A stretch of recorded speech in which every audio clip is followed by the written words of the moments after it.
Muy buenas tardes, Very bienvenidos good todos afternoon. y todas Welcome to a este every gran single evento, one la of you to Alianza this great Digital Unión event, the Europea América Digital Latina. Alliance of the European Union, Latin American, and the Caribbean. The first digital partnership amongst the countries of Latin America and the Caribbean and the European Union. A wager that responds to a summons made in October 2022 by the Ministry of Foreign Affairs of Latin America and the Caribbean and the European Union so as to create this digital alliance. It is also part of the roadmap of the summit of uh, heads of states that will be held in 17th and 18th in Brussels. The European Union and the countries from the Caribbean have a unique opportunity as positioning themselves as creditable partners in the digital area at a worldwide level. This alliance should promote associations for bi-regional investments in the region in digital and space aspects and to offer a flexible framework for dialogue and regional collaboration at a high level on topics of priority that have been expressed by both regions. Today, we have this table, this high level dialogue, and we have four sessions also on topics. This first table is named towards an inclusive digitalization centered on human beings, innovative in the Caribbean, Latin America, and the European Union as an objective of this discussion with this honorable panel members that we have and today's moderator, Jose Ignacio Torreblanca from the European Commission of Foreign Affairs. We are going to address how to have a better regulation with better harmony to make the best use of data interest of governments, the interest of citizens, and for the interest of private entities that might reflect our common values to show that the actions of the Digital Alliance in the European Union and Latin America and the Caribbean will address a safe outcome so that you can close the digital gap and face inequality. This applies to all aspects in digital sustainable development. May you all be welcome and thank you for being here with us. May this be a very good debate, a great uh, discussion with great ideas for the session. Thank you very much, Diana. Well, welcome to all of you. It's a pleasure for me to be here. I am going to move on to moderate this first panel table, as Diana has pointed out, in respect to inclusive digitalization. My name is Jose Ignacio Torreblanco. As has been stated, I work for the Peer Committee for Foreign Affairs. It's an institute, a think tank to drive a more united foreign affairs policy. As so many people here, we have worked in driving this project, this alliance between Latin America, the Caribbean, and the European Union. We believe that of us that are here, we share the interest and the potential of the project so that we can get together with two regions that share a vision of connectivity and data governance and development of AI centered on humans' rights, the ensurements of uh, inclusivity and social stability. We would also should thank Colombian government not just for hospitality but also for the drive for this project from a very early stage, and that will end up in the uh, summit of July that is going to be held in Brussels in its definite consolidation. Thank you, obviously, to the Colombian government for its support and the launching. We're going to begin. I have a panel that's very complex where I have to manage everyone that's here so you won't be surprised. So I'd have to invite the vice ministers, Angitero and also Mascolina, to come up to the panel and we will move the other presenters. I thank everyone for the patience to be a very dynamic panel. And we're going to begin with our intent that are going to be very interesting. We're going to give the floor to Yucatan to inaugurate the session, uh, and also on behalf of the Republic that we're going to have. So thank you, Kattan. First, I'm going to give you the floor, and then subsequently, we're going to begin with the presentations from the panel.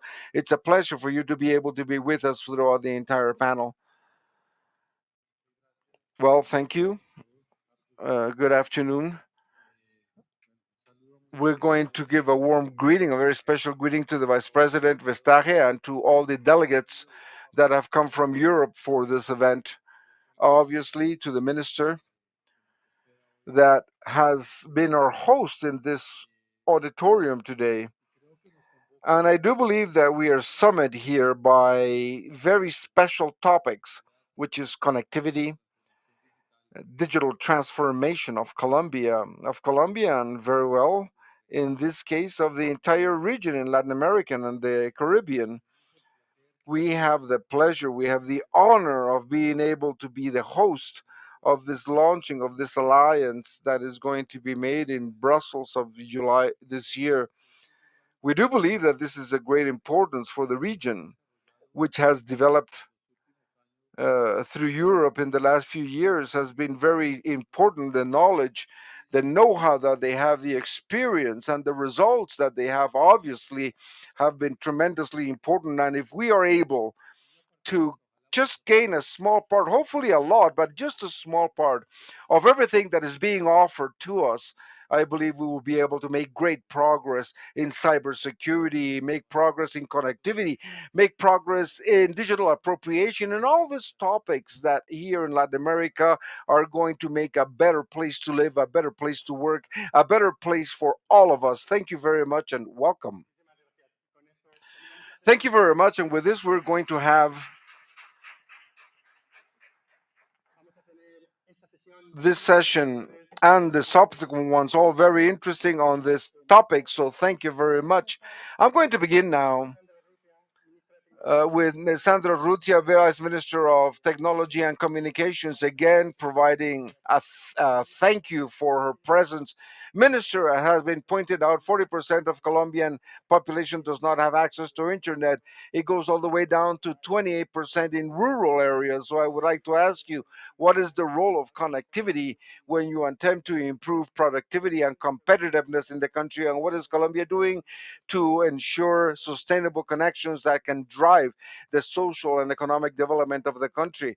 What an interesting question. Very good afternoon to all of you. Thank you for being with us here in the Ministry of the TIC. We feel very happy of having the Vice President of the European Union present, of having also the Secretary of Spain for Digital Transportation, and our colleagues from the ministries and our president advisor for transformation and other minister colleagues in Latin America and the Caribbean today. It's a historic day. It's good that we've had it. We have an enormous challenge before us, and that is to precisely connect the country and to bring to a head this historic debt. How can we begin this competitiveness and throughout the chats that we've had? We began with the fruits of this alliance. We've arrived to identify certain criteria which are very important. First of all, but for us Latin Americans and for the European Union, digital transformation has a maximum axis, a central axis, which is the individual, the human being. And we're going to work based on this to bring the infrastructure, the connectivity. We are in the 21st century where we know that the pandemic was the best digital transformer that we could have in the world, that taught us that if you have internet, if you have technology, it's as important as having water, electricity, health, education. Many of us can continue working thanks to the technology and communication, but it also showed us a sample of humility. It taught us the gaps that are also generated in society from those people who do not have access. That is why we're working here for all of us, for Colombians. But first of all, in this government of change and due to the mandate of the president, Gustavo Petro, connectivity has to come for this productiveness. Now, How can we see that through this important engine such as its technology to be able to transform with connectivity the life of our territories? Well, first, to be able to bring this access, but together you also have to have education and the creation of the digital skills for the citizenry, teaching them that technology is much more than just social networks. That with technology, we're able to have entrepreneurs in the region to be able to sell their products so that women that require knowledge and training through technology are able to achieve it, that our young people might have a future in our region, and also our indigenous populations, our differential communities, our Afro people might have these resolutions that have been kept down by the armed conflict. This is what we are giving in a 360 vision to bring connectivity, to bring literacy, something in which we all need to work, and that is motivation, so that citizens can see that technology is something that needs to be in their lives and that can come to transform them. This is the vision that we have in this government of change. Thank you very much, Minister. Let me now turn to the Executive Vice President of the Commission, Margrethe Vestager, who just landed from Chile, where she announced and launched an important initiative related with data collection and distribution. And I'd like to ask you, in addressing the potentials of digital transformation for economic and social development, what is the role that you envisage for the EU, Latin American, and the Caribbean Digital Alliance? Thank you.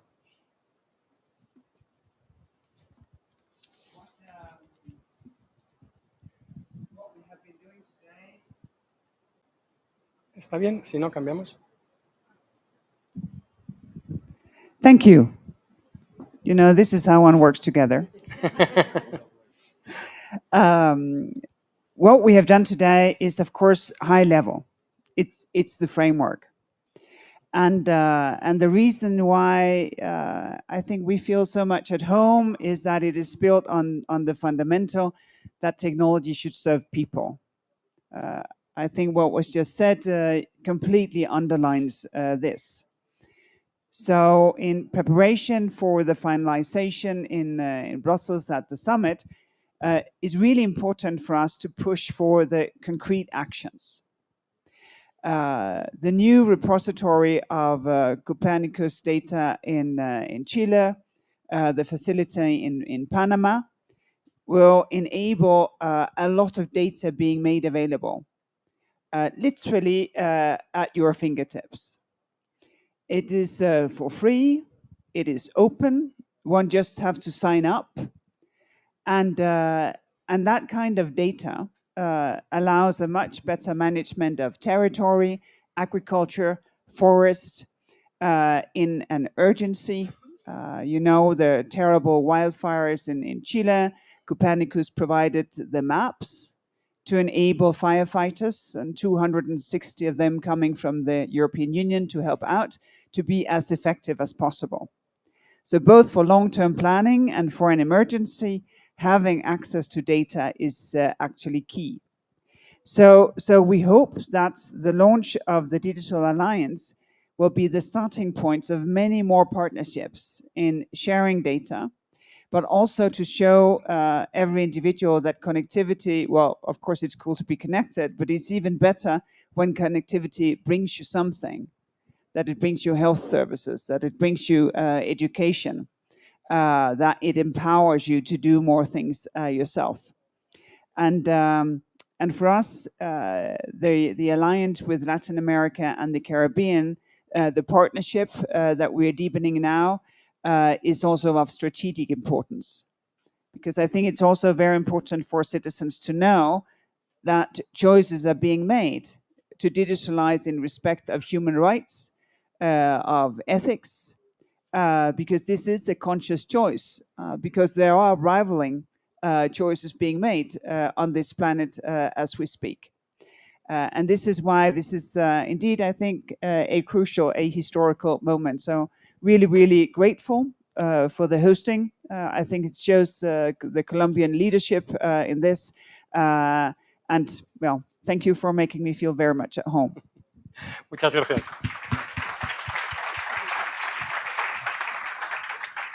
Después de estas primeras After tres these first intervenciones, three vamos a interventions, bajar we are going un to poquito al come detalle, down a a little bit ver to las experiencias detail to see the concretas de países specific concretas que puedan experiences of the ayudarnos a countries comenzar that can help esta gran us to begin conversación this great sobre los contenidos conversation de on the content de la of alianza the digital. digital Y para eso tengo alliance. ahora And to this aquí end, I have a mis tres now my panelistas, three al panel señor José members. Montilla, viceministro Jose de Agenda Montilla, Digital who is del the Vice Ministerio Minister of the de la Digital Presidencia de la Agenda of República the Vice Dominicana, Presidents of the Dominican a Paula Republic, Bogantes, ministra de Pablo Ciencia, Bugantes, Innovación y who is the Tecnología de Ministry of Science, Telecomunicaciones en Innovation, and la República de Costa Telecommunications Rica, of the Republic y of a Carmen Costa Artigas, Rica, and Secretaria de Carmen Estado para Ortiga, Secretary Digitalización of State e for Inteligencia Digitalization Artificial and del Gobierno de AI España. Vamos a from the hacer government primero of estas tres Spain. First, we're intervenciones, going to have these three tendremos interventions, luego otras and tres then y we're going to todavía have hay another alguien three, and then online still there's que nos someone está online that escuchando y is listening vigilando to us para and poder overseeing intervenir so as también to y also que tendrá su intervene, turno. and that Voy a will empezar. also have his Ahora or her tenemos que turn. movernos Now también we need to rápidamente. move Ya on saben que lo quite peor que se quickly. puede We all hacer en una know that the conferencia worst es thing that you can do in a interponerse entre los conference conferenciantes y el is to almuerzo, come between ¿no? Porque the eso puede acarrear graves presenters and riesgos físicos. lunch, Saben que because there could be los españoles serious podemos comer a risks. las 3 de la tarde, We pero eso Spanish es could una eat mala at 3 costumbre p.m., but it's a que no really queremos bad habit. extender We would not a like to a extend los that demás. to Así que voy a others. empezar So I'm con going to usted, begin señor here Montilla, porque with you, la Mr. República Dominicana, Montilla. The desde luego, Dominican está siendo Republic muy activa. obviously is being very Albergará active. próximamente, por It'll supuesto, soon la launch, reunión de la CEGIP y obviously, aprobará, the si no me meeting equivoco, of una the carta de CINFID, derechos and digitales, also además del a Bill lanzamiento of de un Rights, observatorio digital sobre rights, and tecnologías de also la launching información an y la comunicación, y alberga el observatory for Centro de communication and Ciberseguridad. IT, No están and dejando also nada cybersecurity. You're not leaving anything back, al anything azar, desde aside. luego, y sin You're not planificar. Y por leaving eso quería anything to preguntarle, chance. So I'd like señor to Montilla, ¿cuál ask you, es? Mr. Mantilla, what can the Dominican Republic contribute from its experience to this digital alliance, and where you should center from the point of view of your government? Perfect. Thank you very much. Good afternoon to the distinguished members of the panel. The first is to not fear to speak about alliance. Dominican Republic recently lived a quantic leap, thanks to the fact that, first of all the cooperation that we received from the countries of the European Union led us to build a digital transformation agenda that was prized or awarded in Geneva in the summit. That is to say, learn from others. Secondly, in matters of cybersecurity, we also gave a quantic leap, because according to the same IUT ranking, we went from 92nd to 66th position in world ranking. And according to the index of cybersecurity of Estonia, we moved in just 1 year, just 30 positions to be number one in Latin America. And this happened thanks to the collaboration of the European Union through the CyberNet program and the installation of the Cyber Capacity Development Center in the Caribbean, where you have the Dominican Republic. So, as you have seen, concrete results, popping results in a short term. Now we're going to open the list of petitions. Where should we continue working? And obviously, as was well stated by the minister, this digital alliance should continue on the line of digital transformation centered on its people and its rights. Here we're speaking first on the topic of connectivity, connectivity of the population with everything that you explained quite well, but also connectivity of the essential entities, hospitals, schools, among other entities. I also understand that this alliance should also render a lot of help if we're speaking about the citizen as a center in the omni channel of the public services. Our citizens are not always able to have an online connection. Therefore, we need to provide other channels by phone, by attendance, with very good experiences in Latin America and also the European Union, so that we can give an omni channel solution in the Dominican Republic to this strategy with a simplification of processes. We have called it zero bureaucracy. Whenever the citizen can and is able be able to have access. The same thing with digital alliance. To speak about digital services, you need to be service to be able to resolve this issue. Also, the digital authentication, and not to ask so much from the citizen in the topic of who you are and whether we have this information. And here I'd like to take advantage and connect with interoperability. I said it in the morning session. Why should we punish our citizens to be a messenger of the government?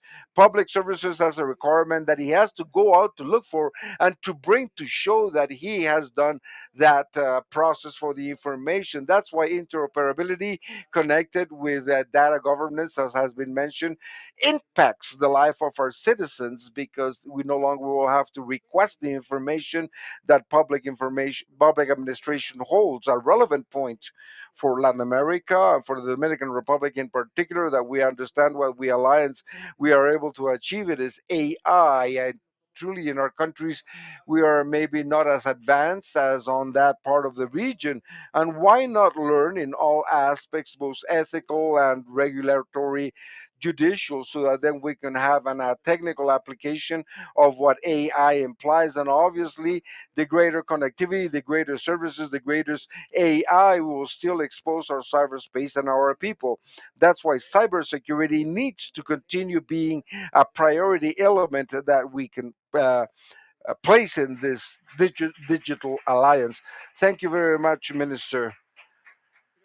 I believe that I suppose these last 2 points were almost music to the ears of the Minister Bugantes, because Costa Rica always also is a country that is committed with the action for the strategy for AI, based specifically on the recommendations of the UNESCO on the ethical elements that has to follow this regulation. And also, on the other hand, it's a country that is erroneously votes in the United Nations and is considered with data and citizens that reminded of the vulnerabilities and how important it is to be entirely protected, sometimes to suffer due to actions from abroad. So also, this is also how cybersecurity is. Cybersecurity, not just for companies, but also for objectives such as public policy, to do it sovereignly and to defend its propositions in an omnilateral based on rules. What is the experience of Costa Rica, and what do you think you can contribute and also to receive from the alliance? Yes, thank you very much. I believe that Costa Rica, in many environments, have been the task well. San Jose was the third city with electricity in the world. First New York, second Paris, third Costa Rica. We had the vision of generating electricity through renewable sources, and it's a topic that makes us Costa Ricans very proud. We eliminated the army in 1948. We've done very important things, but continuing with an example of the army, we've also been guilty of naivete. Why do we say it? Because we're no threat, military threat, to any country in the world. And I believe that in this way is costly for cybersecurity. It's a topic that a level of government was mentioned for several years, but we will not be able to take action. And we have done this rapidly. A year ago, we had, according to a lot of statistics and global journals, the attack that we had in Costa Rica a year ago left us in first place for 2022. And so the signs are evident, as you have already said. The sovereignty of the country must be protected. The data of the institutions of the Costa Ricans must be protected. And in this alliance, we see an enormous advantage, because you don't have to reinvent the wheel, because we've already gone through this. And we, far from working in engineering that other countries have already done it, we are just going to take advantage of the lessons learned and the practices. Uh, Spain has been an important partner. During the attack, they were one of the most important pillars that enabled us to contain the spread of the virus in our institutions. And our interest is to continue to support. The Dominican Republic is giving us a formidable example in the region, and we also want to take advantage of that also. In cybersecurity, okay, artificial intelligence, this is discussed a lot, and here we face levels of intelligence that go beyond human intelligence. But humans must always be the regulators of the use of artificial intelligence. And certainly it's a very important element for exploiting technology. We started about a month ago. We signed a digital health decree. The program of interoperability has already been launched, and we are focused on the health sector, first of all, because it is one of the sectors where Costa Rican citizens could most benefit. Costa Rica, for many years, has had the EUS, which is the sole health record system, and is very useful for the doctors and nurses for the health institutions of the country. But we want to go beyond this. And here, AI has a very important role to play, not just in public policy, but in preventive medicine. What are the problems that the Costa Ricans have? Diabetes, for example. So with AI, what we can do is not just to predict problems, but take medicine to the home. But this is an economy for the government. The Controller General of the country has said that the interoperability program is completely in use for a sector. The savings is between 2.8 and 3% of the GDP. And if the idea is to do this at the level of the government, we could save 8% of GDP, and this is even more than we invest in education. We're one of the countries that most invest in education. So, from the point of view of the user and public policy and prevention, and for savings, it has a lot of significance. So I think that the information or the proof is overwhelming. Europe in this alliance will be a strategic ally of fundamental, so that we can implement this quickly and well. I think the introduction, you have facilitated the introduction of the Secretary of State, because I'm sure that Spain is also being a pioneer in the regulation of digital rights, but also in cooperation in cybersecurity. The Spanish institutions for data protection are very important. And so this is being viewed with great interest in other contexts and in other environments. In our Secretariat of State, they've looked a lot at the SMEs because they have difficulty surviving cyber attack, because they tend not to be able to recover in their operations because of a cyber attack. So, what I wanted to ask you, Secretary of State, from the Spanish view, who will be exercising the presidency of the European Union soon, and also wanted to generate support and content for this digital advance. So I wanted to know what your view of the digital alliance is, and how the presidency of Spain will promote this, and how other countries can help us in this as well. Yes, thank you very much. For me, it's an honor to be here at this historic moment for the signature of this alliance. And I wish to thank Colombia for their help in this. So, this is kind of a double advantage to be here as a friendly country to talk about our experiences. I think these are very valuable for Latin America and the Caribbean, and also this relief for the next presidency of the European Union, which gives us the opportunity to take up this impulse to be able to intensify it during our presidency. So we will also have meetings in July so that we can accompany a lot of the initiatives that are being announced. So the presidency for Spain covers a great deal of the European Union. And so we have to talk about some very significant initiatives. For example, the AI, in which Spain is leading a pilot project, and then the law of data governance of the Swedes, and cyber resilience. And so these are topics that are related to what we're talking about today: connectivity, cybersecurity, data, and artificial intelligence. And so when we went through the pandemic, we realized that what we had visualized as important became urgent then. For example, the economic recovery of our country would be based on two pillars: ecologic and digital transformations, which are both highly related because you can address a change of productivity and the circular economy without technology. And so, in terms of digital development, we have developed about a third of next generation funds. And so, cooperation is very good.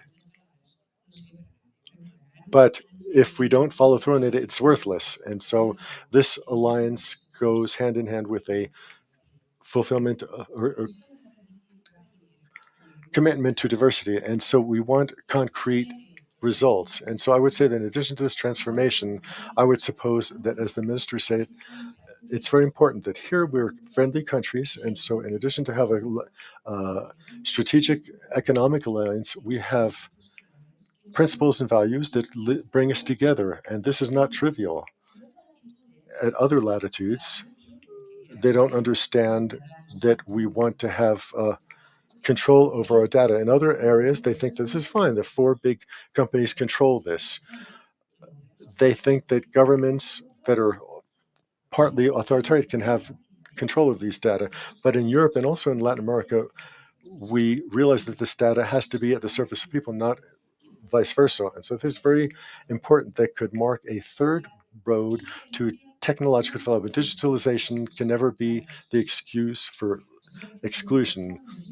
In Spain, recently saw how certain sectors, like the banking sector, for uh, efficiency, have closed offices and have stopped attending to people in person.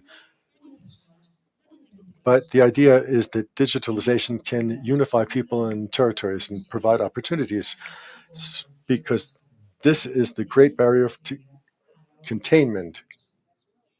So, another big challenge that we face and that we share is that we have to look at the short, medium, long terms. We can't wait. And so, in the short term, we have to resolve the gaps that persist: territorial, generational, gender, and socioeconomic gaps. We have to be concrete, specific, something that we see that economics is the lack of digitalization of the SMEs affects these companies. And in the midterm, we need to change the productive model to make it more efficient, more digital, that it can compete at the worldwide level.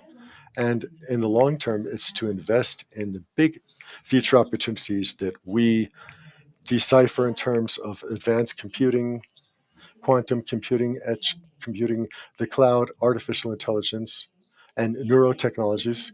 And we come back to this ethical dimension where development is good, but not at any price. We cannot lose rights and guarantees that have taken centuries to achieve. And so the right of the Charter of Digital Rights, so that we can develop artificial intelligence in Spanish in a huge potential market. Thank you very much. Well, before I invite you to continue, I would like to ask you,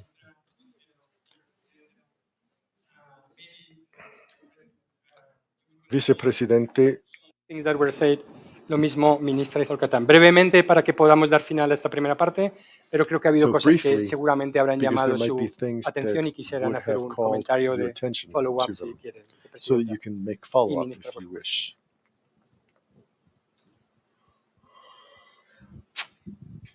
Well, this is, I think this is a great learning opportunity, because what is quite obvious is that the use of digital technologies is a big sort of leverator.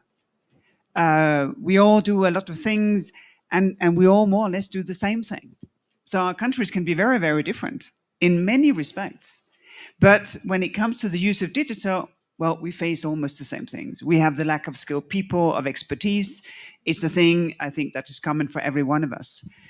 We have different experiences in how to do a rollout of e-journals in the health system. how to enable oneself to, if you don't feel that you're a threat to anyone, then yet again being attacked and needing to build up cybersecurity. And I think that is maybe the first learning for me in this panel, that we are dealing with the same issues. Some have solved something, none of us have solved everything. And this is, of course, why the partnership makes so much sense. And I think that the last remark on AI and language is really, really crucial.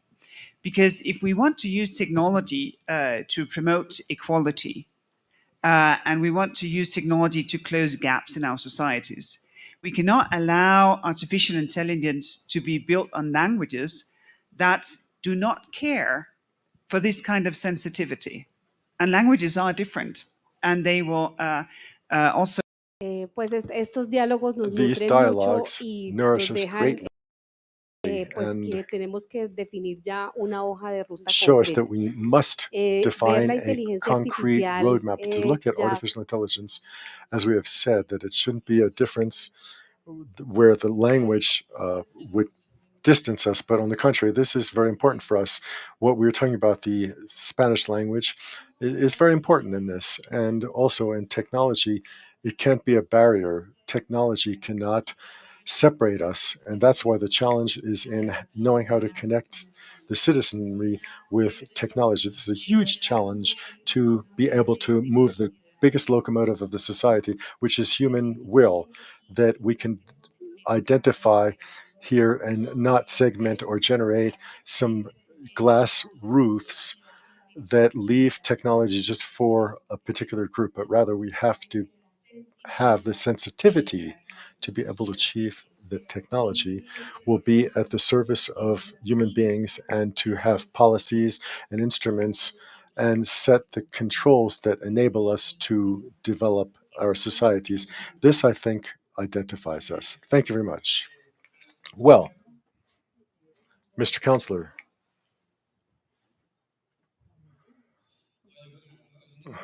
the only comment that I have to make very rapidly is that I think we don't have to reinvent the wheel.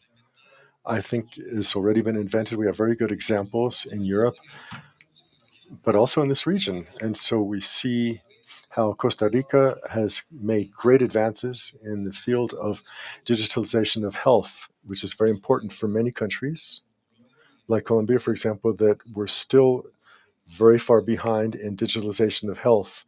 And this would be a great contribution. The Dominican Republic, that has made great strides in cybersecurity. So I think that in the end, if we work hand in hand and we share, I see that we have shared goals and shared objectives. And if we don't try to reinvent the wheel, but rather we copy, in the best sense of the word, what other people are doing and the best practices of each of these countries, European and Latin American, I think we can make rapid progress and achieve our goals. Okay. Vice Minister, Minister, Secretary of State, thank you for being in this panel. Thank you for our panelists. I'm going to invite Feliz Sancaravache, the Minister of TICS of the Republic of Ecuador, and the Minister of Cooperation of Panama, the Director of Production in the CEPAL, and then at a distance, we have Emma Ruska Viqueira, the Secretary of Government and Digital Transformation of the Peruvian government. Thank you and welcome. So I'm going to start with the Vice Minister, Feliz Tancalavache, because Ecuador, like many countries in the region, is immersed in an agenda of digital transformation since 2022 and projected until 2025. So that this is very important in terms of digital services, et cetera, that we've mentioned. And so we would like you to briefly summarize this transformation and how this could fit into the programs of the Digital Alliance. Thank you.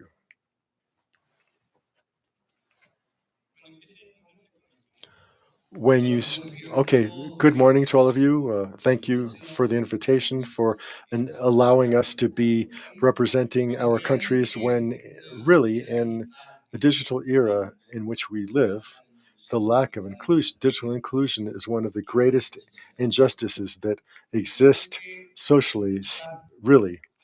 And so to hear the ministers from the different countries of the region, we can realize that we have the same purposes, above all, thinking about human quality and human inclusion in academia as well as in the productive areas. We are part of the solution of the problem. And the best thing that I can mention with all of the authorities today is that we have one single purpose, and that is that technology cannot be political ideology. It no longer importance what ideology you have as a country if we unite around the service to citizens and for citizens. In this area, in our agenda as a country, one of the main backbones in which the President of the Republic placed before us since he started his government is a digital government connectivity and to strengthen digital transformation. Based on this, we have created the digital transformation agenda with its different plans to be able to fulfill this.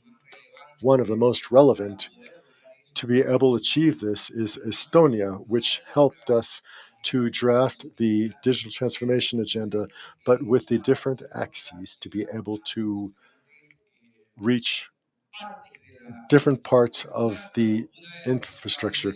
One of the main parts is the digital infrastructure in order to get to connectivity. And so this is the main backbone in order to have. Within this infrastructure, we preferred connectivity versus tributation. What we were meaning to say with this is that when we're speaking about invoicing towards operating companies, we're leaving 50% of the universal fund service and 50% of emphasis for the usage of the spectrum to be able to cover the goal that in the morning that we mentioned, which was 92% of connectivity. What this would imply is that when we finally do have connectivity, we also have accessibility. And therefore, this fund also leverages the poorest sectors or the more vulnerable sectors. Amongst this, we have expanded our policy of the elderly so that this costs can be truly lower than the of the so that the common citizen will be able to have access. We include also the culture and digital inclusion at a level of the academia. One of the greatest gaps that we hold as a country is the lack of digital talent within our various sectors, and I believe that this is something common amongst our countries. We have spoken about new technologies, technologies that are disruptive, about 5G. We've even spoken about 6G amongst new technologies, but the personnel, trained personnel to be able to cover these technologies, there we hold a very, very high gap, and we've been working on it from the Ministry of Education and also together with the Secretariat of Senasid,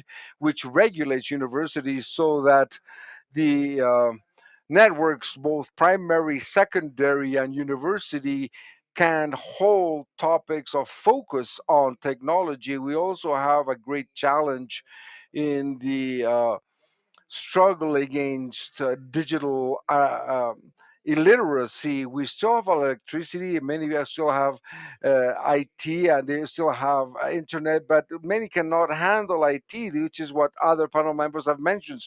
We need to make it inclusive, but we cannot say that for technology to stop replacing the service that also has to be given to the elderly and even to young people that have not had access to technology. We have had quite a struggle so that this digital transformation within the government might be mandatory. It was proposed by the law of digital transformation in Ecuador, and where we approved unanimously. We know that publicly we've said that the political topics in Ecuador are somewhat complex, but that's where we realize how important digital transformation is. We always want to get to a social benefit such as digital transformation, and it was approved unanimously by law. So this leverages public investment and public private alliances to improve academic topics, but above all, to force the government to turn digital too. One of the topics that I spoke of with the minister of Estonia when I asked when was the greatest challenge, he said trust. I thought they were going to say that structure, that digital economy, and he said that it was mostly trust because the citizen first is going to be fearful when there's a digital entity. We send, for example, the ID, so as not to have so you can have it from your phone and you can do all your processes.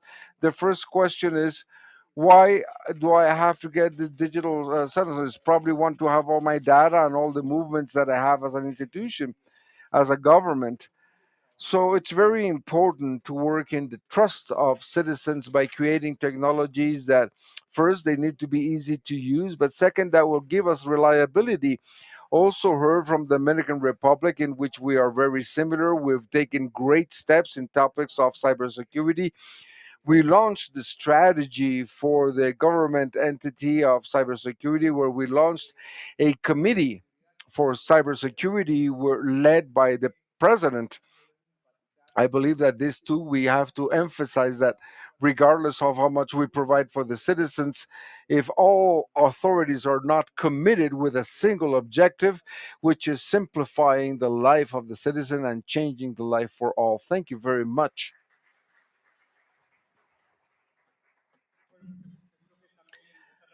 Well, most assuredly, this reflection in respect to the protection of data and trust is very important for my Ministry of Education of Panama, which is here with us. And I believe that also Panama is an example due to its work that we've spoken of how the Secretary of State of Spain, how the digital transformation and ecological transformation go hand in hand.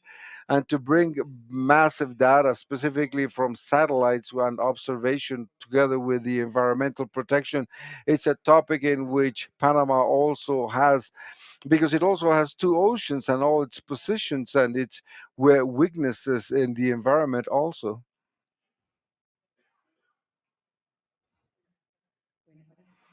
Well, it seems that this one does work. Well, thank you very much, above all, to the government of Colombia for giving us the opportunity, and all those that are here in attendance that different from many of those that attended here today.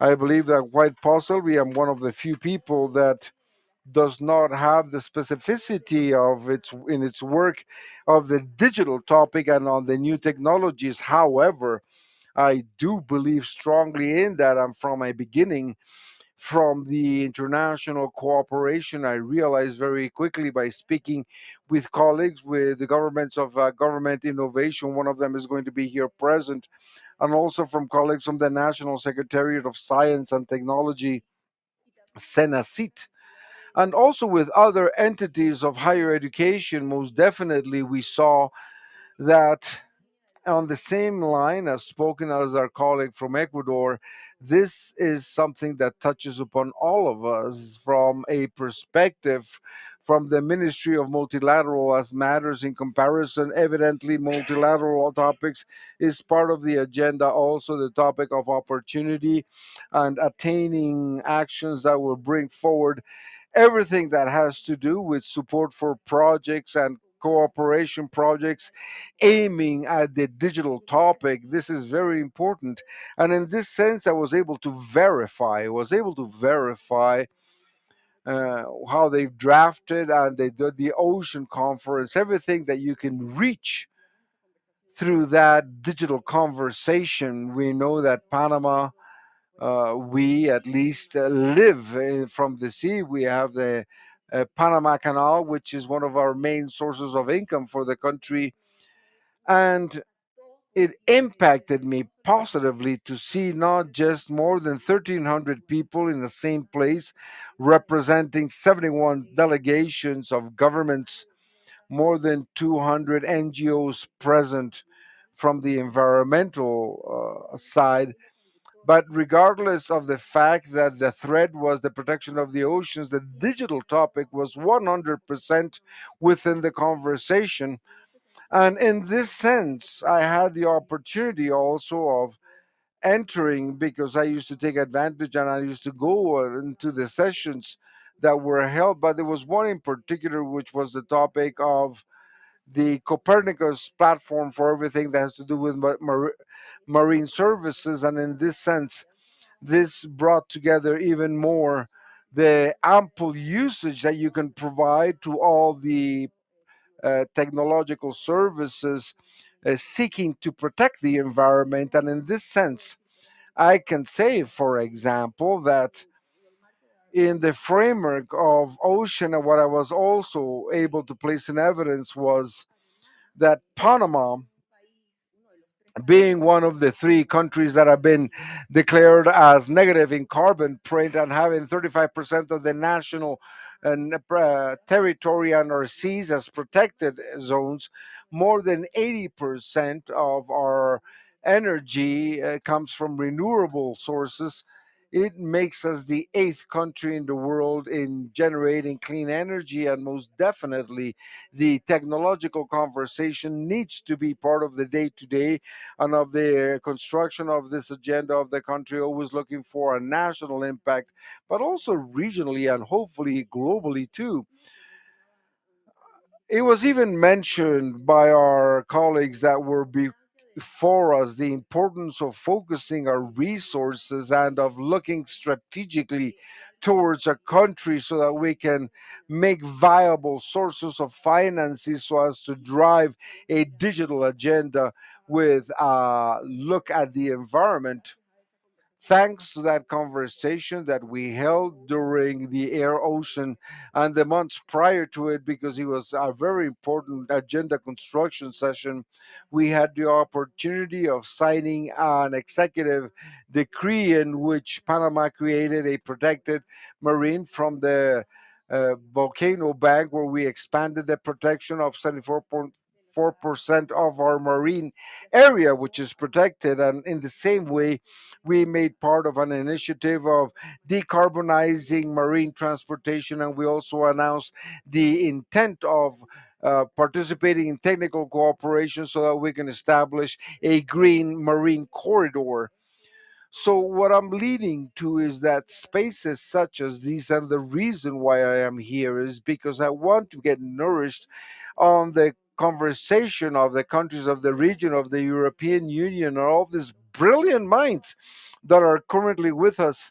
Not just my space to promote international cooperation. I can help institutions in my country to be able to, from an environmental perspective that you've mentioned, which is also a cross-cutting topic, how to make feasible alternate collaborative work, mostly so as to be able to have a positive impact in our population, in our indigenous populations, in our African descendant population, and above all, in all our young people. And I'd like to say here, even if it's a commercial, that I believe that in these types of conversations, such as in our nation, to insert the conversation of young people is vital. It's not just the fact that they're the future, but they are also the present, because they are the ones who you can listen to carefully, because they have very interesting points of view that at the end of the day are going to provide alternatives and very rich alternative projects for the conservation of our land. So it's a proper time for this type of conversation, and we should continue working. So beyond just a development agenda, we can have this for the world. Thank you very much. Well, we'll now have two more brilliant minds to conclude. And now I have Dr. Maria Chocobase, who's the Secretary of the Digital Transformation in Peru. Thanks for following us. Also, thank you for the patience of listening so carefully. We hope that the connection will be good and to be able to follow her. And obviously, Peru is also immersed in its own digital transformation strategy. And I believe that recently, from the presidents of the ministry send a national network of laboratories, also wagering very strong on all this topic. We would like to ask her also, how does Peru fit in this tragedy, in its digital transformation, and also in the alliance with the European Union and the Caribbean? Thank you very much, first of all, for the invitation. It turns out essential, as it was commented in this panel and the previous one, the alliances, and it's fundamental because they shorten the gaps, they shorten the experiences, both positive and those that have not been so successful, so that I can bring forward digital transformation in our countries. From Peru, we are entirely committed so that the digital transformation is a fundamental element to transform for social development and economical development for each of our regions. We have a very complex geography, more than 35 million citizens in respect to 3 million people that speak Quechua. And we need to reach all these people with digital services that are simple, hopefully friendly, and productive. And we've been working in a national policy of transformation with 6 priority axes. First, undoubtedly, has been connected is digital connectivity to ensure access to all individuals, but not just from the efforts of government, but also bringing forward all the efforts of the private sector with a very detailed analysis of the gap and where we need to invest our efforts. The second great axis is the axis of digital economy. And in the axis of digital economy, I believe that during the pandemic, we're able to see how small and medium companies or enterprises in our countries were able to be incorporated in electronic commerce. This has began to bring in more business models that we need to drive in a digital economy. We also have all the banking models that can drive the productive sectors, such as technology. The third axis is obviously the digital government, and we are giving priority to the 4 main sectors, which are the ones with greatest demand for the citizen: health, education, security, and lastly, it's no longer a sector but a decision, a political decision of the country in fighting against corruption. Fourth axis is digital talent, and here I'm very much aligned with what has been commented. We're making a very strong incidence in the incorporation of lines in technology. We've launched the Digital Line Peru program, and to drive more so the participation of small girls from 8 to 12 years of age, very enthusiastically in technology. We know, based on a report from the UN, a great percentage of women suffer sexual harassment from and have been witnesses of this type of this violences, but 55% of developments have been developed by men. And although there's um, actions against men, we cannot incorporate this in the participation of women. So in the same line of young people and the elderly, the five objective is also of digital trust or reliability. There is no form for a person to be able to interact with the government, with the private sector, if there's no trust in the interaction, in data protection, trust in that digital risk can be prevented. So you need to have trust in that interaction line. So again, you have to strengthen with this National Center of Cybersecurity. It was commented from Costa Rica. We had very direct work when it happened with the cyber attacks, because in Peru we also have had some of the impacts, and the cooperation have been essential. The cooperation with Spain has also been essential also. And the last line, very much aligned, which has been of with what has been commented here. How can we launch innovation in general? So innovation we've divided in two: open citizen innovation. There is a law in Peru that drives innovation from the laboratory of government and transfer digital transformation in the government. We followed all the lines and from various countries, and innovation that comes from emerging technologies. We've brought 30 positions in the indicator for Oxford, and we have A very important rise in national indicators. In the World Bank, we've gone up 29 positions and we're now 14 out of 198 economies. And this has been achieved thanks to the support of the public sector in public society, that through a law we have been integrated in the system of digital transformation, but undoubtedly with national incorporation. With this, I'm going to finish. We've been working together with all the countries of Ibero-America. We've gone following the work of Spain for digital rights. We've already published the digital rights of Peru, and next week we've finished now the sessions. In the next week, we'll be approving this inter-American constitution that helps us in a great step so that the citizens can have digital citizenship for our countries. Thank you very much. Well, I believe that now we're 6 minutes away from the hour, so we're doing quite well. We can have one last intervention and then going originally back as the turn that we have had, so that we can have a closing intervention or maybe some comment that will collect the interventions that have been made. For Uncle Givas, obviously from CEPAS, they have a privileged observatory on the throughout history, but also responsibly through its productive sectors. I believe it's very important what Marco Ginas has done, highlighting how digitalization can be a sector for reindustrialization in a region that often has had industrial deficits and deficits of productivity in the investment, with a lot of weight for raw material, how to move on from digitalization with a reindustrialization that will connect with all the sectors. I believe that this is a great challenge, something maybe quite possible within the framework of the alliance. Francos. Jose Ignacio, thank you very much. I'd like to thank you by saying that from the CEPAL, we're very happy of being together with this digital alliance, and they continue this work of all data with the European Union, with digital agenda. We've been working for more than 15 years in the framework of ILDILAG as a platform for dialogue at the highest level in a digital matter. Before speaking about digital transformation and productivity transformation, we should look at some elements that other people have mentioned. Latin America continues to experience huge challenges in terms of habilitating conditions.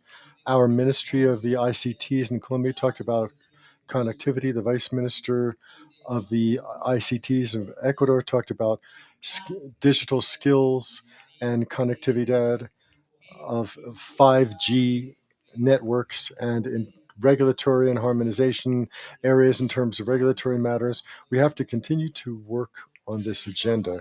But in parallel with this, we must work on this agenda that involves productive and digital transformation. And so we have to intensify the efforts that we make in terms of digital enterprise. A lot of our enterprises in our countries have the digital pass now. We have to work also now in appropriation of information and communication technologies by our business community. In this sense, we would have to scale up our efforts in terms of technological extension in technological areas. We would have to facilitate this process of adoption of the ICTs.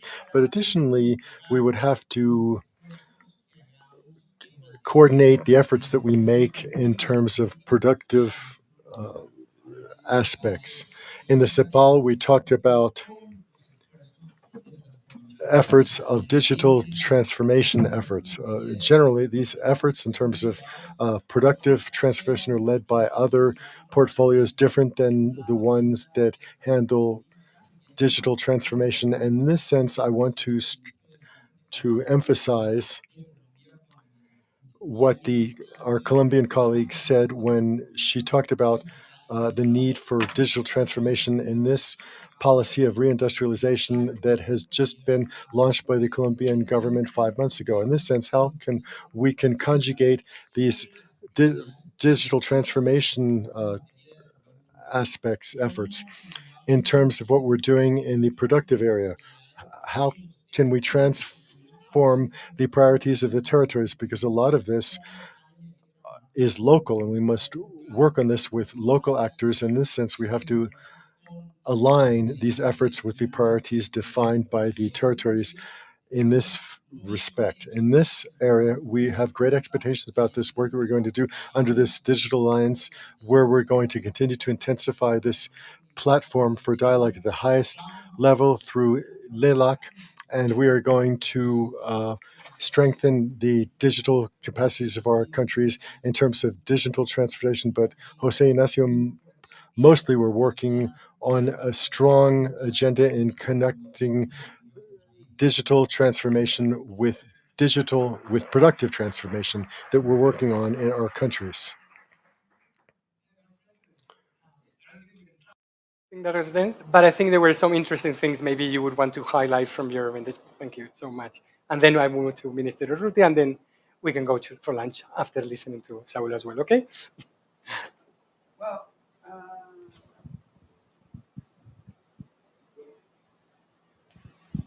Well, once again, thank you very much. It is obvious when we go just one more level of detail how much we have in common. There's really a lot of richness here. I also very much appreciated the comments and the care and concern for people who are not digital. And I think it's really important what is said, that this is not about elderly people. There can be a number of different reasons as to why you're not digital. And for anyone who thinks that if they're at 60 or 70, that they can just let it go, well, with the living ages that we are approaching right now, there is no way that you can say that you're too old to learn. But we need to figure out ways how to enable people who are not digital to still get the most of digitalized services. Because in order to harvest the productivity that comes from digitization, we cannot have sort of a analog system in a parallel. And here I think it's really important to exchange experiences. What does it take for people to feel that they are still part of society if society is digital and they are not? And I'll leave that as an open question, because we are still trying to figure out what to do. We are preparing a conference later this year, a number of colleagues to discuss in an open manner how to deal with this, because that is a divide that will indeed not be easy to bridge. And the second thing that struck me is that we will also have a common work to make sure that digitization in itself is not a problem when it comes to fighting climate change. Because just as well as it's true that there will be no fighting climate change without digitization, digitization in itself needs to decarbonize. I think before the pandemic, the carbon emission of data centers was basically the same as all global flying. So it's really important to continue to figure out how in the best possible way to limit the carbon footprint of all our digital solutions. So I think the potential of the alliance is not only to help each other to use technology in the best possible way, it's also to figure out how to find solutions on questions that are still open and where we do not have the final answer. Because as I said, we should not reinvent the wheel. Everyone has solved something. No one has solved everything. But there are also still questions where we do not have found the solutions. But also here, I think partnership is the way to go in order to go fast and in order to go deep. So thank you very much. It has been a huge privilege to be here. Thanks a lot.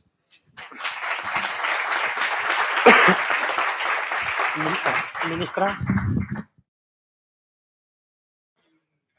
And final words, please.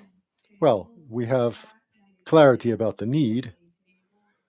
We also have some great partners here who have already traveled a path where they can share their experiences that are very valuable, that our proving colleague said must be done, but then there are lessons learned that must not be repeated. This is very valuable. Now what we have to do as a state is to execute and to set up a date on the calendar to define. In the case of Colombia, we now have a route which clearly we're going to supplement with all of these valuable experiences.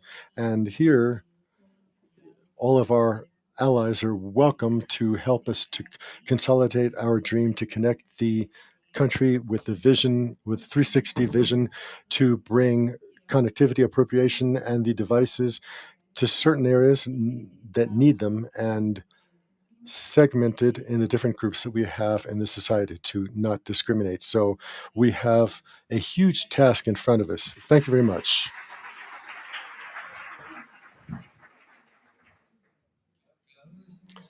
It's increasingly obvious the importance of digital transformation in the economy and in the country. And I just want to finish with an example.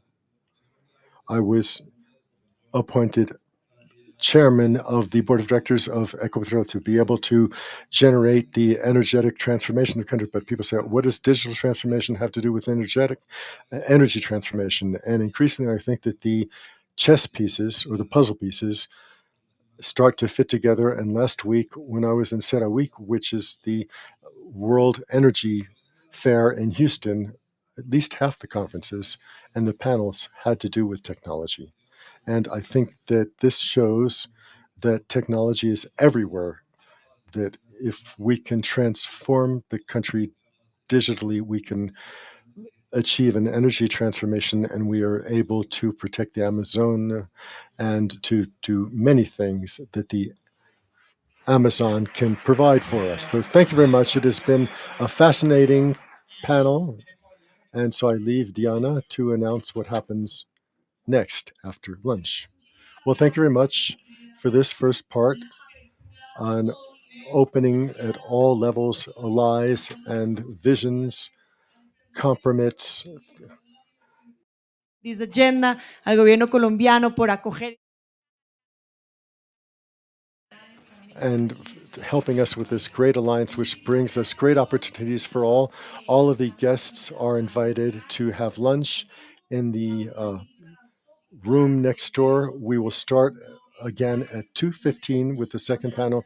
And for you, thank you very much for being here, and Ignacio for your moderation. And can we continue this historic workday in our relationships? Thank you very much. The objective of this panel to be accelerators, public institutions that could contribute and benefit from this digital alliance that today has been launched from Colombia, to explain to the main characteristics of the digital accelerator, or to the EU-LAC and its operation, showing the benefits for the startups, for the small and medium companies, for the innovators companies, corporations, investors, financial institutions, to be able to apply the interested parties. I'm going to invite the following to please come up: Julian Humberto Ferro, Director for Innovation and Technological Development of the Ministry of Science, Technology and Innovation of Colombia, also a friend and an ally of many sectors, Rotondo of many sectors of WIDA, of ISPAM, Telefonica Innovations, to Ms. Isabela Echaverri, who's an official of IBD Lab. We're also going to invite Adamisi Nanan, Caribbean expert of the regional agenda of promoting commerce and investment. Welcome Juliana Villalba, who is a general director and co-founder of Repostec, and Ms. Alejandra Noganel, accessibility and governance and digital innovation. We're going to show a video that is from Brazil by the Ministry of Foreign Affairs of the JIT.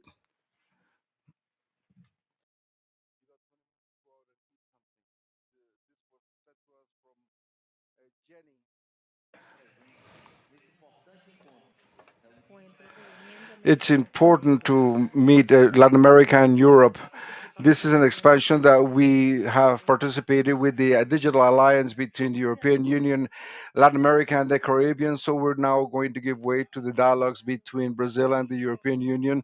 This dialogue that has been an important dialogue for the exchange of experiences and developing joint programs of Brazil. Both the Ministry of Communication, as also Science and Technology, and Anatel are originating agency to participate actively in this dialogue. Specifically, intercommunication, we have developed important initiatives to develop public policies of regulations and of projects and technological development. Many of them already have given significant fruits in public policy and regulation.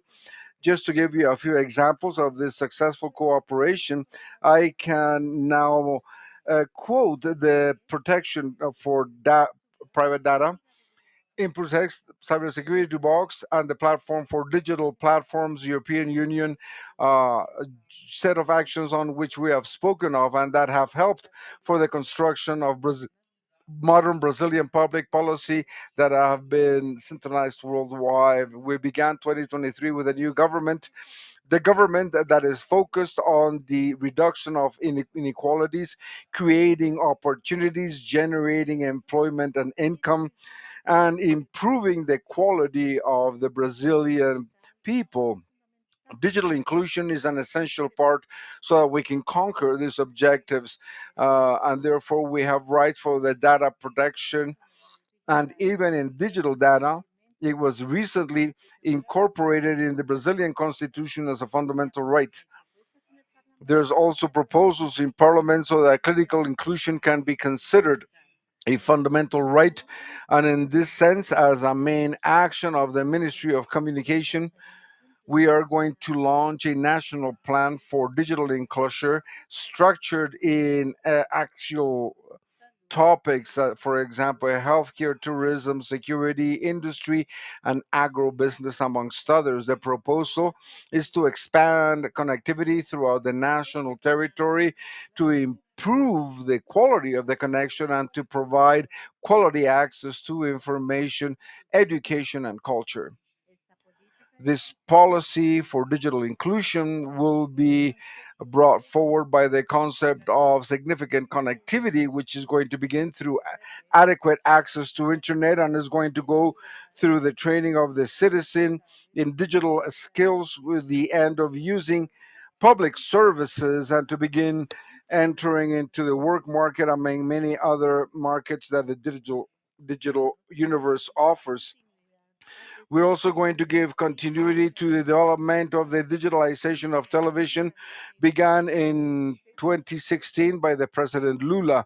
We're going to continue now to evolve the format with the production of directions for 3.0, which is going to be proposed by a high quality of image in 4K and 8K. and connectivity free and open TV. This would be with the Anatel, and we want to anticipate the commitments assumed by the operators in 5G. These include quickly bringing coverage of the 5G to people who have 4G now in localities and also in localities who do not have any connection, to install fiber optic cable and to pay for the migration of the TV to satellite TV and to invest in connectivity projects in the schools. That's why it's so important to meet and to progress in this dialogue, which is reinaugurated and will help us in the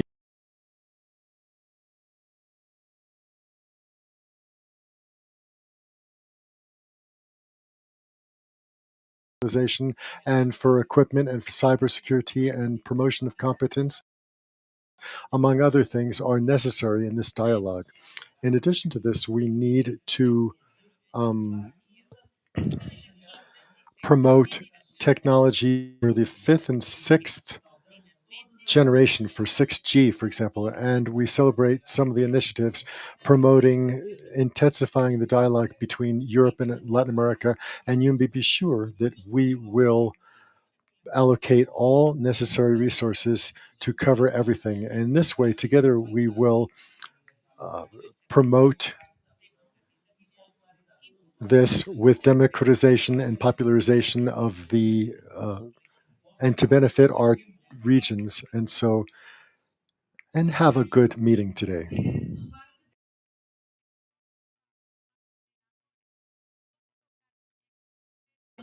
We can achieve specific projects and concrete projects in this alliance that we launched today. Thank you very much.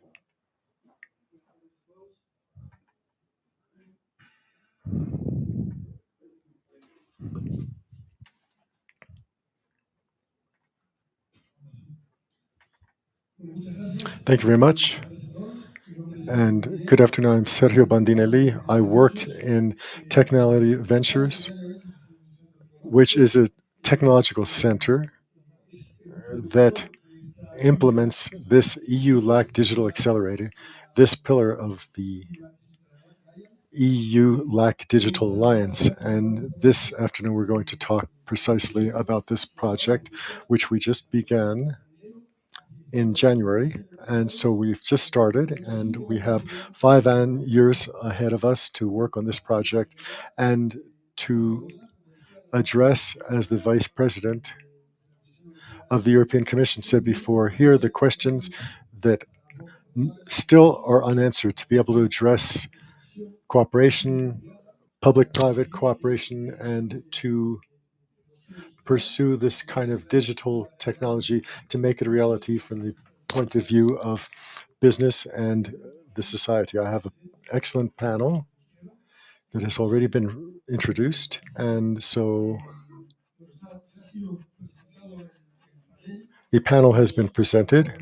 We have Jorge Humberto Ferro from the Ministry of Science and Technology and Innovation of Colombia, the Director of Science and Technology and Innovation in this ministry, Aristide Cotondo, who is the Director of a capital venture in Telefonica, Juliana Visalba, who's here, who is a business person and a founder of some very important businesses. And we're very glad to have her here as a business person. And we have Isabella Echeverre, who is from Bidlamp. Thank you very much. And Adimi Sineman, who is the manager for competitiveness and in Caribbean export. And this project we're talking about has a specific focus on the Caribbean. That's why we're very interested in having representation from our allies and partners in the Caribbean. And Dimitara will be showing us the vision of the Caribbean. And we also have online Alexandra Nunahel, who is the manager of the Grupo Atos program. And so thank you very much for being with us, even online.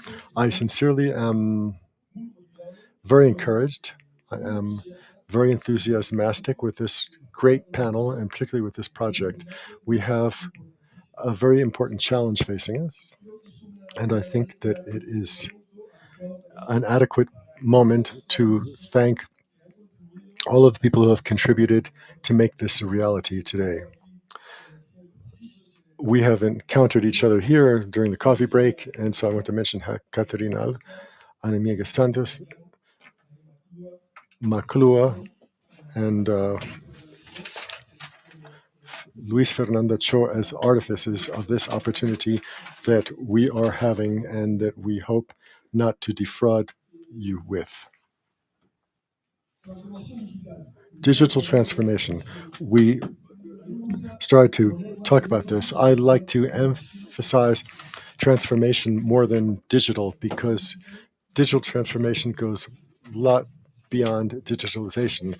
It's not just to do the same that we have been doing, but in the digital realm, but the idea is the transforming power to provide opportunities that we are still discovering. We don't have any notion of many opportunities that we will be seeing in the future and opportunities for collaboration between Europe, Latin America, and the Caribbean. This requires innovation of the spirit of enterprise to change our world. And particularly, there is a trend that is growing for collaboration in this realm between the enterprise uh, realm, startups, etc., and the big companies and corporations that have already established themselves and need to renew and diversify their offering. This collaboration is what we want to look at. And here we want to unite companies and startups, innovation, and needs of both sides of the Atlantic, both Europe as well as the Latin American, the Caribbean, Latin American, the Caribbean, in all directions. And in Latin America, this movement is one that began a while ago, and a recent study reports more than 100 corporations in Latin America that are dealing with this kind of collaboration with startups. And what's interesting is that about half of these 100 are European branches that are leveraging this type of innovation and new forms of addressing innovation. So we see leadership, we see a focus on digital transformation that has been traditionally more connected to services, but that has a great opportunity that we still have not explored in intelligent industry, intelligent agriculture, the green economy and energetic transformation, and Europe has a great deal to contribute and to learn. So this project is one in which we will place the basis to be able to generate these links between innovation and companies, to be able to bring the opportunities from digital transformation to society through new businesses, new jobs, and through new solutions that would be inclusive and would provide opportunities for everyone. So this will be a society of everyone and not just a few people. So, as I said, this is a project in which we will work on for 5 years. So we are faced with a lot of pretty good amount of time, but don't have any time to lose. So I would like to move ahead. So we can't lose time, and in developing these partnerships and collaborations. So we seek innovation and digital transformation, but what's even more important, we seek to connect innovation strength of the enterprise realm of the startups with academia and other realms, with the needs and the challenges that companies have to address this digital transformation. This is the point where we want to meet with each other, and we have a great team. We have Tecnalia Venture, Tecnalia Colombia, and other branches. We're collaborating in this project as leaders of the project. We have the experience and the capacity of YESE, which is a business faculty that's worldwide recognized, and also WAIRA in Europe and Latin America, and the nearness of a great company uh, in digital company, which is Telefonica, and also the perspective of the investors through EBAN, which is the European Business Association Network.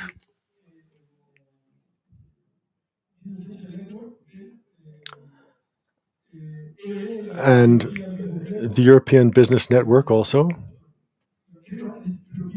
Okay, European Business Engine Network, he said.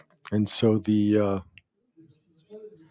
perspective of the investors and the angel investors and the network of of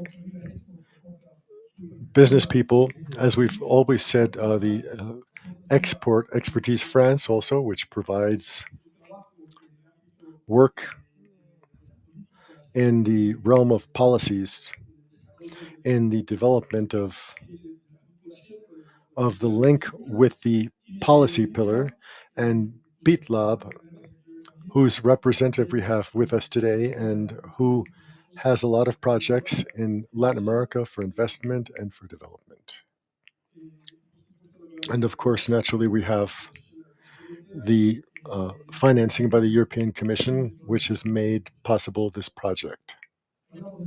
So let's talk about startups that wish to have the possibility to connect their capacities, their innovation, their knowledge with big companies. And this is the possibility that we're going to give to them. We're not going to give them money. We're going to give them the possibility to connect with a company and to have new clientele on the other side of the Atlantic with whom they can develop a pilot to test their technology and carry out a preliminary experience or a working experience. And so we have a series of services for acceleration valued in as much as 40,000 euros for each of the projects that are to be addressed. We have the big companies that naturally seek to connect with these startups to renovate their offering and to diversify it. And this is what we are seeking in terms of demand for innovation. We also have from the startups, business associations, accelerators, public administration, and investors. These are all of the actors that we want to connect in different realms because the opportunities for opportunity are infinite. Digital, for example, in food, health, transport, industry, culture, tourism, etc. And with technologies, we've just mentioned a few of them. We have technologies that are still being developed, that are still providing new solutions, and that we want to place at the service of our members.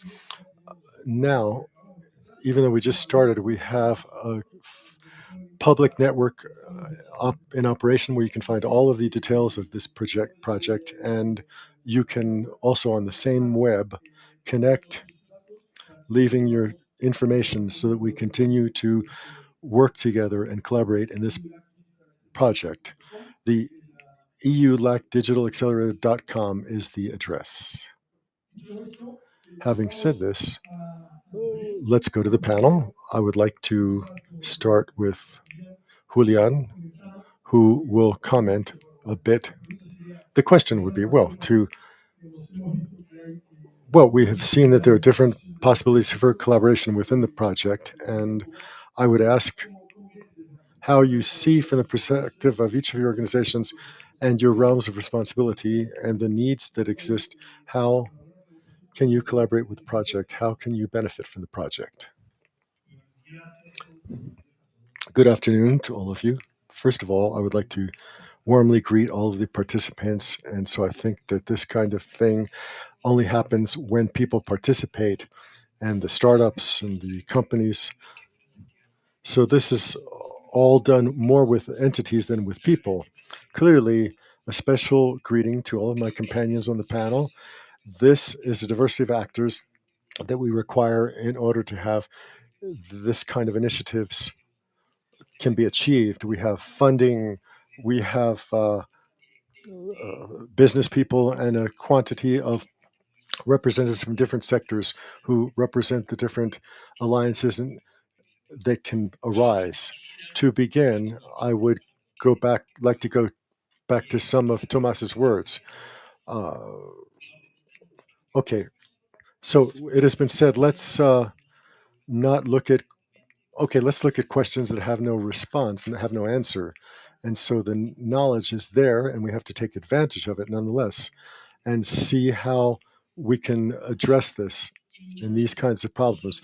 A lot of times, not just generating this kind of knowledge, we get to prototypes, and these can become enterprises with a technological base that respond to the big challenges that we have at the country and at the Latin American level. And in terms of relationships between Europe and Latin America will be very important. And here it becomes essential in terms of how we'd start to work, to see how to work to exploit this technological possibility with this network of actors. Secondly, this is a topic that you didn't talk about. You talked about transformation. And so, transformation, you said, you thought was more important than digital. And so, I would agree because undoubtedly, when we talk about transformation, we see how knowledge can generate developments, both scientific and technological, that uh, contribute towards these huge changes that humanity is undergoing and are very closely related to science. And this happens in a lot of countries like South Korea, which is a clear example of how knowledge can change all of the aspects of the country as a catapult.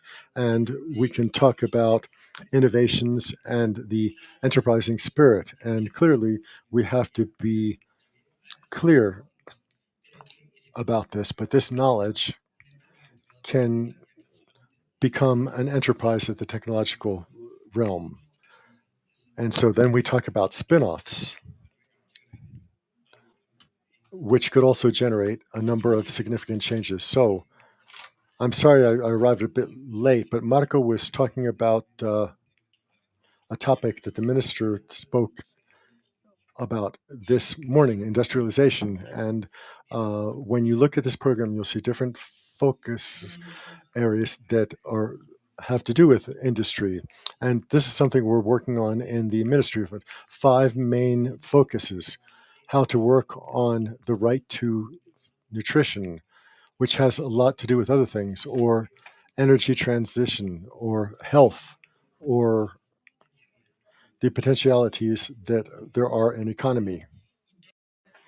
And all the topic of digital transformation and taking advantage of digital issues is cross-cutting to all these types of spaces. So it's a very clear relationship with what to do from the ministry and alliance such as this, which is being able to be seen now. Also to see how the actors can be strengthened from the CTI actors, also to strengthen the institutes of higher education. How can I strengthen the government, or how can I strengthen society itself? How can I strengthen the actors? We have incubators for small and medium enterprises, for example. We have innovations for innovation and productivity. How can we strengthen all of this in a framework of alliances such as this? And clearly, how can this generate entrepreneurship from technological bases? We've been fortunate enough to accompany entrepreneurships in technological basis. We have 32 of these events have been topics such as the economy, but we have close to 22 that are attempting to use to take advantage of convergent technology. So it's an enormous potential for convergence here. And the last point that I believe it's important is to see, with all the identification that we've here, how can I also contribute to the generation and strengthening of public policy that is something that for the ministry is extremely important beyond just financing a program, because it is important to have summons, but it's also to think about public policies that would enable that transference of knowledge, the use of knowledge, the generation of innovation, strengthening of enterprises of a technological basis in the country. If you see how many are in the country, nobody can actually say how much have with technological basis. Is a topic that we need to map and to see how we can take advantage of for initiatives such as this. Thank you. Agustin, from the perspective of a company that is large and important internationally, as you already have done these types of relationships with these companies, how have you been making this work, and how do you see that you can take advantage of this process? Well, thank you very much for the invitation. In truth, it's very important to be within this conversation. A brief introduction of WIDA, as has been said before, we are the corporate venture traffic of Movistar. I am leading WIDA in Latin America, which is the region for Spanish speaking in Latin America. And a part of me leads Brazil. So we have a very strong presence in Latin America and the Caribbean. And I'm going to go a little bit to the basis. When we speak about a project with this magnitude that brings together various entities that are very important for innovation to take place, we will return to the concept of open innovation or the corporate overreach. And when the corporations innovate through startups, so there's a lot of ways of innovating. The most traditional way, the most ancient way, would be to develop your own innovation capabilities. But as the ecosystem uh, evolved and through digitalization, evolutions began to come about so strongly, so quickly, which is much easier just to join some of the entities that are already innovating, like, for example, startups, before developing your own strategies for innovation. And that is the concept of corporate venturing or open innovation, as has been stated previously. One includes the other, but they're similar. We began to walk through this space through WIDA for more than 10 years ago. WIDA belongs to a Spanish European company that waged on Latin America in its operations some time ago. And behind that is some innovation. So it was 10 years ago, the creation of WIDA. And they are convinced that innovation is not going to occur just in certain geographies, but there are rashes of innovation that you need to take advantage of and to capitalize upon, and you can only do it by being present. This is how we began a pathway, and we learned one of the greatest learning processes that we've learned this year is the importance of collaboration. So we picked up the flag, not just of developing our own strategy from WIDA and on an open way, but also to help the ecosystem for corporations that connect with startups to grow both in Latin America and in Europe, which are the two geographies where we have presence. And it's through various initiatives. One of them, for example, would be projects that we have together with the VID, another of these, and I'm going to go more in depth in the ones that are relevant to us. But we also participate in all the regional associations of venture capital representing corporations and attempting to build so that the corporations can invest more. It's different from a logic of competition. We believe that while more corporations are invested, it will be better for all the entire ecosystem, because we seek from corporations transformation, digital transformation, innovation, to reinvent, to be as high as we can in respect to what is happening outside our corporation. And they require an ally with the weight of a great corporation to generate impact, to have greater traction, to have a new source of income, and to have greater presence, and to begin to grow more. We believe it's perfect and very natural, and we would like, and we will preach so that we're able to achieve this. So we've reached this project where we're involved everywhere. We're an actor that has the possibility of investing. So the capability of the investor, we have a startup portfolio, so we're very close to the portfolios.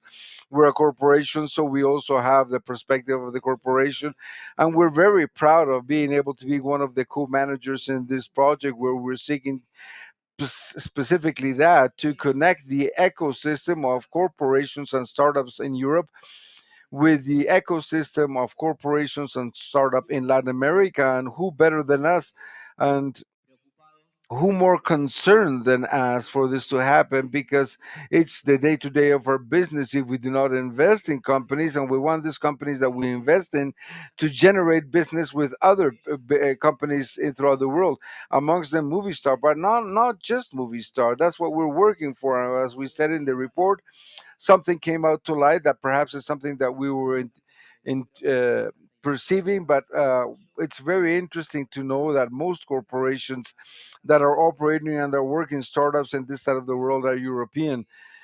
And it speaks about the large and deep connection, obviously, from various years of history in common that we have with Spain, but not just Spain, but the entire European community.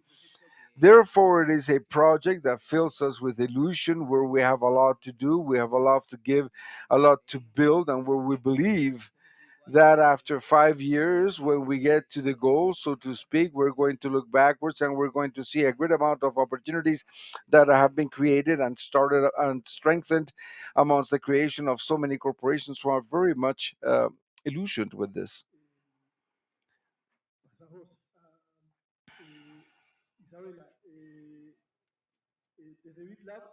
From BitLab,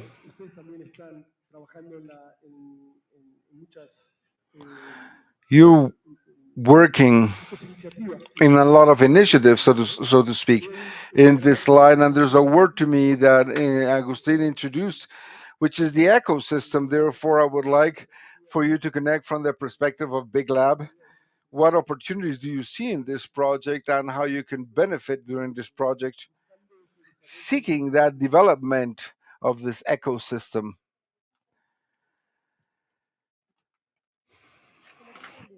Yes, I do have it on. Thank you, Sergio, and thank you to the European Union and to the team for having invited us. We from Big Lab, and I'm going to give also a short context so that you know where we're standing currently in respect to our business model. We have transformed an entire value proposition in respect to what the FAMIN did, which is the multilateral fund of investment for technical developments, for economic development, much of the microfinances. This year we're um, meeting 30 years of operations. It'll be in Bogotá, and since 2018, we began to cohese this story. Islaba has been an important stakeholder in Latin America and the Caribbean, and more we have a greater opportunity of playing within this environment. So how are we doing it? We're doing it in two ways. In one way, we're directly identifying entrepreneurs or disruptors who are improving lives in Latin America and the Caribbean through technology or innovation. This is key also because within this entire process, this 30 years of history, we have become in one of the financiers of the largest risk funds in Latin America. We have exposure in more than 100 Latin American funds. That gives us obviously exposure to more than 400 startups in the region. Several of them are unicorns. So, who has been developing that industry not just for Colombia but for the entire region? There, it's BitLab. From both in entrepreneurs and in funds, and in this ecosystem development, that's where we're entering with Digital Alliance, with this accelerator.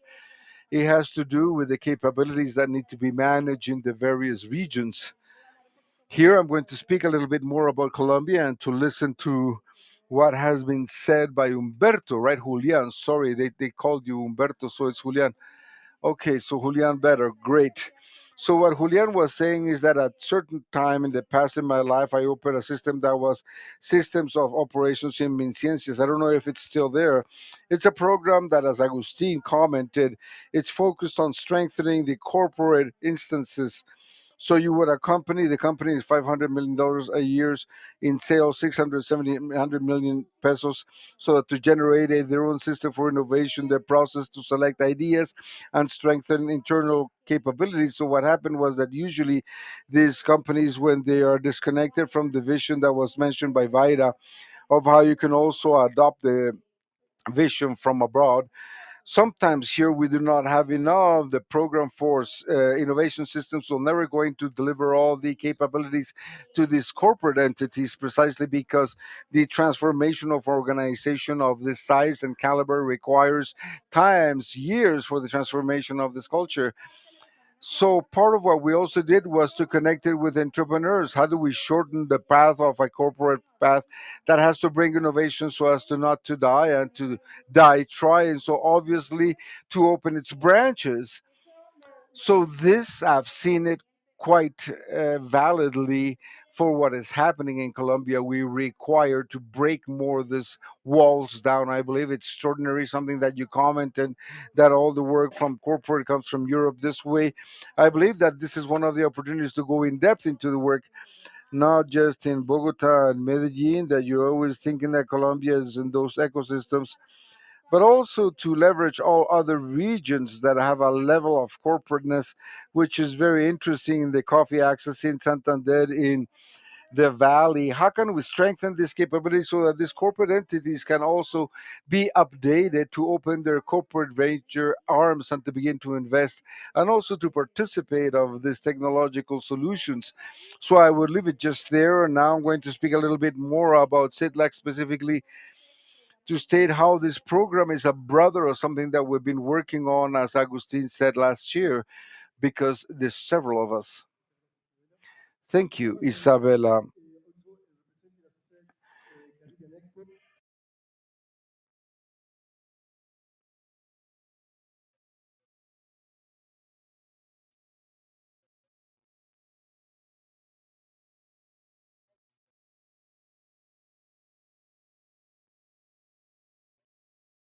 Particular from the perspective of the Caribbean countries.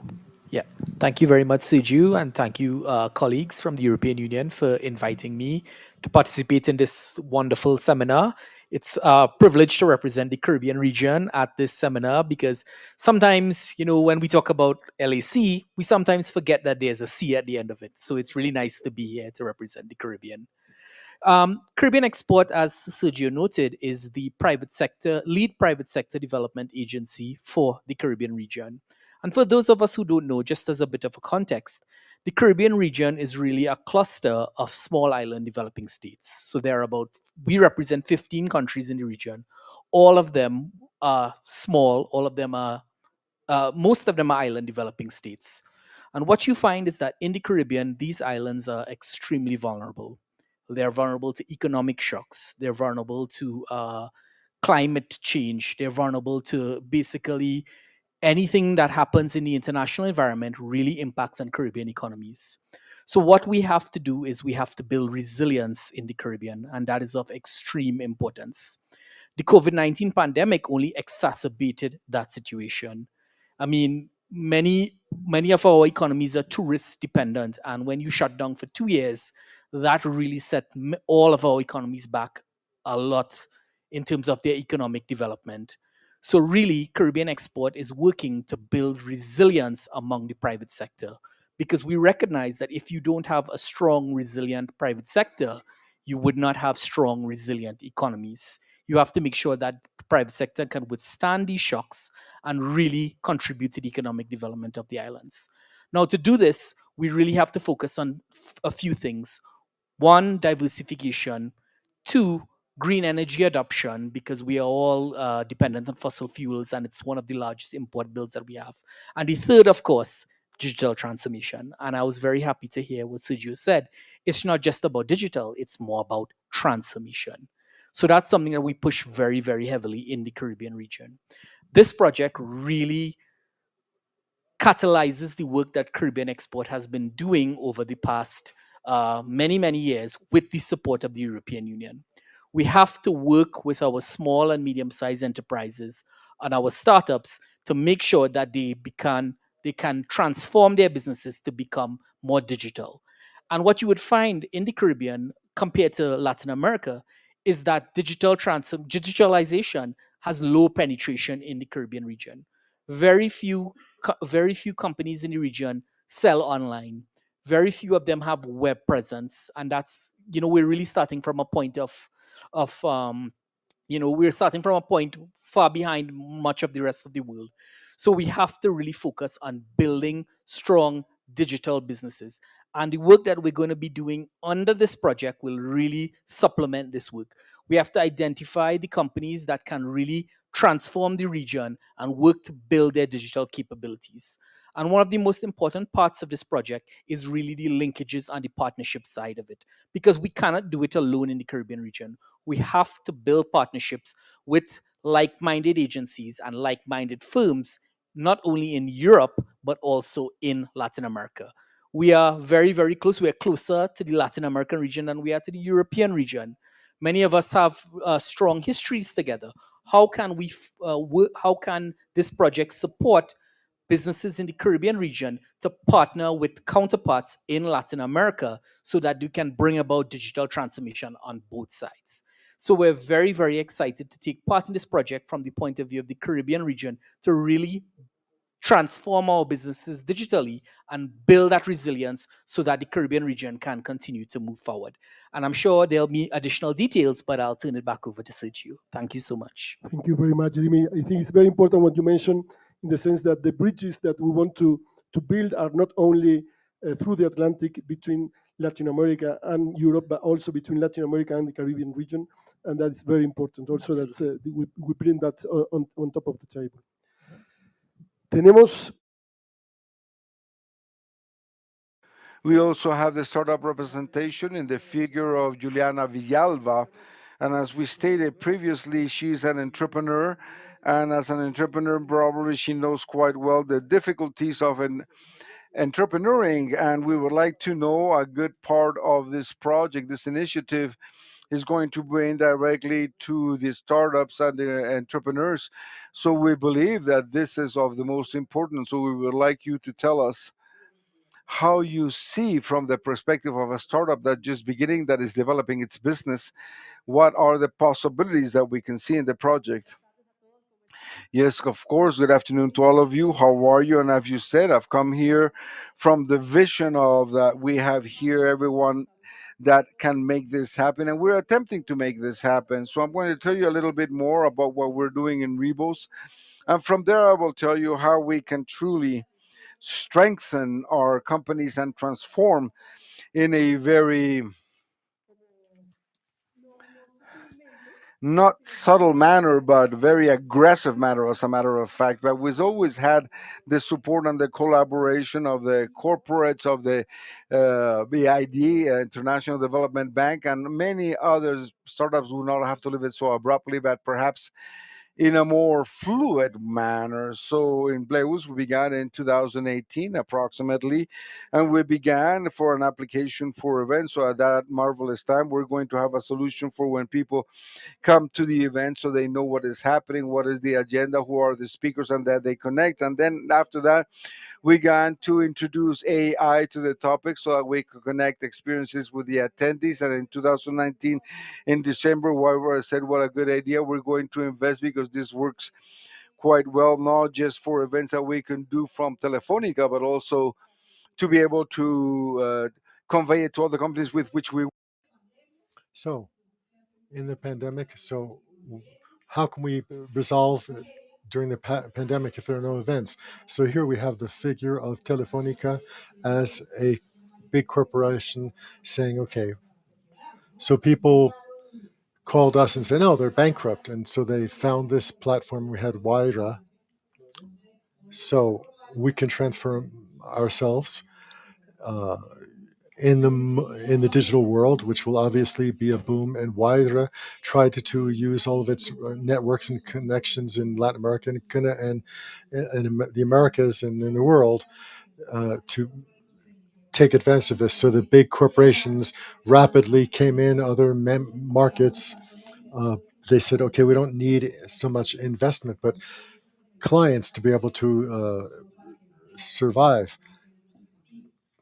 So here it's key when we start to create these alliances and this work among the corporations and the startups, as Agustin was saying, obviously to innovate, but also from the perspective of the startups, how we can have a way to rapidly grow. And obviously, with the IDB, they have a wonderful program called We Exchange, which involves enterprising women. And this program also opened the doors for us because I was a finalist in this program to also reach all of the region and to start to uh, make use of what we did in the Reus.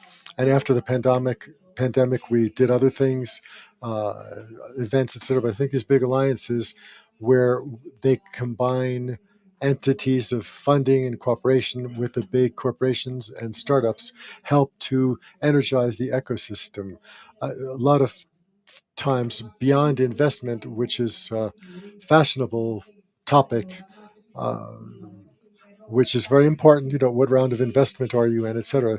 But is the topic of how you can reach new markets, how you can truly test your and prove your product.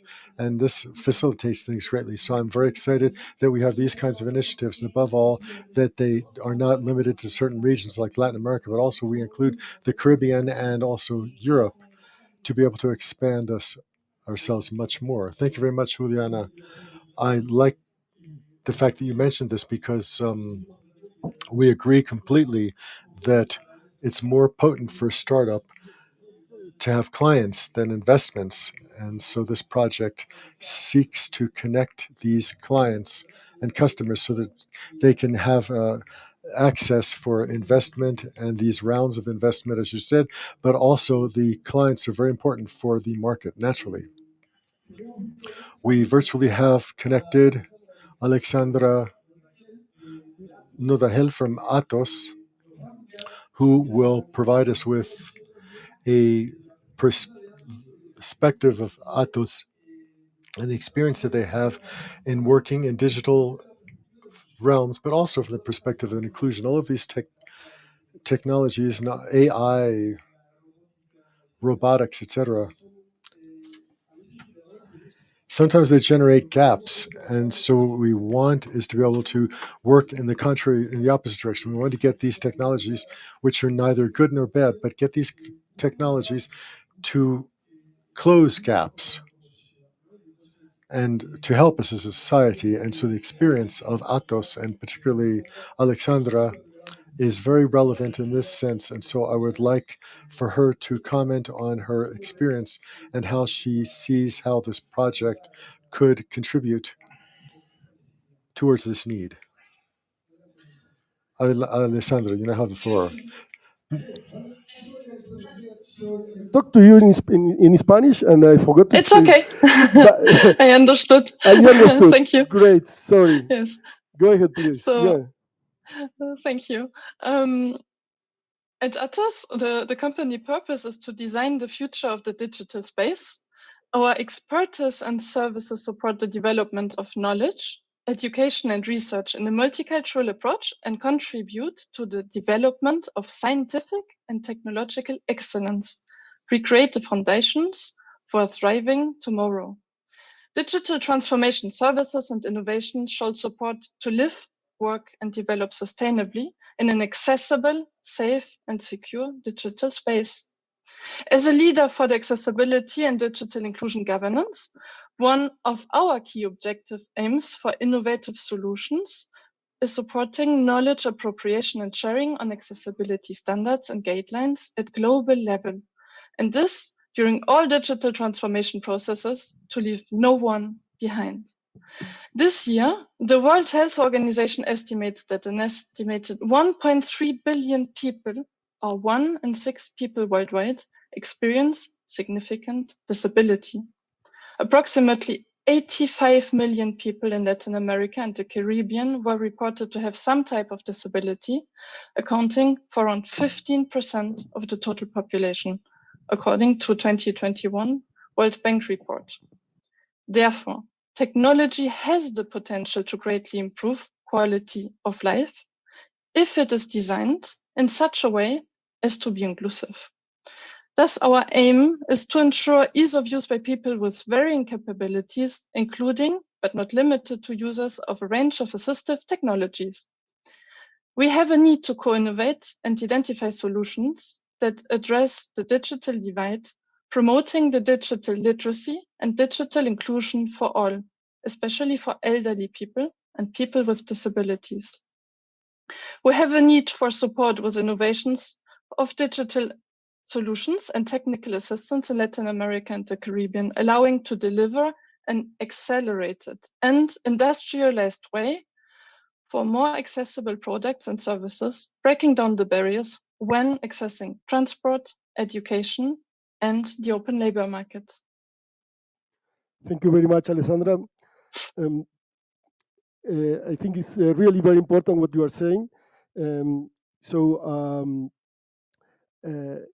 Let's please can you tell us about one example of this kind of relationship that you have with this type of projects for digital inclusion, please? Yes. So since 2021, Atos has a jointly project held twice, which was called ICT for Inclusion Challenge with German Agency for International Cooperation, GmbH. And there our shared ambition in ICT for Inclusion Challenge was and still is to unlock the potential to support disability inclusion through digital technology. So what does this mean? It means that ideas behind ICT for Inclusion Challenge was to promote narratives that barriers experienced by people with disabilities can trigger innovation. The first example here was held for the context of Geography of Africa, where we dedicated our challenge to inclusive education.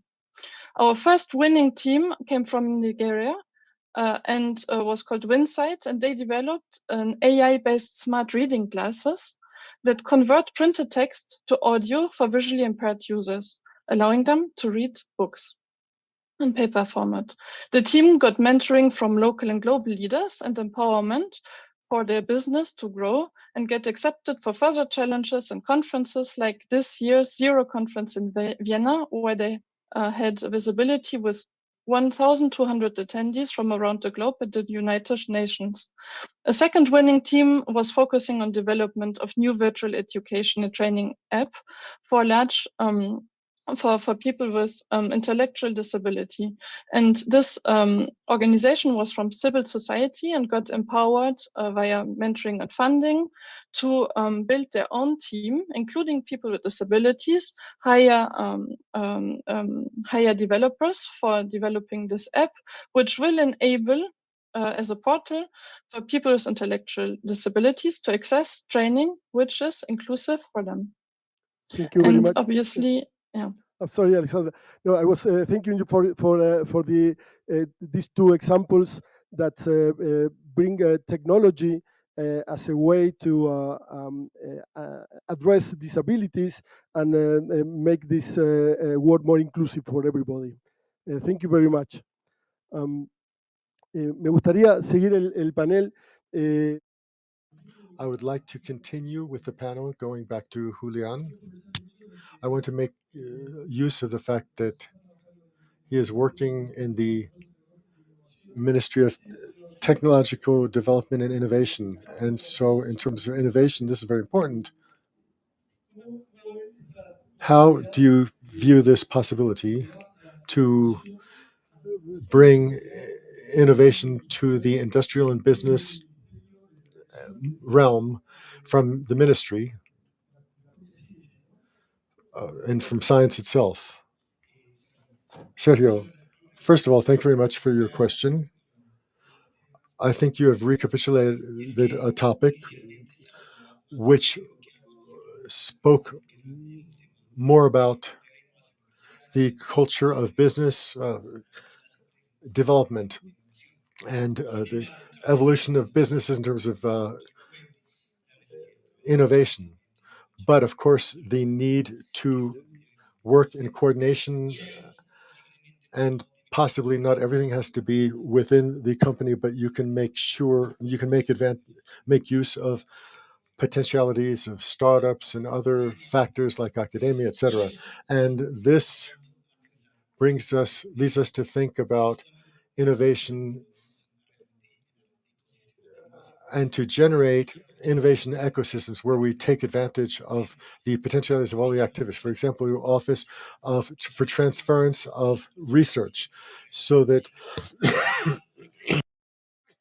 so we can make sure that these discoveries get to industry and academia, and to generate this relationship so that they can start to potentialize and to no longer talk about innovation by itself because it's been misused in many contexts, and to start to think about a topic which is how to transfer so that we can surmount challenges of the companies and society itself. And here I think that the potential that we have from the scientific realm becomes significantly relevant. In fact, not everything has to come from an initial research, because a lot of things have been patented and a lot of times the patents are not used. And so we have a significant proportion of patents that are generated in the country but that are never exploited because intellectual property is not used very often, and generally we try to incentivize this. For example, a patent that is generated from the academic sectors, from researchers, can resolve a point that the companies might have or some challenges that we need to face. And so there are a number of things. There's something else that's important that I really like, that Juliana has mentioned, and that with the you see how these kinds of things can happen to organizations and how these things have to be applied in many different contexts. And so you start with a research topic, and as it goes forward, you find that the same things happen in terms of technological enterprises. And so the idea is how we can heal the gaps that arise. So you start to see how there are different gaps between the departments and the regions in terms of innovation, and how we can start to close these gaps at the regional level so that these initiatives are not only centered in the big cities, but truly reach the entire economy, the popular economy, which is the vehicle for the ordinary citizens to receive this kind of information. And clearly, hand in hand with these alliances, I think this type of initiative is very important in terms of the networks that it gives rise to. When we talk about ecosystems, from the perspective of WAIDA,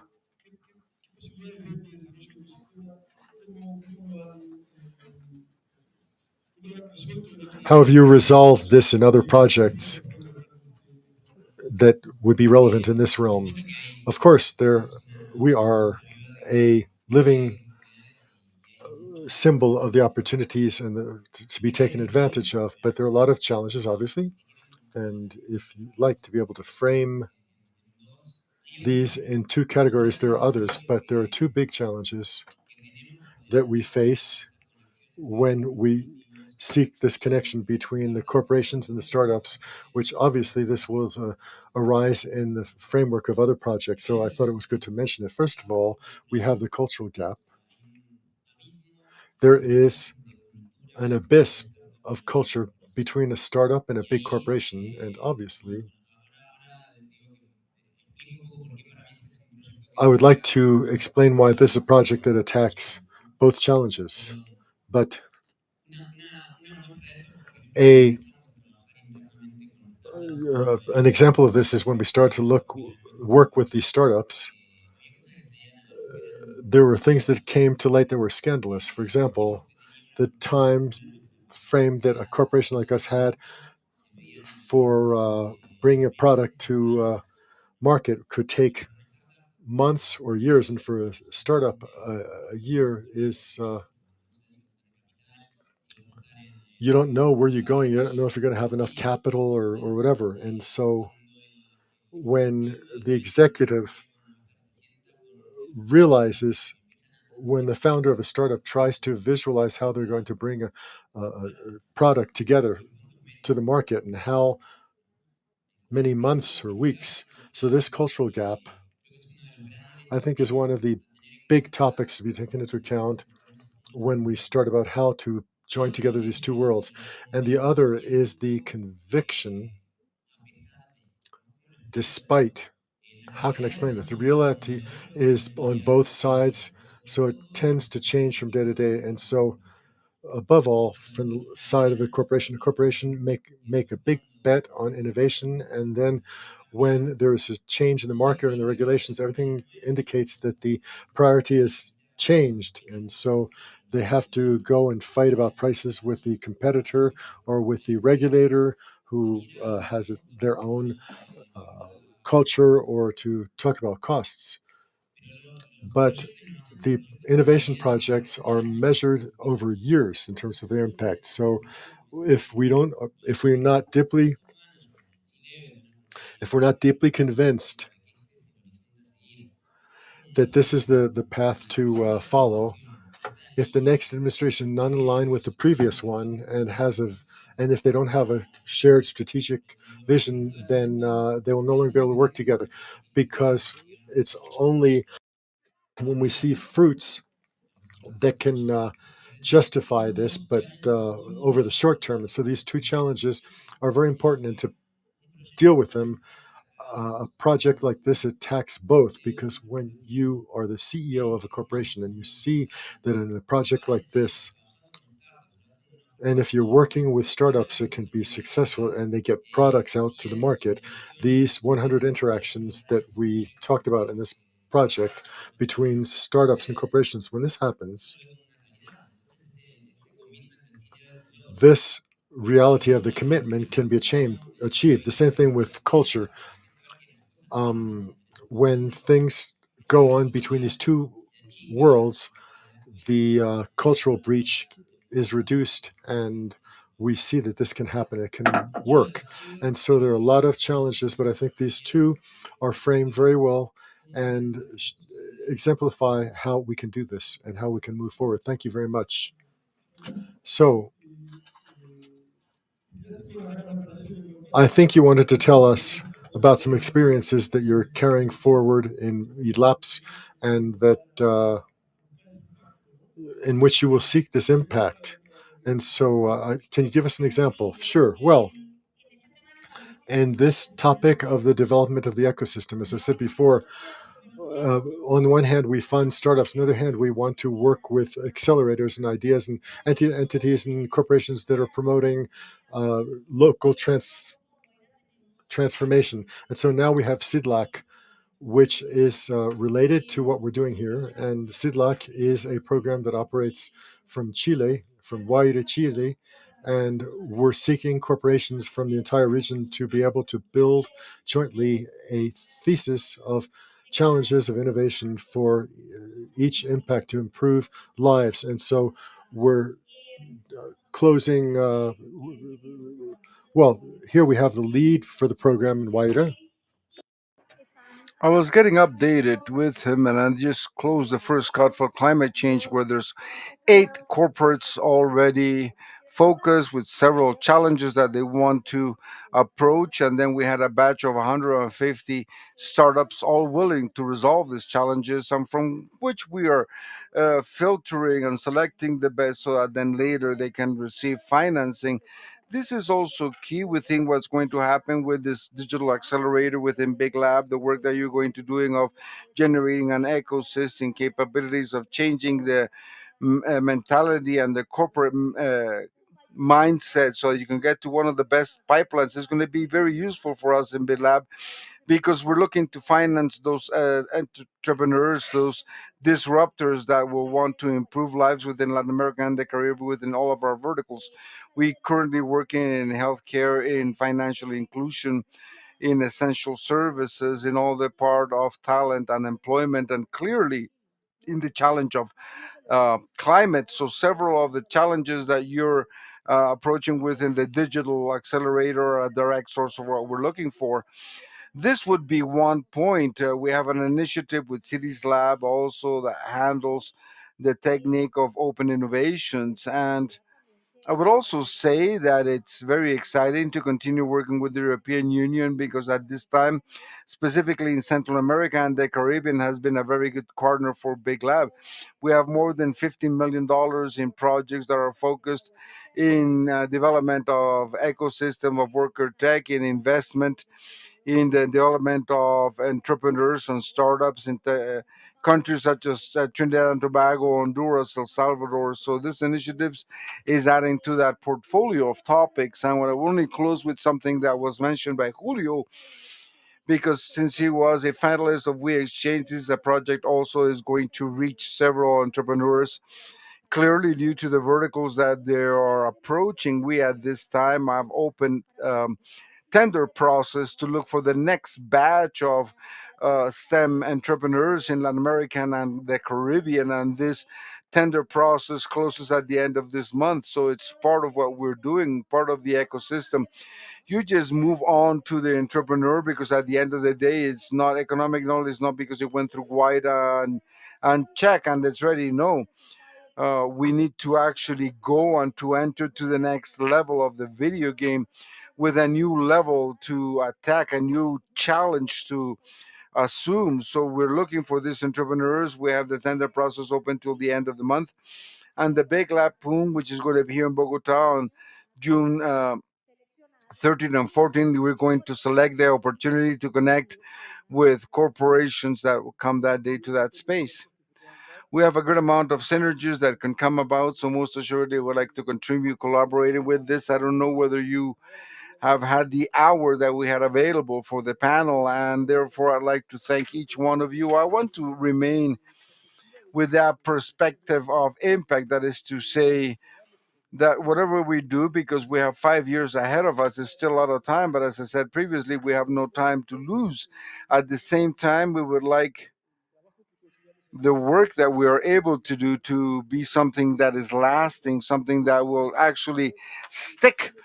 So we need more companies to join. We need more corporations to join, European and Latin American corporations, and from other countries too, to place before us the connections in the entrepreneur ecosystem, innovator ecosystem, with technological transference offices so you can have open innovation from companies. And for this would be the possibility for startups such as the one of Juliana and many others can be developed holding these capabilities. So I believe that before us we have a very, very important challenge. The accelerators in general have a regional environment, local environment, and here we've just broken free. We said we're going to do it from one continent to the other, and from this continent here all the way to the way back. So it's a challenge that fills up with motivation, and we are very much willing of working jointly. So I'd like to thank all panel members and also Alexandra. Uh, and thank you very much for everyone for your attention. Well, thank you very much for this panel in the role of the private sector that provides a lot of hope. Six voices, six accelerators, and the alliance makes sense when you see these experiences. And now, to continue with experiences, we're going to move on to our agenda with this following panel. I would invite to those that are going to be parts of them Enrique Aliste, a researcher from the University of Chile. I'm going to invite Rune Floberg Cahin, who is the chief of the Department of Science, Application, and Climate of the Space Agency of Europe. Welcome. Carlos Candida, who is director of the National Authority for Governmental Innovation for the Republic of Panama. I'm going to invite Emmanuel Pajon from the European Association of Teledetection. I'm going to invite Rima Lekohik, who is an executive director, delegate in charge of operations from Expertise France. Manuel Davila Esguerra, who is the director of satellite images from the University Minuto de Dios, Uniminuto. And we have the privilege today of having a colleague from the European Union that comes to moderate, the European Commission to moderate this panel from IMPA. So, what's the title of this panel? The importance of observation of land for a fair transition. You will probably speak to us about experiences such as the services of observation for land, such as Copernicus in Panama and Chile, where there's been a great dissimilitudes, but you also have differences. We're also going to approach the links with the Vela network to launch the incubation center for companies with digital accelerators. Stefan, welcome. You have a luxury panel. You have an hour to speak about land observation. Welcome.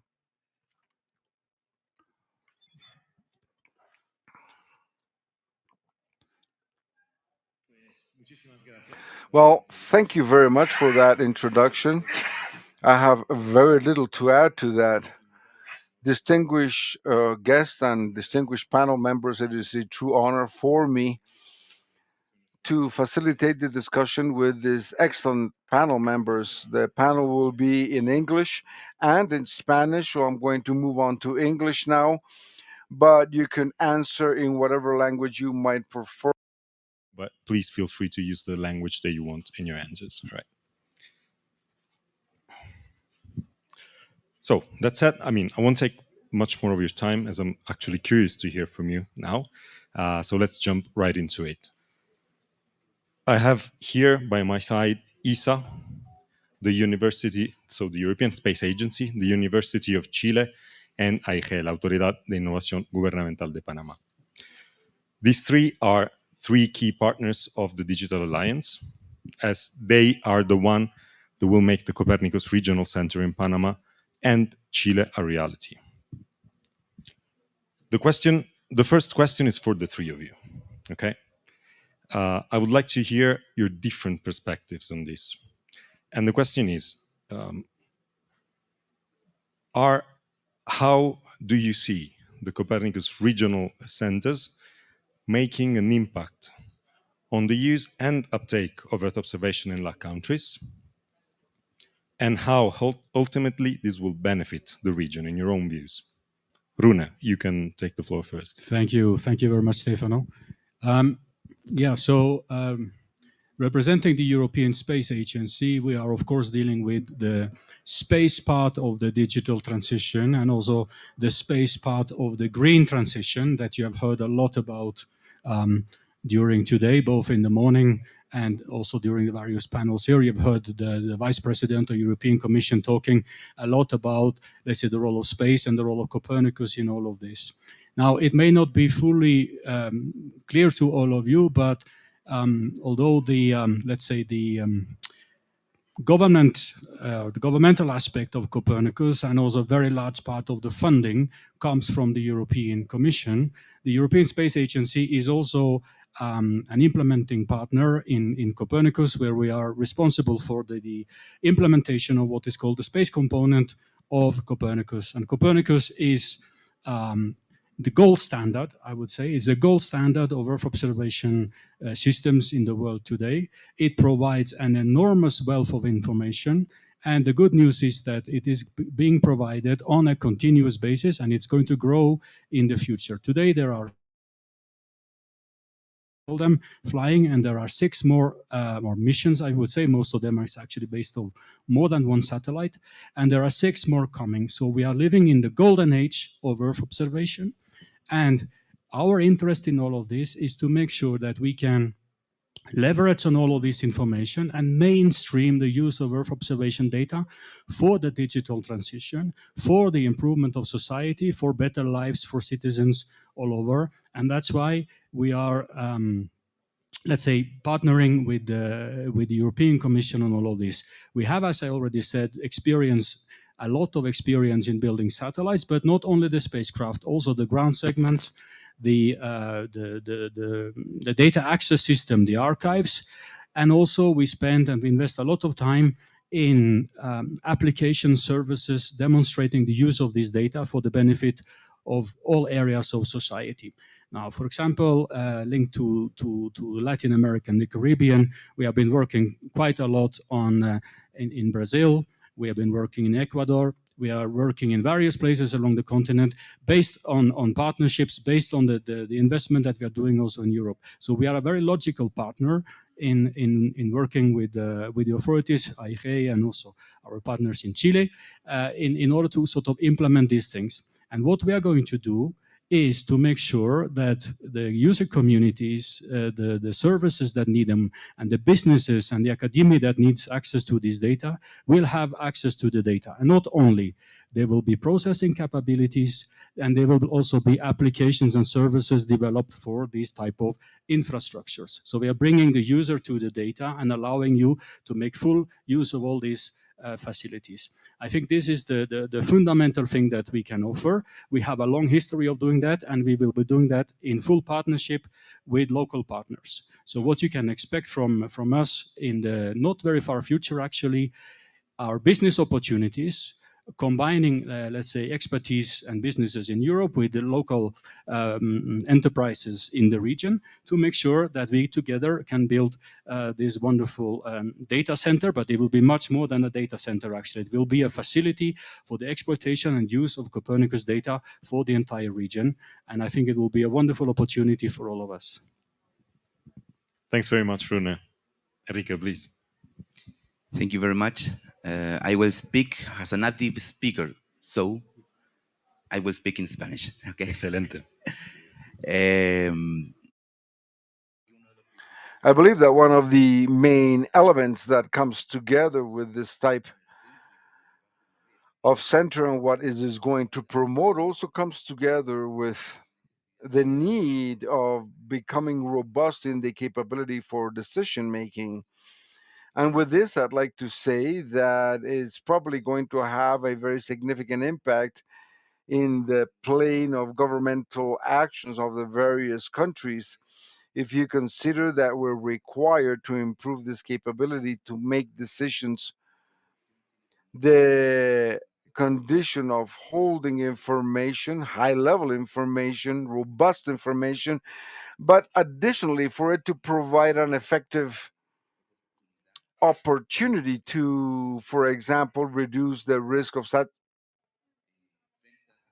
in respect to situations that are more demanding day by day in the region, Chile in particular, in recent times, in summer, February, suffered fires at a scale and magnitude which is incredible, and it was mostly for conditions that in some way were foreseen by geospatial information. You had the alerts available, but you did not have the space about how to act in respect to these alerts with satellite observation. We're always living at torrential precipitation that took more than 60 victims in Sao Paulo, Brazil.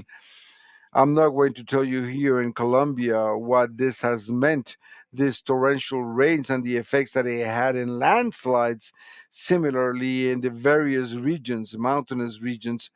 So we can sum up very largely these types of risk. First, you need to coordinate these that are institutionally, obviously, but you also need to have very high quality information. This is also very important.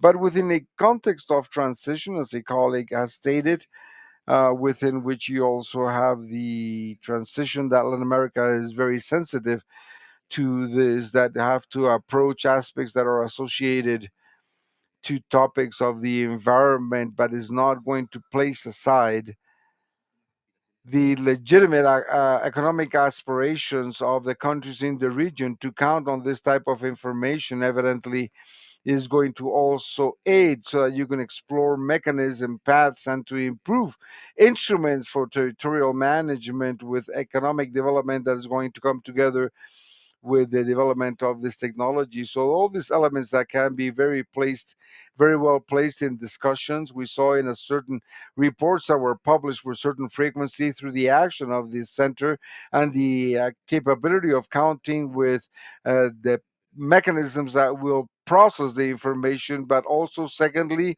easy and efficiently to decision making. I believe one can be one of the fundamental impacts that can be created by the existence of this center.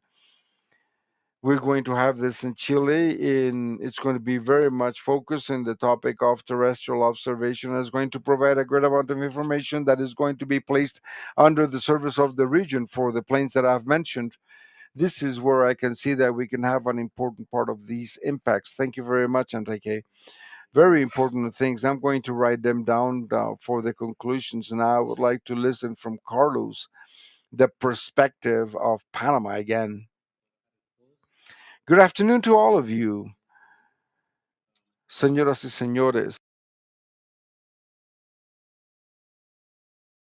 Very interesting topic y soy muy apasionado por ello. And I am very La primera passionate persona que about me it. The introdujo a first person Copérnico that introduced me to Copernicus was Minister Yi. She's here. And in the same way that she lived it through the European Union, we had a tax instrument And to me, the first thing that actually blew my mind that we can bring this and measure the life and the operation of water. We have the Panama Canal, which uses water to generate the greatest revenue stream of the gross national product. So if we do not take care of the water and generating effects, and this is also going to affect all the projections and social projects of infrastructure that we have in the country. In truth, when we began to speak about this topic, first, it generates a lot of aspiration, also motivation to resolve very complex issues, but also something that it's always been very passionate with in my past life as a researcher, and that is that through the sophistication of this knowledge is that we're able to have a specific transformation to our productive sector. So if we are only thinking in economic activities that are traditional, we'll never be able to give the extra step, and therefore, due to the uh, point in where we find ourselves right now, this is a unique opportunity in our lives. There are not many centers in our hemisphere. Secondly, in 2020, despite the fact that in Panama we do not have many natural disasters, we had two in a single month, the Hurricane Eta and Iota. From there, we began to attempt to study what had happened with it, and we found a document that collected the affectation from the 70s to 2019, and it was a total of $400 billion. It's unrecoverable, and we had to be a bit smarter in respect to these investments, such as the services that are rendered to the citizens, but also of how we can have much more resilient economies, more competitive. So we observe the land with all its complements, and this also allows us to ensure the survival of human race, but also how to save the planet itself. Thank you very much to the three of you. Very important keywords. You have addressed many of the services that these centers can and will provide, and in general, that Earth observation can provide. I would like to hear from you, Rune, because it was mentioned that there's one that it's very dear to my heart and it's very important in my in my perspective. That is the support to everything that is disaster risk reduction. In all the phases, in the preparedness phase, but also in the recovery phase. And the Copernicus Regional Center in Panama, that you together with the AIG will implement, will initially focus on disaster reduction and preparedness. Can you tell us what difference can Earth observation make in this sector?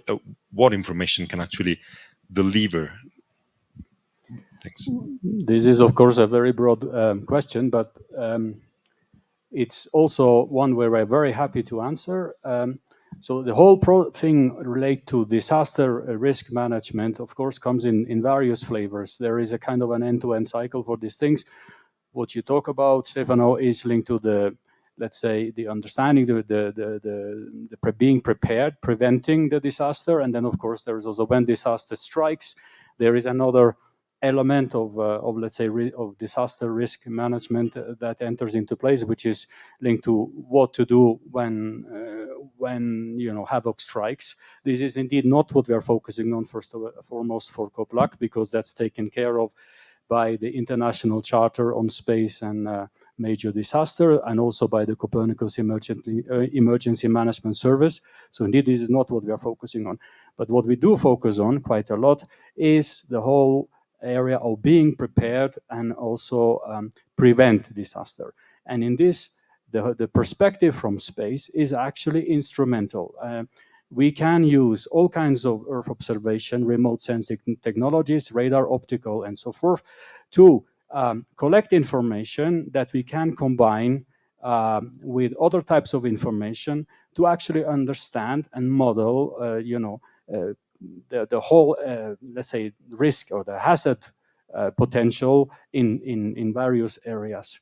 It is not so that by putting a satellite in space and you acquire an image and you will understand immediately what is happening. It is not something magic, but by combining space-based information, so remote sensing, with models, with other types of data, and with adequate level of expertise, we can build models that do have, let's say, the potential to understand the past, and also somehow to predict what is going to happen. So this is what we are going to invest in. So it's about providing the data, it's about linking with the communities that do provide the expert models, and helping us answering this kind of what-if scenarios. If something is going to happen, if something is being observed in space, what is the likely scenario? And this is exactly what Earth observation and the community that works with Earth observation data can offer.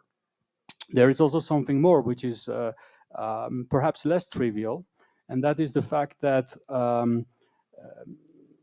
it's not only about using data in the immediate to provide early warning. Early warnings are fundamental, of course, because that's what you need to alert the population about what is happening.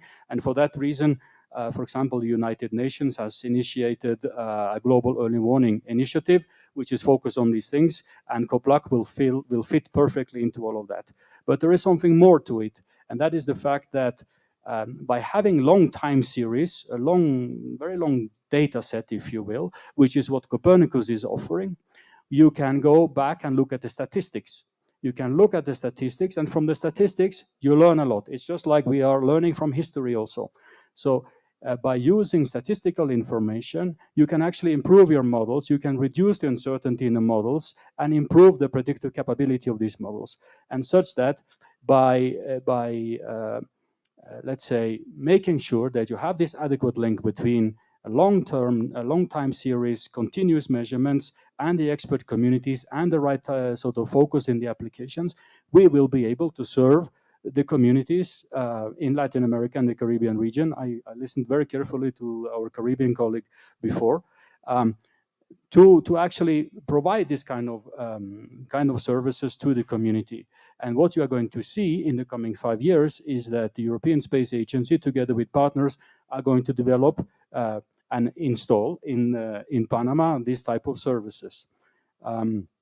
Of course, the stakeholders in these are many. Most of them are linked to, let's say, the national risk management services. For example, yesterday we met with the local one here in Colombia, and they have stated a clear interest to be part of this initiative. We in the European Space Agency will reach out to all of you to be part of this dialogue, and so hope that as this COPLAC initiative grows, that we can build more of these services and have the right synergy between all of them. This is basically our ambition in this area. Thanks very much, Rune.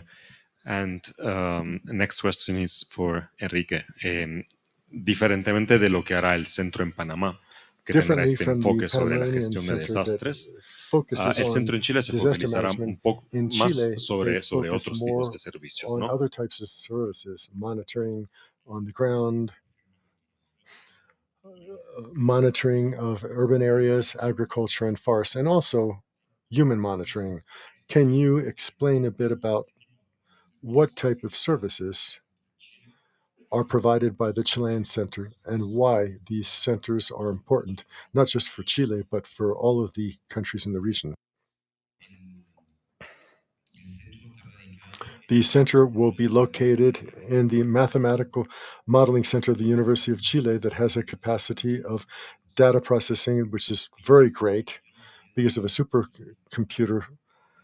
And because when I ask about how does this computer work, I can't assimilate this. It's difficult to understand, but has to do with an extraordinary simultaneous processing capacity. And this, in terms of earthly observation, will make it possible to process many levels of data production and statistics, which will make it possible in terms of agriculture to establish ways of observation, differentiating coverages in terms of soil use.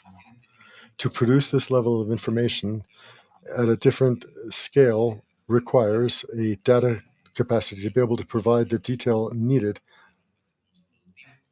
for productive uses, for example, or for conservation. If you can observe areas of native forests that, with the goal of conserving them with this level of detail, and to be able to use this in fruit production and other areas with this productive focus, which would be very clear, but at the same time, we try to generate a fundamental input to create conditions and criteria that would help in territorial advantage. And this could be essential in different areas and different topics. But the focus here will be mostly on generating a density of data that makes it possible to have ocean monitoring, which will be essential in climatic terms, and particularly because of the phenomena that have affected us recently. For example, La Nina and El Nino, which are determinants to be able to plan response and preparation, and the productive areas as well. And this will benefit from a lot of information. Also, at the urban level, it'll be interesting to be able to create a dense and robust data set that will help in the observation of local climate changes, which are also fundamental in urban planning in terms of the observation of phenomena in Latin American cities and that have to do with atmospheric dynamics to be able to prevent or predict atmospheric contamination, etc., air currents, etc. And so also the coastal exploration or observation, seismic observation as well. And on the productive side, how to collaborate with this kind of information and level of detail that we can process with these kinds of computers in terms of mining and activities, and also other initiatives in terms of productive aspects. And so it has a dimension of planning and investment that's very clear, and all of this with an important advantage, which is that they will help to develop data access platforms so that users can work within this data repository will be to prepare and process this information and to have more dense and detailed analysis so that we can have greater precision to reach greater details. And so the idea is that this will be a platform will collaborate in providing information that can be directly used by the users, but that can also be applied to much more complex phenomena. Thank you very much. We have heard from the three of you about how the observation of the Earth is an essential element to be able to deal with all of these global challenges, climate change, disaster management, but also applications like what you just mentioned. But also, we have heard in other panels this morning, for example, was mentioned by the Vice Minister of Panama or my Vice President from the European Commission that around the satellite data, you can also create an ecosystem that would have benefits that would generate benefits for the economy. That's why, Carlos, I would like to hear from you a bit about these benefits that these activities could provide for the economy. We know that the AIG in Panama and its center also deals with this strategy to support the private sector and also incubator strategies for companies that are active in the space area in the region. So the question is, how do you think the center in Panama could push forward the development of commercial activities in the zone or cooperation with industry? Gracias. I think that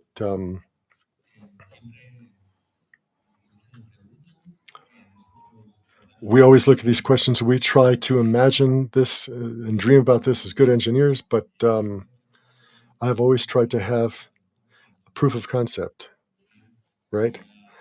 And I have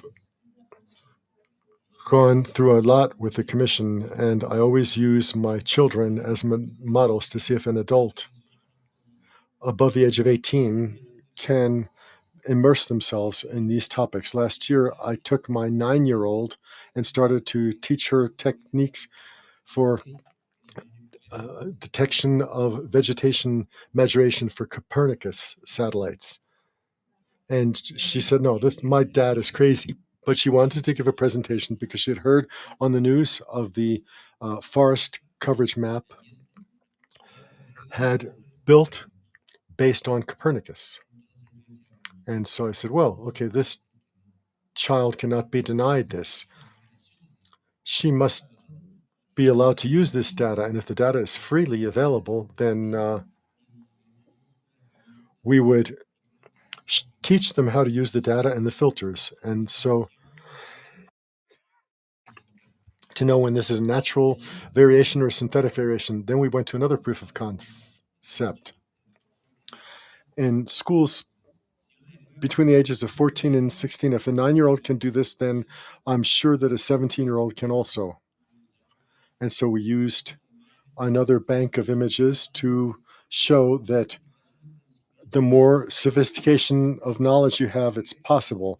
So the challenge is going towards school activities, as was mentioned this morning, and that is that in the first pre-concept, we found that mathematics, statistics, and physics are areas that require strengthening in all of the countries to be able to appropriate what we extract in terms of intangible knowledge. Because, as was mentioned by our Chilean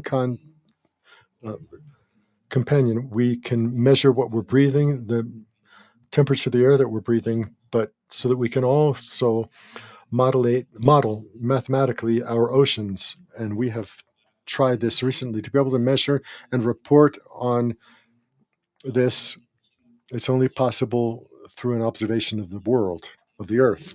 So the power behind this is infinite. And that's why to be able to show the sophisticated economy in this knowledge, we have to create the routes for learning and for access that would, between demand and needs, we find this perfect market fit. So there's big motivation to be able to start these dialogues with the different actors to be able to go to explore where we can have an effect on all our economies. Thank you very much. Starting from what you just said, and now I'd like to pass to Rima, and I'd like to ask you about the benefits that Earth observation can bring to the economy and the private sector of both continents. So the question is, can you tell us, in your perspective, how Earth observation can boost digital economies and also support a sustainable growth in the region? Thanks. Hello, everybody. Thank you, Stefano. I'm very pleased to be part of this discussion because I'm a fervent and very great believer that data in general and space data more particularly are a great enabler to the implementation of the Sustainable Development Agenda. And maybe I would like to start by congratulating our European partner and Latin American partner for this new digital alliance, because I believe it's a real game changer, notably on our topic, on this Earth observation matter. It has been said multiple times, indeed, the European Copernicus program brings today free and open data. And this data is already used by multiple actors, scientists, private sector, public sector, but even by citizens. And this data is already transformed into ready-to-use data, and with tailored service in all sectors, be it in agriculture, in energy, and in multiple other sectors. So, however, we noticed, and it has been mentioned by multiple panelists, that the role and of Earth data and its services is not already completely deployed, and it's used only by knowledgeable actors and stakeholders. So the objective today with this digital alliance is to see how we can support all Latin American countries and all stakeholders in this country to use this important and potential data. And if we want to be more concrete, we can consider that the benefit of space data are at least twofold. One-fold is on, like you mentioned, on the climate change and the societal aspect. And we all know that Europe has invested huge knowledge and huge experience in using space data and to provide a climate change solution. It has been mentioned the twin transition between green and digital is really a real reality today.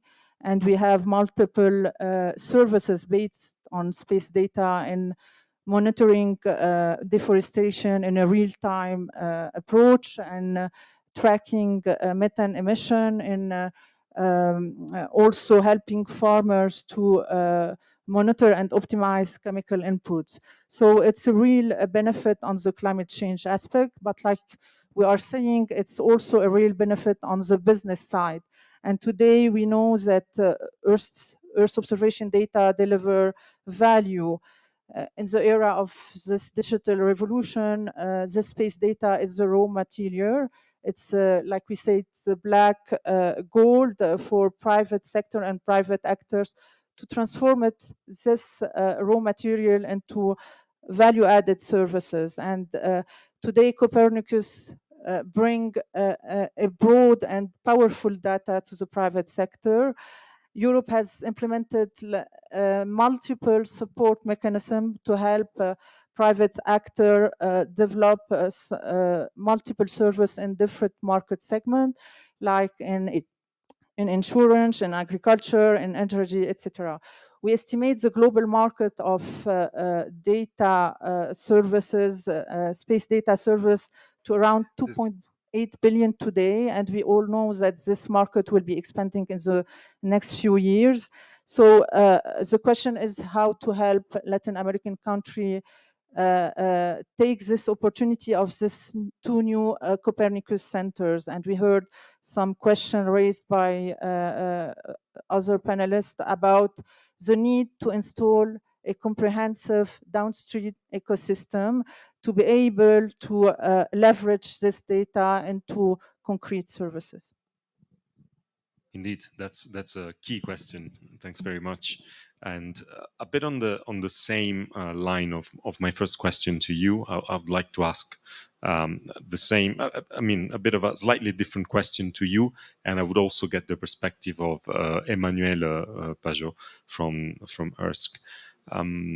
How, in your views, and maybe you can start, Rima, international cooperation with Latin America can support the emergence of a new space ecosystem in the LAC region? Maybe first we can try to take some lesson from European experience. Europe has a long experience in trying to use space data, and after 10 years of trial and errors, Europe has enough hindsight today about the needed tools to leverage space research and development and innovation. For a long time, Europe has focused on a technology push approach, trying to support technology solution, but multiple projects had emerged and the market was not ready to use these services. And Carlos mentioned it, we need to have a double approach on the supply side and on the demand side. And on the demand side, there is a huge need to raise awareness of the use of this data, but also the service that this data can bring into the market. Secondly, another lesson learned by the European experience is the need to have a whole support on the whole value chain of innovation and entrepreneurship using space data. We can mention maybe 5 major stages of startup development. First, on the awareness. We need to bring awareness on the potential of space data on the private and public side.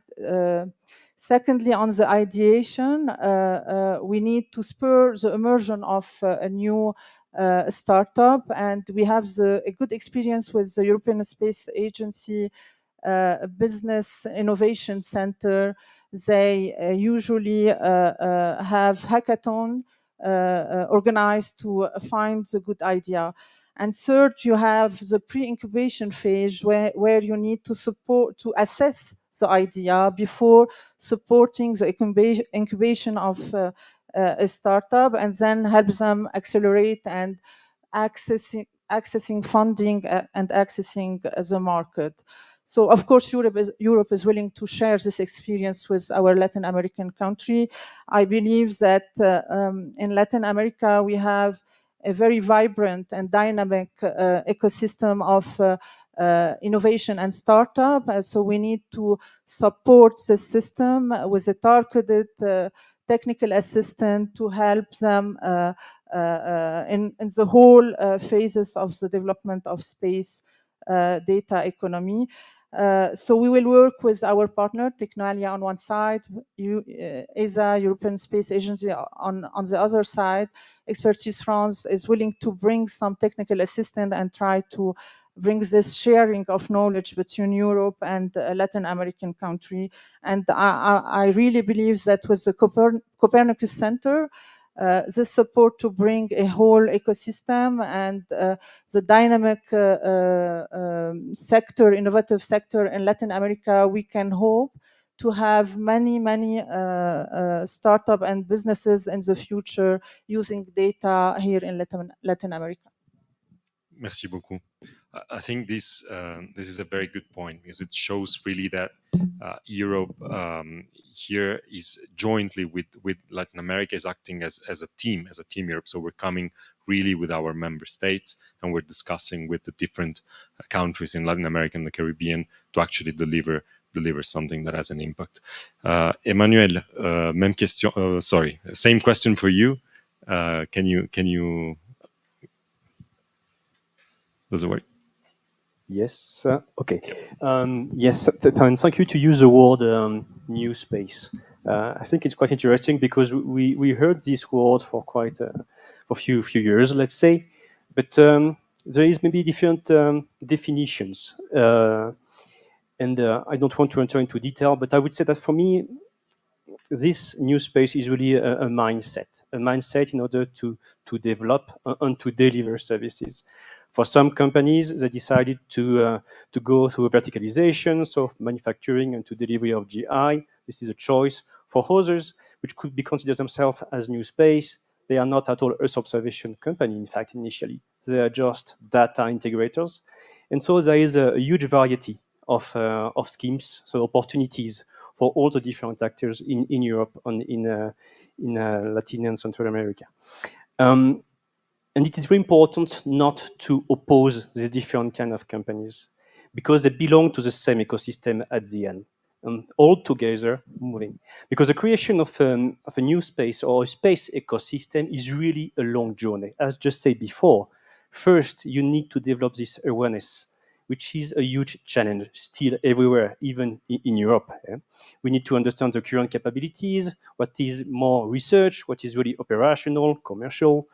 We need to create this significant network where all the users and providers are together in order to co-design potential solutions. We need to define what are the strengths, what are the gap in the value chain in order to develop a broad and robust value chain at the end, in order to sustain in the long term. So this process is really not again short, with a sharp start on the sharp end. It's really a continuous, an iteration. I like the word conveyor belt in order to really highlight this evolution to move from ID to R&D to prototype to then a more business model approach and commercialization. International collaboration is clearly an asset. It's an enabler in order to speed up this process. As said earlier, we shouldn't reinvent the wheel.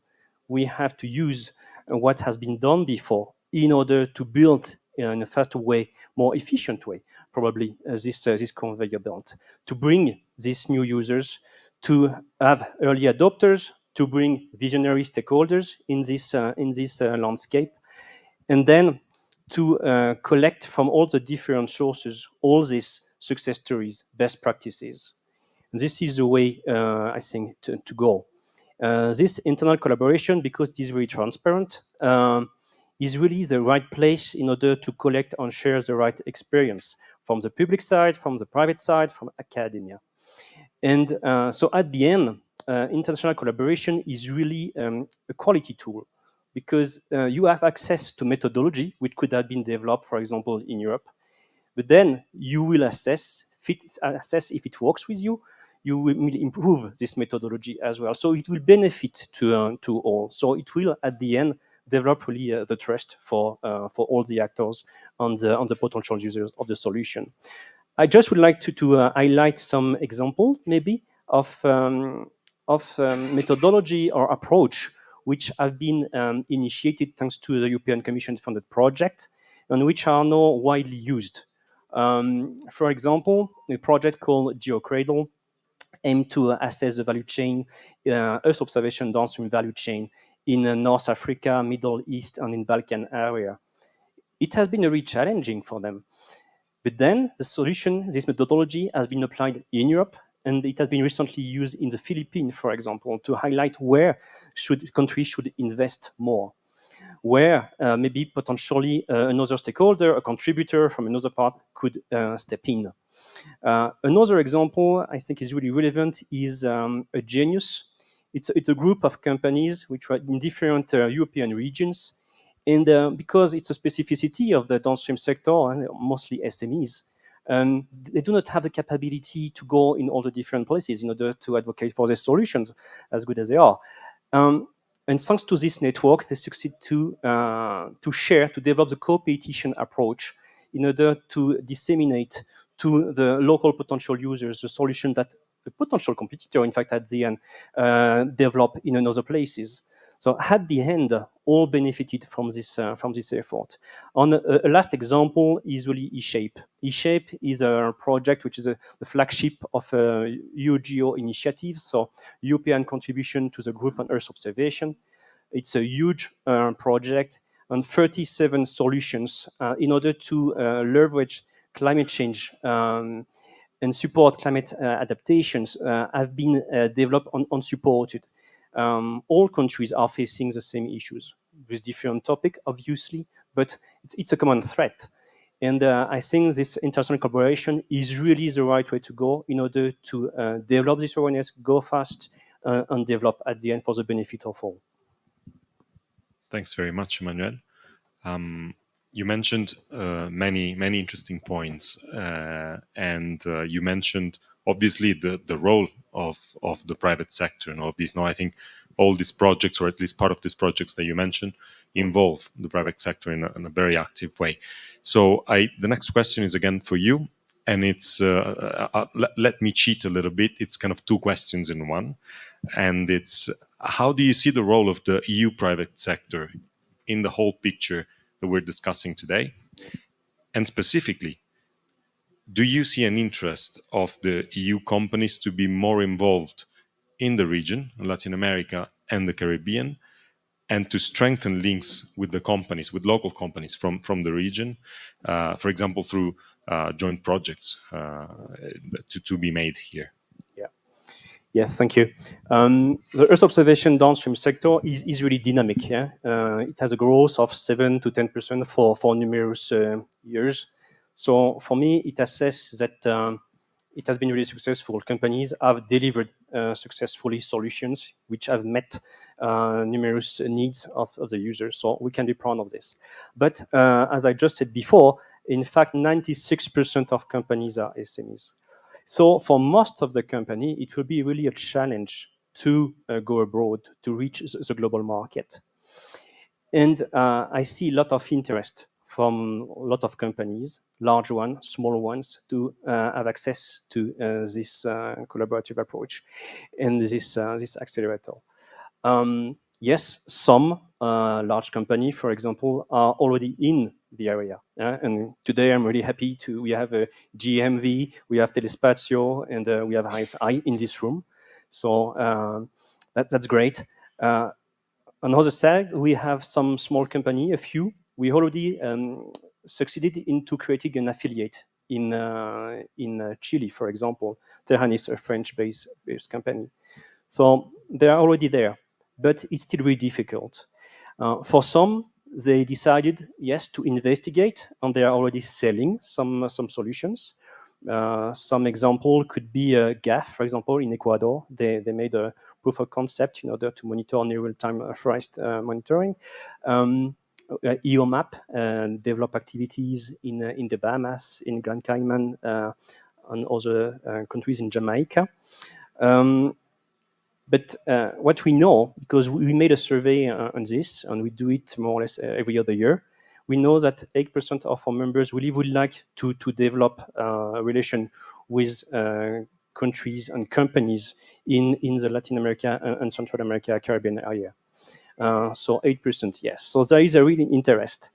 A real interest in order to develop the network, in order to have access and develop network, meaning as well develop business partnership with companies, because they cannot obviously do it from Europe. You have specificities, you have the knowledge, you have some technology, you have access to market as well. And this is what all companies need. In order to develop, company need to have access to knowledge. And the local know-how is something that is only you can have access with a local partner. You need to access to technology. So yes, maybe some European companies are more at the mature stage on this, but you have access to local data or in situ measurements in the different country, which make a lot of sense in order to co-design a solution. You need to develop access to market, meaning what are really the challenges faced by the different actors from the public and the private side. So there is a huge interest really to partner in order to develop the activity in the area. Thank you very much. Manuel, me gustaría ahora escuchar un poco la Manuel, I would like to hear the perspective of a local user of satellite data of Copernicus and other observation programs. Also, we know that the University Minuto de Dios already uses data from Copernicus and other programs also to develop very important applications for this marvelous country and for the region. We've heard throughout the entire year that there's still some challenges that still remain also here, as well as in Europe and throughout the world.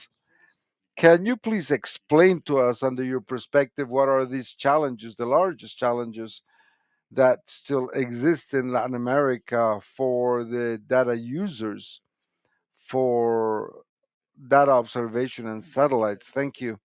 Well, thank you very much. The focus, obviously, that I'm going to speak about, which is academic and technological, we focus very much on the topic of Copernicus in very technical aspects to develop algorithms, tutorials to train, and to form talent in general terms, as I commented previously. And the university is a very large university. We have 120,000 students in Colombia. We cover 80 regions of a complex country that has mountains and rivers. It's not an easy country geographically, yet we cover the entire country. And the project we've called social satellites. So the focus goes towards people. Curious answer that it happened when there's challenges for users is that the first challenge is for there to be users. So the satellite topic is a topic that has to be handled at certain high levels of knowledge. In general, the companies or universities, the academy, the researchers, but we consider that the data has to be placed in the hands of the community, but it's not the process data, it's the knowledge to process this data so that they can go down in their territory with the images, as I said previously, with specifically professors. Let's set up a satellite, let's run through our territory, and then let's go down and bring down the data. It's not just photographs, it's much more complex than that. We all know that. So, that topic, we had an experience some months ago. Copernicus and the European Union did an event in Central America with the indigenous community. It's called the Central American Indian Community. They went on Zoom and they spoke that they do get the maps, and we propose to teach them to manage the processing of the data. And we dictated a course for indigenous populations of 5 countries, an experience that was very interesting. I called it a vision of two cosmovisions, so that they can launch on the clouds with the color, with the lines that were produced, the associated to the wind. And so, due to experience, it says there's going to rain on summer for the satellite. The clouds are crystals of water. So we handle it. This experience, aside from teaching it, is communication towards us and from us to them. This is what I call placing in the hands of the user the satellite data, the union of the cosmovisions, and to know how to work these algorithms. The algorithms that were worked a lot on this with the help of Copernicus and all the videos and all the tutorials and various algorithms to calculate the masses of data lost in the lagoons, that has to do with biochemistry, discovers what the satellite, and as soon as you can have a chemical analysis in the water, this can be done from its point of view of physics. The topic of volcanoes with Edna, we did it with 21 flights so as that we can bring it down. So, in this sense, to provide in hand not just the data but science themselves in order to be able to analyze. This is a point perhaps in this first response in respect to users, and I believe that this is going to repeat it in any part of Latin America. Thank you very much. What you mentioned, yes, are very important elements. Science under the handling of these data. This will be my last question for this panel, one that I view as important. How do you think that these centers that we spoke of today in Panama and in Chile will help to improve things in this respect in the region? And here also I have two questions in one. And what is the role of the university in the academic networks in this process? Okay, good. The first thing I think is that Latin America needs to be a common or shared zone with the European Union and the union of our data at the Latin American level. I think it's very important to lose this idea of just our own countries.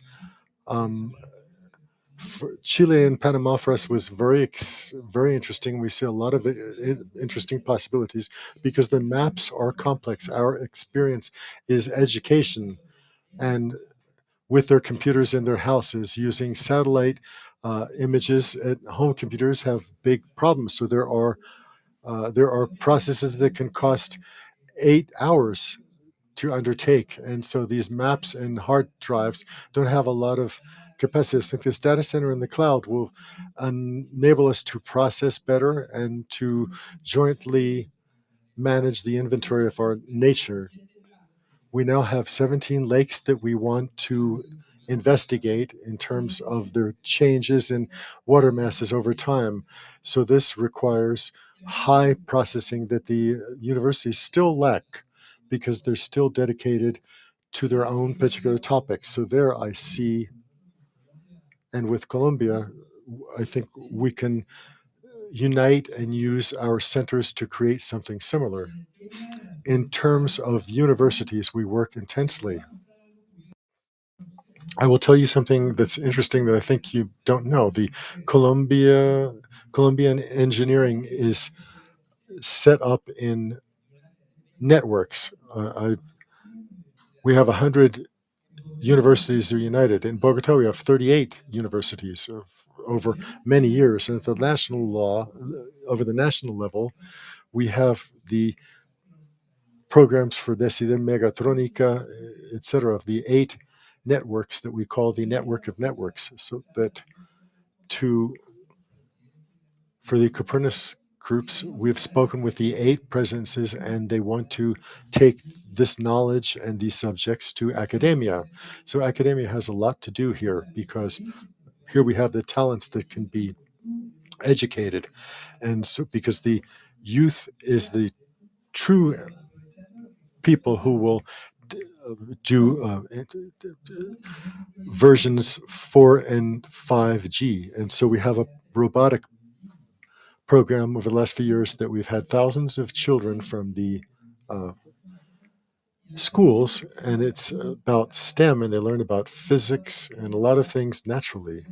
They discover that the robot is too fast, then the tires are too wide or something like that. So they talk about geometry as applied to robotics. And in this group, we have used COMCEP, which are small satellites that were used before with soda cans. And these cans are now made with 3D printers, and they challenge with satellites, and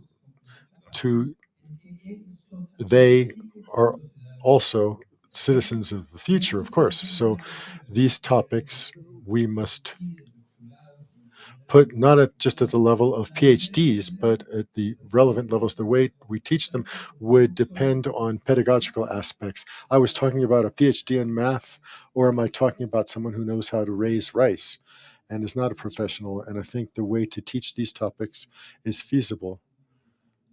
And it's very important as a part of this experiment. So I think this would be the academic topic that we're trying to approach and focus on. Thank you very much once again, Javier. I think we are finishing up our time, so I'm going to express some conclusions for this panel. So I've just noted down as you spoke a few key elements. I'm surely missing some of them, but these are the ones that I retain. And this is that the challenges that we face nowadays, climate change, just to mention one, are global, and as such, we can only face them if we act together on a global scale. We've seen that Earth observation can be a key tool that can support us to address these global challenges, and also to protect citizens across the world from many types of crises, not only natural disasters, but also other types of crises. Earth observation and satellite data in general have the potential to promote also the emergence of other ecosystems, new markets, cooperation between, by regional cooperation between industry and private sector, for example, and stimulating the economy in general. There are other actors that not only can benefit from these actions, from this joint action in Latin America, so from these 2 centers, but that also have a very big role to play in it, and these are the research communities, the universities, and the private sector.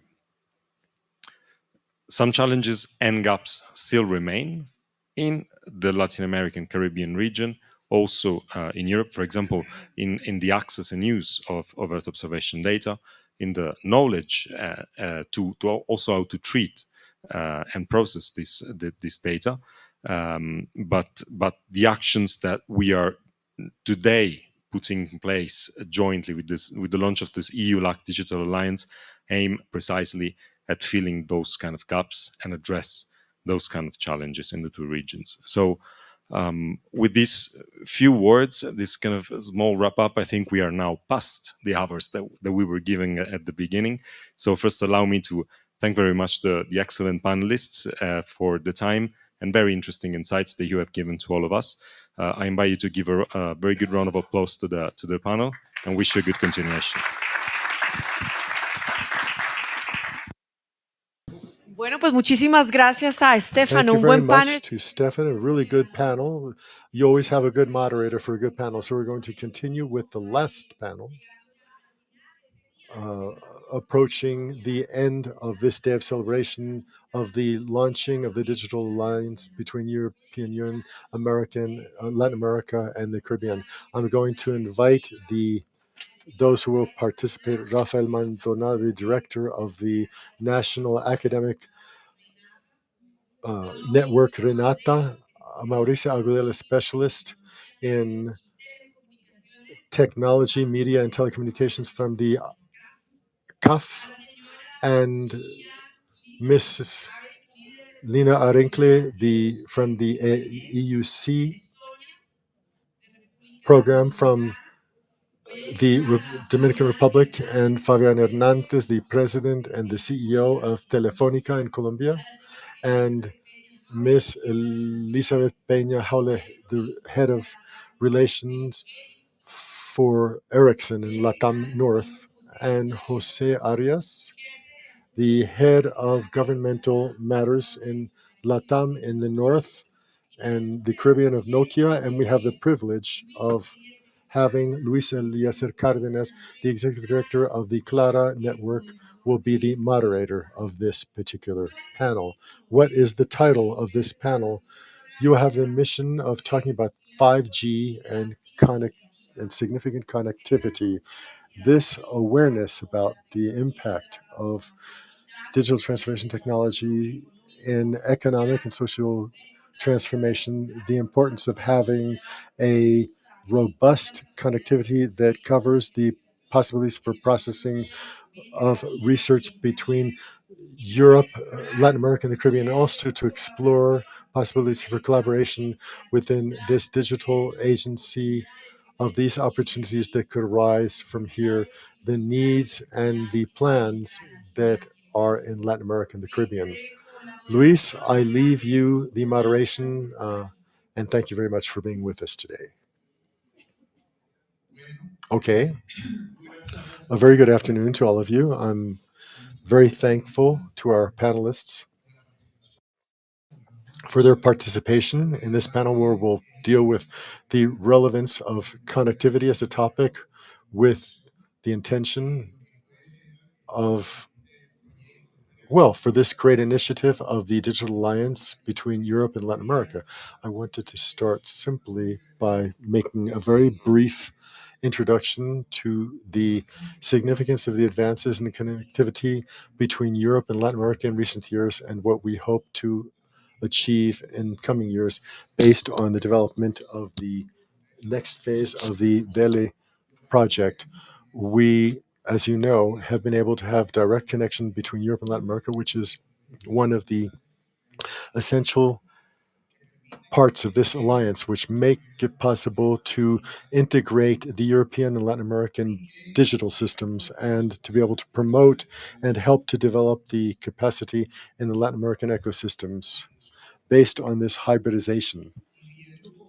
And to continue with the analogy signified by the ecosystems between digital and natural ecosystems. For us, connectivity is the water and the air and the water in a natural ecosystem. It's not sufficient, but we must think about this. Without connectivity, there's no digital transformation nor a digital ecosystem. But just with connectivity, we also don't have this. So it's very important for us, particularly in Claro, in our coming years, to help this ecosystem to grow, to be fed and to help the growth of the societies and the organization, universities and research centers, etc., and the possibility to interact positively to generate value and economic and social value.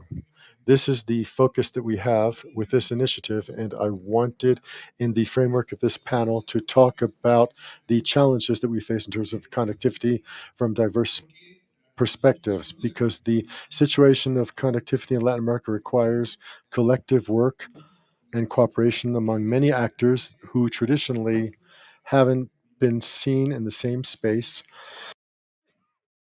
or who do not understand their connection, but they do have it because they're part of the construction of this famous digital ecosystem, which could help to develop the economic and social capacities of our region. In this sense, I wanted to make a brief presentation of the notable and important panelists that we have on our panel. I'm going to try and do this. Well, a summary of the data we have on each person. Mauricio Agudelo, who is a longtime friend who works in the CAF, which has to do with digital transformation, has more than 20 years of experience in the sector with international experience, mainly focused on Latin America, directing investment projects, and has been a consultant with the IDB and the director of the digital agenda for the CAF. And we also have participation by Lina Arin, who is a leader of the LAC4 project, which is connected to EU Cybernet in Estonia, which specialized in cybersecurity aspects. And with this project, they are advancing in the training of human capital in terms of cybersecurity and to help in the training of necessary resources to guarantee the security of the digital ecosystems. We have Elizabeth Peña Howlin, who is an expert in public policy. She has more than 18 years experience in the technological sector and particularly in public policy. And now, and Urrutia works in Ericsson, no, today rather, in terms of public relations. We have Rafael Maldonado, who is the executive director of the National Network of Research and Education for Latin America. No, for Colombia, rather, sorry. The challenge of these biographies is quite sizable. I have them here somewhere. We have the executive director of Telefónica in Colombia, and Mr. Jose Arias, the representative of Nokia, in this conversation that we are about to have with this panel today. So, without further ado, I want to start with the questions. We're going to have 2 questions for each of the panelists. And at the end, we will have participation by other panelists who will join our panel to provide the conclusions. And finally, we are going to conclude with some final ideas and the signature of an agreement, formal agreement, between the national research networks in Latin America to form a human capital through Copernicus. This will be the last 2 minutes, and we hope that you will enjoy this conversation, and what we can talk about here will help to generate ideas and enable us to visualize how to advance with the big challenges that we have from the perspective of connectivity. The first question is for Mauricio. Consulting him how you view connectivity in Latin America and the Caribbean, and how you view the role of the CAF and the financial and funding and development sector to help develop connectivity in the region. Okay, thank you very much to all of you. Thank you, Luis Eliezer, and I would like to greet my colleagues here. I think it's inclusive to say colleagues. Now, I think when you look at the infrastructure of connectivity in the region, there are 3 ways of addressing it. One is in terms of investment, second, coverage, and third, quality. I think the region has made quite a bit of progress in terms of coverage. Mainly, the mobile coverage has made it possible that at this point, around 70% of the population can make use of the internet. Obviously, there are 200 million people who are left out because they lack coverage or don't have access or capacity. But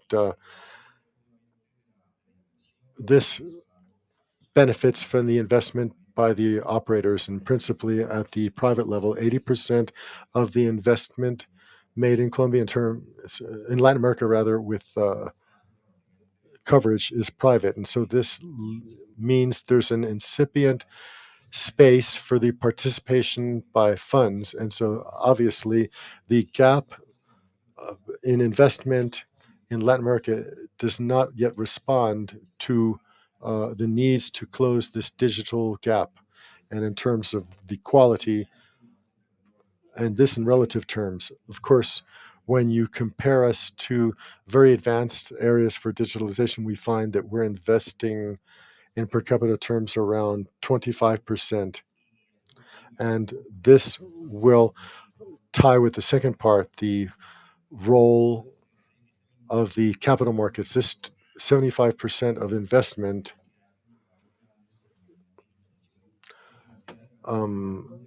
proposes, in terms of ambition, the need to mobilize almost $450 billion in projects for connectivity, where to close the digital gap is increasingly difficult, above all to reach sectors as proposed by the Colombian government in this connectivity agenda, that they have to reach 85% in departments where there's a high digital gap. This is a matter of markets and investment. It's difficult to close this. The other has to do with the equality. This obviously involves economic and social development, where obviously people's low per capita incomes makes it difficult for them to gain access to these things. And so the other topic is high speed networks, and to ally ourselves with this struggle to increase the transport of the data through these networks. And so the other thing that we're going to talk about here is the 5G, and how the pre-pandemic estimates implied investments of, I think it was $60 billion over the next 3 years. And so we'll have to figure out how to monetize this. We could say then that it's doing very well in coverage. It's an enormous challenge to reach the standards of digital ambition. Obviously, we are in a region of medium income where the drivers for the investment and negotiation in terms to be able to recover this investment might be very different. And that's where you begin to see new disruptive models, if you wish, precisely with Telefonica, with Facebook, and the peak investor. We're researching investment projects that are very much associated to private initiatives. In the case for that is for everyone in Peru, there were been more than 3 years of operation, with all the difficulties that imply deployment in suburban and rural areas, where we have close to 4 million people covered in more than 20 million localities and located populations of the country. So it's a very interesting effort, where this is a wholesaler operator that has three customers: Telefonica, Peru, Claro, and Entel, where they make usage of the network so that they could provide the services to the final users. The topic that concerns somewhat is the topic of quality there.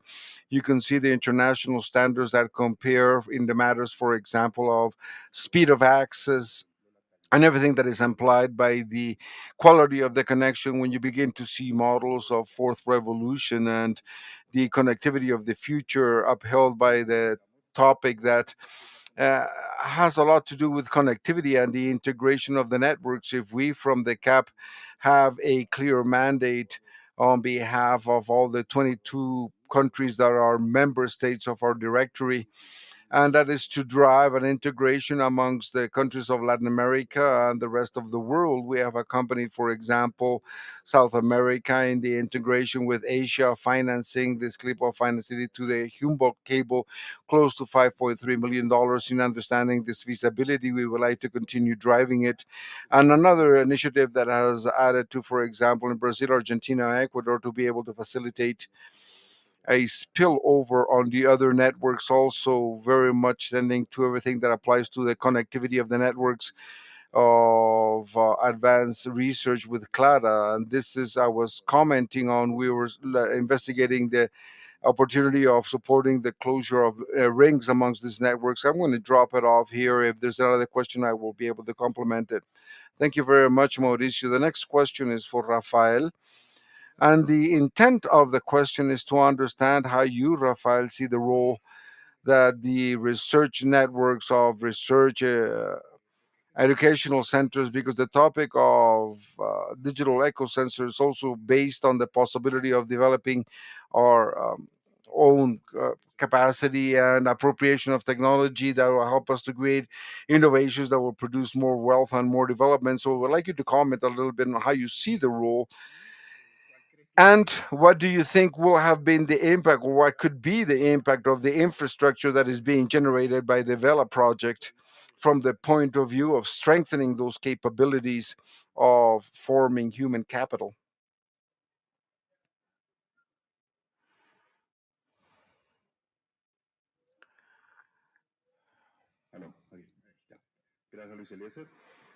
Thank you, Luis Eliezer. Thank you very much for the Ministry of the TICS for offering the space as a host to this interesting panel of the Digital Alliance. I believe that what is most important, Luis Eliezer, in the question that you have proposed, is that we need to get to the moment of understanding the historic moment that we're living as a community.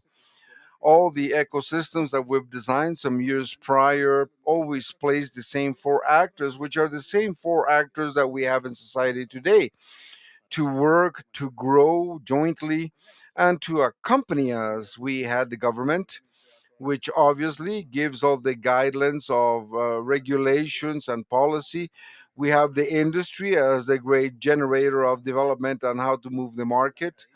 We have the academy, where we have the research centers for development and innovation and that formal generation of content.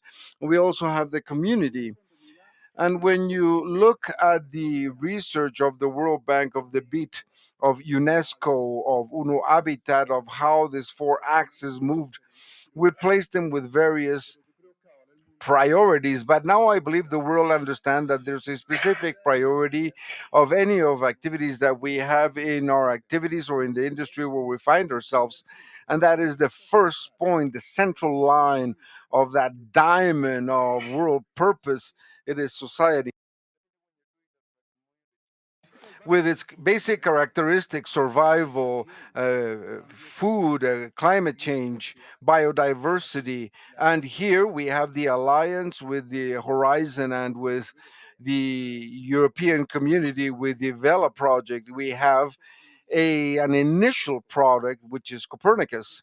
It is that great flow of information, of knowledge of Earth, that aims for several activities. And after having quite clear that our horizons and our projects need to look for projects of science, applied investigation for society, then we have the two axes that accumulate the greatest volume of content to generate these proposals, which is the academy, obviously, with research, and industry. From industry, obviously, we would require more and better investments, but investments that make sense, because it turns out that technology is getting us more and more away. And we have reports from the World Bank, for example, in 2020, that was updated in 2022, that shows that technology is increasing the gap between access to knowledge from the people that live in urban areas and those that live in rural areas.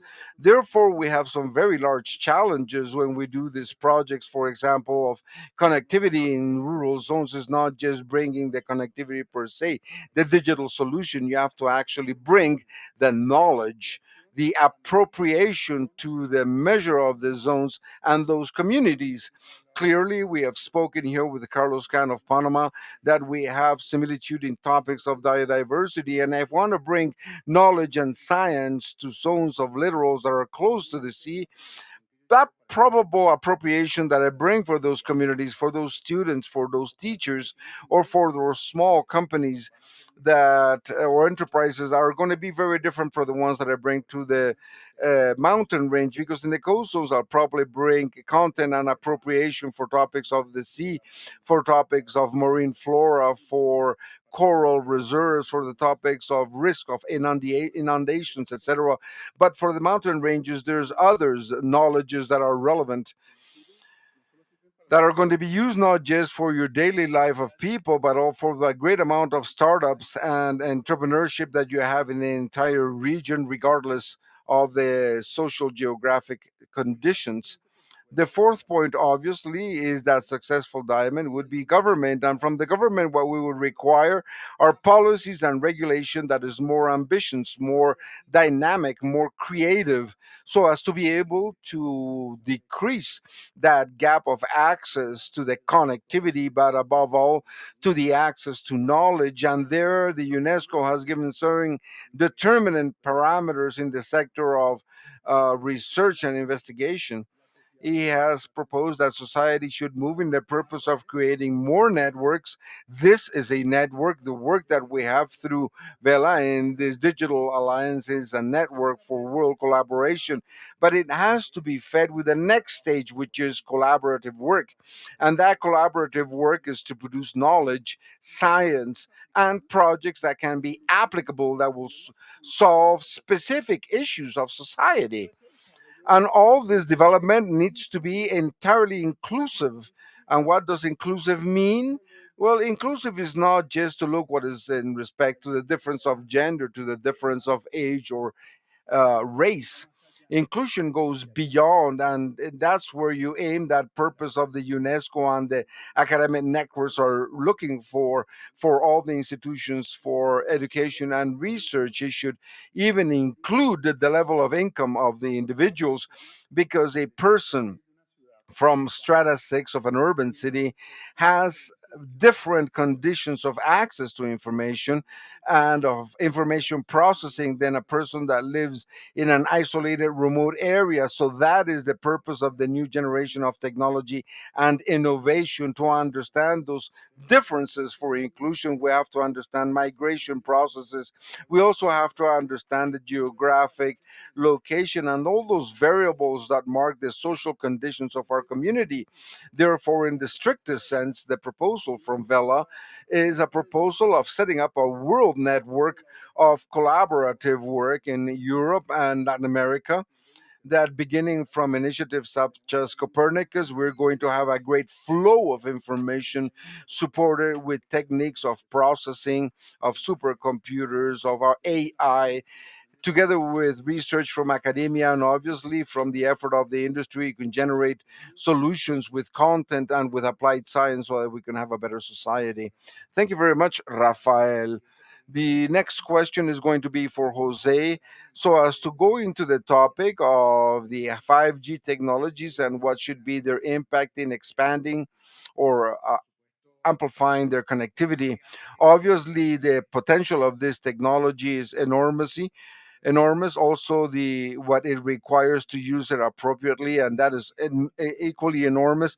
We would like to understand is also that how you see this technology as a means to expand the connectivity so that you can reach more users, so that you can reach more companies, more organizations, to integrate greater technologies such as IoT, etc., etc. Thank you very much for your participation, for participating in this panel. In Nokia, we are in favor of this type of fora. They're consistent and they're allied with our purpose as a company. Our purpose as a company is to create technology so as to connect the world and to help it to act jointly. In this sense, 5G comes very well to the table since 5G is a new generation of cellular technology. However, 5G, we also consider other types of aspects that were not considered previously in mobile technologies. It is a case of concepts that was just entirely different. Normally, when we speak about 5G, we go very much into technical issues in respect to the capabilities that the technology might have, but I would like to focus mostly on how this technology can help. 5G is not a magic technology. It's not that with 5G we're going to solve all the issues that we had and that we've not been able to solve with the previous technologies. However, 5G does have a different concept from the beginning, and that concept is to be able to have the capability of not just thinking about connectivity of people through a cell phone, but it also holds as a concept to connect other types of industries, other types of devices. We're no longer speaking just of individuals, we're speaking also of machines. This is the concept that technology holds. However, in terms of connectivity and coverage, we cannot speak about connectivity and coverage if we do not speak about a technology that can help us. In this case, could be 5G or 6G, but we cannot help if 6G if we do not have a means of transportation to bring this type of connectivity. And in this sense, it is also a need to turn around and seeing other technology which are part of the 5G technology, which is transformation. So the networks are going to be massified. We're looking from 4G, a tendency for there to be more data transfer. So we're speaking that we require the transformation networks, fiber optics, because fiber optics gives us greater capabilities to bring information. But in topics of connectivity, we also have other means of transmission, such as wireless in the case of microwave. Microwave also have to be seen as part of the 5G ecosystem. It's not just part of the access. How am I going to connect the final device or the final user? And this sense, 5G also from its conception has been created to be more efficient from the energy point of view. In Nokia, we have a vision of sustainability which is very much rooted from the beginning, so that technology is created with this focus of an efficient consumption of energy. And just to give you an example, if we speak about a 4G system that we're going to bring to a community that also does not have electric connectivity, we can speak about technologies, separate technologies, as the case of the solar panels. However, with 5G, we're speaking that the reduction in terms of the energy need is reduced, and this comes from the principle as a technology development. So with these solutions, we can bring communities that are not connected in 5G technology, and this is going to help in what was commented previously, which is the need that you see here as an objective in Colombia, which is to bring more connectivity in the country to duplicate the connectivity that we have today. We've also seen it as a full value chain. It's not just the technologies that Nokia provides, it's also neighboring technologies. This ecosystem should be provided fully, because maybe we have very renewed connectivity to our population, but if we do not have devices so that the final users might use it, if we do not have digital capabilities, that technology, regardless how powerful it might be, is not going to work. I'm going to give you very quick examples in respect how to associate 5G with the objectives of the Colombian government. Like, for example, in respect to what has been established in the National Development Plan, one of these pillars that compose the National Development Plan is reduction of mortality in roads. So that is to say, we need more intelligent traffic systems, and those smart traffic systems require a technology that can make them work. So this is where Nokia will collaborate in this ecosystem. Above all, 5G, which is no longer planned to just connect mobile phones, that has the capability of connecting a great amount of devices through square kilometers, which is the advantage of 5G. We can do it with 4G, but 4G was born with this conception. The second is the reduction of maternal mortality, another of the objective, which is the National Development Plan. And to this end, telemedicine is also going to be very relevant. And telemedicine comes as part of one of the main axes of the 5G technology. So again, with 4G, we can do it today. But if we're speaking that we're going to bring this type of connectivity to a rural zone where we require an energy efficiency that other technologies cannot provide, that's where 5G becomes relevant. With the National Program of Development, where one of the objectives is to increase the agricultural production. Another of the components that is also handled 5G as part of its origin is how to be more efficient with the vertical industries, in this case agriculture. We can speak about thousands of use cases for agriculture, but to take a very simple example, 5G has the capability of connecting devices so as to you have sensing to sense various types of functionalities. 5G can sense, in the case of agriculture, it can collaborate with the National Development Plan. And lastly, the point of 5G as a technology, what it attempts is to increase productivity in general terms, to reduce costs, and also to reduce the productions in all the vertical markets or all the industry that we can find. So this is in great sketches what we can see in the capability of 5G without entering the technical capabilities that this technology can provide. Thank you very much, Jose. I would like to move on now to a topic which is also key in the types of the digital cyber systems, with better connected societies and with services that are more dependent on what it's digital. It becomes a fundamental tool that we need to do jointly so that we can ensure that the ecosystems are protected. So we would like to know, Lina, how do you see this aspect of cybersecurity in association to a society that is more connected, that has more access to digital services? Good afternoon to all of you. I am very, very grateful for the opportunity of participating in this distinguished panel and for making a proper usage of the interpretation that has been provided to English.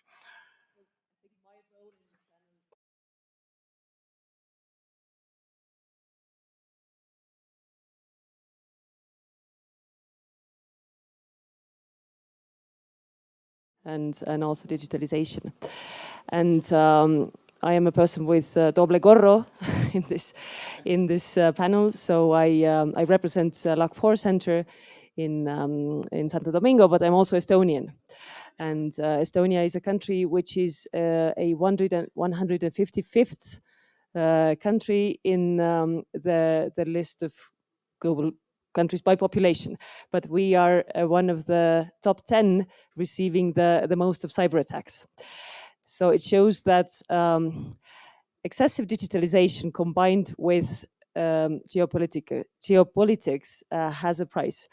And what we saw in Costa Rica in the spring and over the summer last year, that the price can be quite high if there is a well-organized and well-resourced malicious actor who wants to disrupt, disrail, and then destroy a digital society. So when we change from analog to digital services, it means that when there is a disruption of data or loss of data, it can destroy our way of life or our digital universe or our digital government. So when people don't get access to their money, to their pensions, to their social security or healthcare, then this is a major trust issue and also security issue for the government. So cybersecurity is increasingly becoming a national security issue for all governments, because cyber attacks can have serious physical consequences to physical infrastructure, but also the loss of life. And the ransomware groups that used to target mainly businesses, and they were after for money, they're increasingly after also public sector institutions, as we saw with Conti in Costa Rica.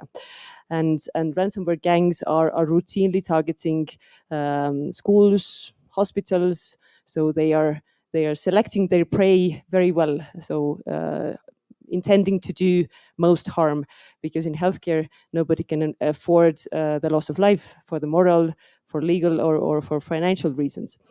And therefore security by design and supply chain security are becoming very important.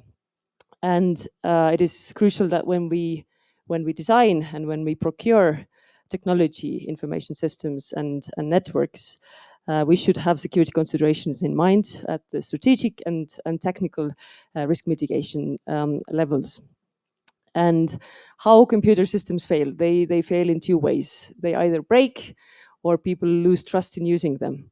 And it was also referred in a panel earlier today by the Vice Minister from Ecuador, that trust is the core component or the cornerstone of our digital government. And when this trust fails, then the government will have serious problems. So I should also, I guess, promote LAC4, or Latin American Caribbean Cyber Competence Center in Santo Domingo, and what we do there. European Union helped to establish the center in Santo Domingo last year. But the center is meant for the whole Latin American Caribbean region to increase the cybersecurity maturity, to harmonize regulations, to conduct all kinds of different trainings, exercises all over Latin American and Caribbean region. And it also is a good opportunity to connect cross-border and also connect between Latin America and countries in Europe and the EU. And to conclude your question, so when it comes to cyber risk, to I guess better connected or well-connected societies, then risk management, vulnerability assessments, all kinds of simulation exercises to test countries' resilience and response to the cybersecurity threats at the national, regional levels are a very important priority also for us at the LAC4 Center. Thank you, Lina. Many thanks for your answer. Next question is for Elizabeth. Elizabeth, ¿podrías compartir con nosotros? Can you share with us, Elizabeth, some cases of use relating to 5G and sustainability that you can tell us about?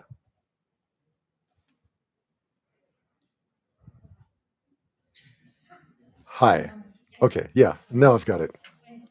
Well, good afternoon to all of you. It's a pleasure for me to be here with you today. It's a pleasure to be sharing with my companions here on the panel. And yes, in effect, throughout the afternoon, we have been seeing that there's a lot of talk about how to connect and how to close the digital gap.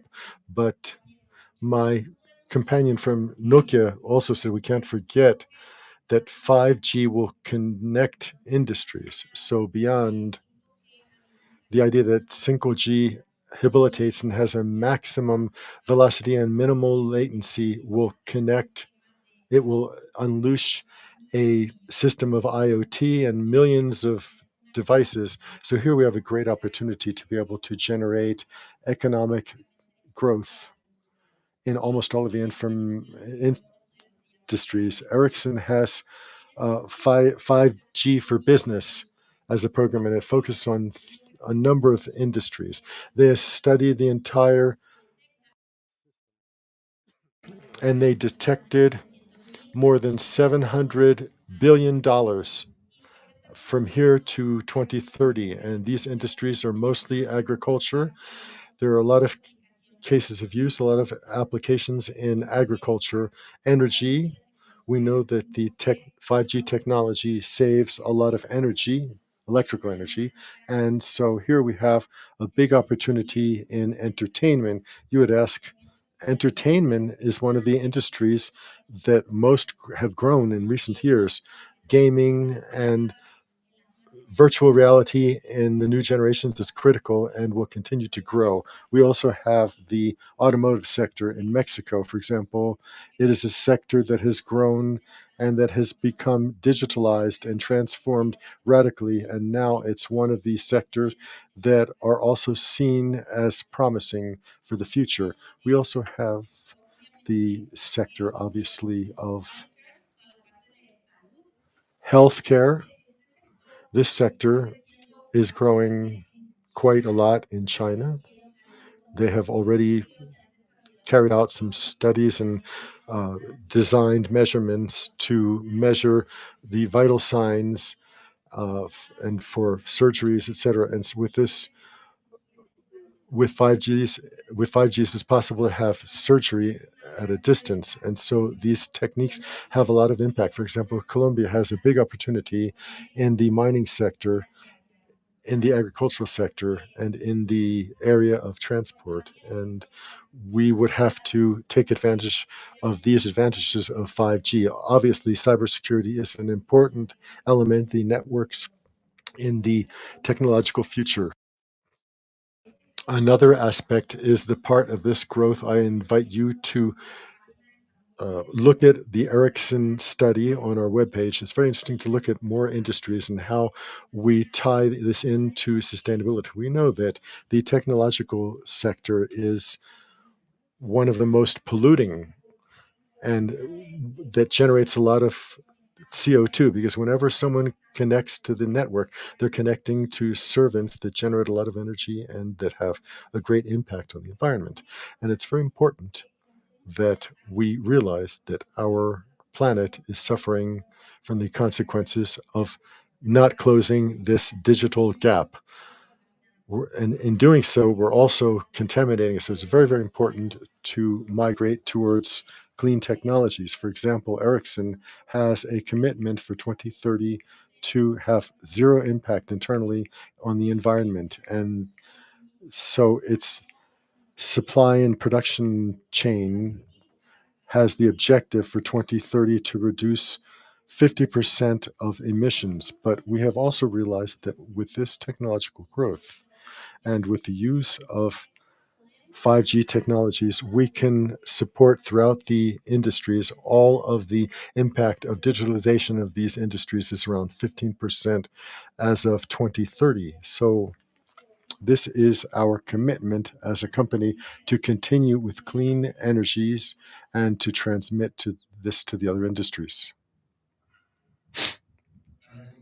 To conclude this first round of participations, I wanted to ask Fabian Hernandez to comment on the plans of Telefónica to go forward with 5G in Colombia and to give us any additional information about 5G connectivity in Latin America, which, based on Telefonica operations, would be very informative. Thank you very much for the opportunity. Basically, at Telefonica, our goal is to continue to accompany digitalization in Colombia as we've been doing, and to accompany, obviously, the plan for connectivity as proposed by the Ministry of ICTs to reach 85% of the Colombian population as a goal, which is very significant and signifies a big change in terms of public policy or the vision to be able to close the gap that, as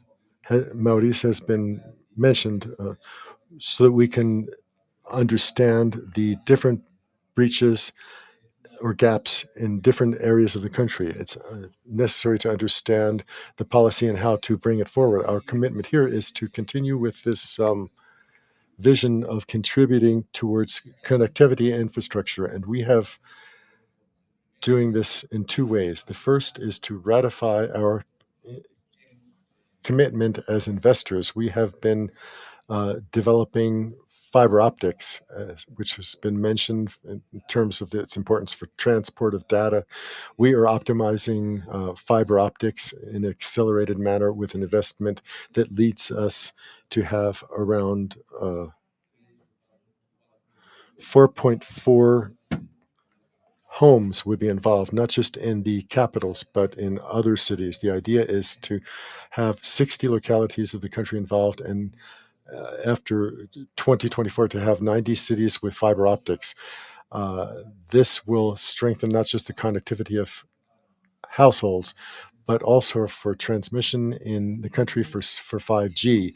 At the same time, in the other vision of contribution, as you mentioned, because of the experiences that we have in terms of 5G deployment, not just in Europe, but in Latin America, like in Chile, where we entered in a record time in the operation of our 5G network. We could also start to activate the entire ecosystem, digital ecosystem around 5G, and to see to the extent that we can the impact in terms of the current 4G networks to download traffic and to help to develop the entire ecosystem, also the development of 5G. Here, it's also very important to share with the ministry the best practices for the development of 5G. Our experience, both locally and in other countries, regarding the processes for allocation gives us a very important opportunity to implement the best opportunities for the spectrum. And I think that the price of the spectrum has been one of the barriers in the country. Beyond competition, it has been difficult to generate an impact, positive impact among the greatest number of users. I think the 5G cannot miss this opportunity to be able to develop the Colombian industry, where we need a lot of impulse and need to move a lot of levers. But we know that the technology has to be made available to the industry, and then the approximation of the best practices in terms of the price of spectrum. It's also very important to have the well, we can't have an auction, a public auction of 5G that is not focused on the obligations to develop ecosystems. It's very important, this emphasis. And so it's illogical to have a 5G system where people don't have adequate terminals. We cannot generate this expectation, but we have to be very strong in being able to having this development of the ecosystem. I think that's what's most important here, is to understand the different models to close the big gap that we have in terms of connectivity. And we would have to do this along two lines. First of all, fiber optic. I think that the vehicles for fiber and all of the collaborative form that we could have for the development of fiber optics in the country is more than welcome. And secondly, as Mauricio talked about, is a big opportunity where we're going to complement the public policy and the use of resources, or the vision, more than use of resources, the vision of the funds. I think we have the fortune of being a sector in which most of the Latin American sectors, the investment is from the private sector, and then the vision of the public sector must be to help this development of the ecosystem. So I think the elimination of barriers for this is very important. Simple matters like to be able to boost the 4G networks will be very important in developing 5G, because the 5G network has to have a network for support, whether it's 4G or 5G, and it also has to have the development of the ecosystem, because 5G will not just be about connectivity, as already mentioned, because it's the conjunction of a number of technologies to connect people and entities to generate greater impact. So I think our commitment will be along these two lines, to continue as an investor and to boost this system, putting on the table all of the measures that are needed, and to work in collaboration to take advantage of this opportunity for the country. I want to stress the idea of strengthening infrastructure, which I think is very important to be able to reach the goals of connectivity that we're seeking. We are aware of a very interesting experience in our national network of research in Brazil. I think there's a lot of opportunity from what they have done. They have helped to generate greater connectivity in that country. So I think that this dynamic can be very positive. Mauricio, what initiative does the CAF have, or is developing the CAF to be able to help the process of digital transformation? Thank you very much. We have, as a multilateral development bank, we have two projects. We have financing at the sovereign level or the non-sovereign level, which is mostly private sector, as Fabian was talking about. This is an investment of capital that is done directly by CAF in a company that's completely new. And the other big product is technical assistance. We have allocated around $4 billion for Latin America to accompany the digital transformation of our member countries.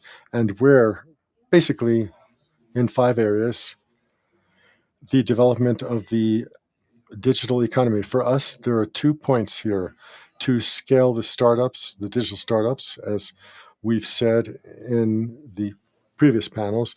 This implies basically to mobilize capital for startups like CopTech, EduTech, HealthTech, Agrotech, to develop basically an economy of knowledge, taking advantage of all of this added potential. And the other element has a lot to do with the digital transformation of the productive sectors. This is, well, to adopt emergent technologies or fourth revolution is a big challenge. We now see this in productive chains. We have accompanied the Ministry of Production of Brazil in the digital transformation, or in their policy of competitivity. They have set up 20 clusters. We have accompanied a roadmap for digital transformation in textiles, leather, and footwear. And so we have collaborated here with Agrotech. And so this has a lot to do with the inclusion, digital inclusion that we talk about in the bank, that has a lot to do with what Rafael was talking about, not just the connectivity, but the connectivity with significant connectivity. I like the title of this panel, which is basically to lead competitivity models to the urban center where people are not connected, and to the rural sector, and also to have financial inclusion through this, microfinances, digital education, digital healthcare. We've been working on a number of projects in a number of countries. Third, we have the digital government, and basically our bet is on accompanying governments that are more agile in the delivery and the provision of public services for their citizens, and in transparency in the use of technologies for public innovation, so that the governments will be more transparent and more open. Using AI, for example, the impulse for blockchain techniques. And so we are getting involved in opportunities that for Latin America signify the metaverse in the field of not just Web 3.0, but in augmented reality for sectors such as tourism, urban mobility, and vertical sectors of industry. The other topic that is essential for us is the matter of the green agenda or green tech, the climate resilience. We have a mandate from our directors to mobilize in the next 4 years $40 million for green projects that would contribute towards, as Elizabeth was saying, to the reduction of greenhouse gas, and for decarbonization is an agenda that we share with the European Union. And for us, it will be essential to accompany in Latin America that although it's true that it's a region that does not have emissions, does not consumes or in any other way, or does not produce many greenhouse gases, most certainly there is an opportunity in front, just understanding of biodiversity. This is an essential topic. These technologies will allow us, as it was commented in the previous panel, the understanding of the data, all the topics that have to do with resiliency and adaptation to climate change in sectors that consume, such as the energy sector, issues such as well applied, the topics of transport and urban mobility that is a challenge in Latin America. So the other topic is how can we use these technologies so that Latin America can have a better management of its territory, of its cities. And this goes to our initiative of smart cities or digital cities to accompany subnational governments. So all these fronts uh, are places where we accompany governance of the region and the private sector in the process of digital transformation. Thank you very much, Mauricio. You mentioned the topic of biodiversity. I just wanted to make a comment there in respect to part of the work that is also being done on the level of research and education, particularly with large research infrastructures for research. One of them is very interesting, which is the IRAC ERIC, which is based in Spain, has been working under the framework of the ISINFRA in the last 4 or 5 years, and that provides an enormous and tremendous platform for the study of biodiversity and to support these processes of protection for the natural ecosystems in the framework of all this climate change processes. I wanted to move on now to ask Rafael Maldonado how he expects for universities and European research centers and Latin American research centers can take advantage of this alliance in such a way that you can generate many more opportunities to look for more creative solutions, more innovative solutions to the issues that we are facing. Thank you, Luis Elias said. I believe that one of the most important motivations that are constituted in the ADN, in the research network, is how we can look for a strategy for networks that will share, co-create, co-design, and collaborate in development of applied science and investigation. In Colombia, for example, the National Network of Research, Renata, we identified that this type of needs that require a great management of data information processing would generate obviously frustration. I was commented in the previous comment by Professor Davila from the Universidad Minuto de Dios. We do not have the computing power for processing the statistics or of all the information that we're going to receive of the Copernicus project, or that we're already receiving from the Copernicus project. So 2 years ago, we looked from the 283 institutions that Colombia holds, how many had supercomputers.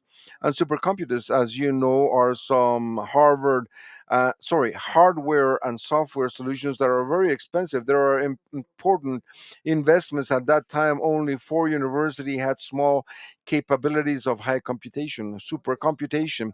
So how can we have more students, more researchers from other regions in the country, from public institutions or private institutions, to be able to process and to move their algorithms for a high capability of processing in their computers? Most probably, if we did not do something differently, those universities would leave their teachers without them running their algorithm, their simulations for supercomputing. So we look for reference points at that moment, and we allied with the Universidad de los Andes and the Industrial University of Santander, two great universities that have great supercomputation equipment. They produce supercomputation for various industries, and we set up a project that we call distributed supercomputation, the Colombian Computation Network. And that computation, that local computation established in the Los Andes and the UIs, we traveled through the Renata network throughout the country. And today, we are in the second summon, so that universities that have needs for high computation might use that supercomputation distributed that we have available. This is an example of collaborative work with a minimal effort, because it did not generate a need for investment. Obviously, the universities, for having this need great investment, that probably with the commercial usage, they will probably have recovered that great investment. And from Renata, we can place that capability of distributed capacity, and we have fantastic results. One of the results that is quite interesting is that our engineers have understood that the paradigm of designing a software and algorithm that requires high levels of processing is very different from a traditional computer than in a supercomputer, and that we need to think in parallel. Secondly, we are generating a community that shares lessons and knowledge, and therefore the universities from the Catholic University of Pereira, Unifra Pacauca, or Autonomous of Bucaramanga, not just to the needs of supercomputation in this network, but also holds a specialized consultants, these experts of supercomputation in Los Andes and in the Industrial University of Santander. This type of figures are the ones that we need to detonate in the framework of the agreement with the European Union, exercises that go beyond frontiers. As someone said in the previous panel, we have to think of ourselves as a region, as a Latin American and the Caribbean region, as a comprehensive region that shares this experience. That database that they have and that we're going to have of Copernicus in Panama is not only used for the purpose of the University of Panama, but of the entire region of Latin America, so that we can share and we can have mechanisms of joint collaboration. This gives us similar conditions. And in the case of supercomputation, I would have the infrastructure and the technology to other regions, to other universities that in other way they would not have in a short term. I believe that this is a very large challenge, but it's a change of paradigm for all of us. It's a change of paradigm in thought of the industry and researchers. We come from a generation of very careful researchers, of very valuable information, of the most valuable assets, which are their projects there. And now we need to open this outlook. They have to open that concept, that paradigm, and generate collaborative work. This research is only mine, and in my laboratory and my university, this information, I have to share it, I have to enrich it, and I have to bring it to other instances that have some years behind in development of this type of research. And the second important challenge, which I believe should be a purpose of digital purpose, is how we are going to be able to have better knowledge and information from the community, from education and research of the world. Very clearly, the research centers for the development of Latin America do not have to have a very large curve of slow learning so as to overcome the 20 or years of delay that we have in respect to other centers of education. Clearly, in sharing this knowledge, we have to generate that our studies researchers that have the industry, the ones that are look for them, are the one that requires the researchers, these developers for the automotive industry, for agriculture, for gamers, for entertainers, might be able to find that the academy and the research centers for knowledge are generating the professionals that are required for the industry. So that quite clearly in the Digital Alliance, aside from the collaborative work, there's a very great challenge of continuous education from the global community in the topics and challenges that are generated in the years of the world expectation. There's a datum from the World Bank, which is an expectation that if we do not change the mechanisms such as education investigation research centers that the industry requires, that the person from Nokia or from Ericsson or cybersecurity will require from Estonia, there's going to be a deficit in 2030 for a great amount of almost 83 million people with technical skills that are very specific. So this is an important challenge which has to do with the education that has to be accompanied by these purposes of the alliance. Thank you very much.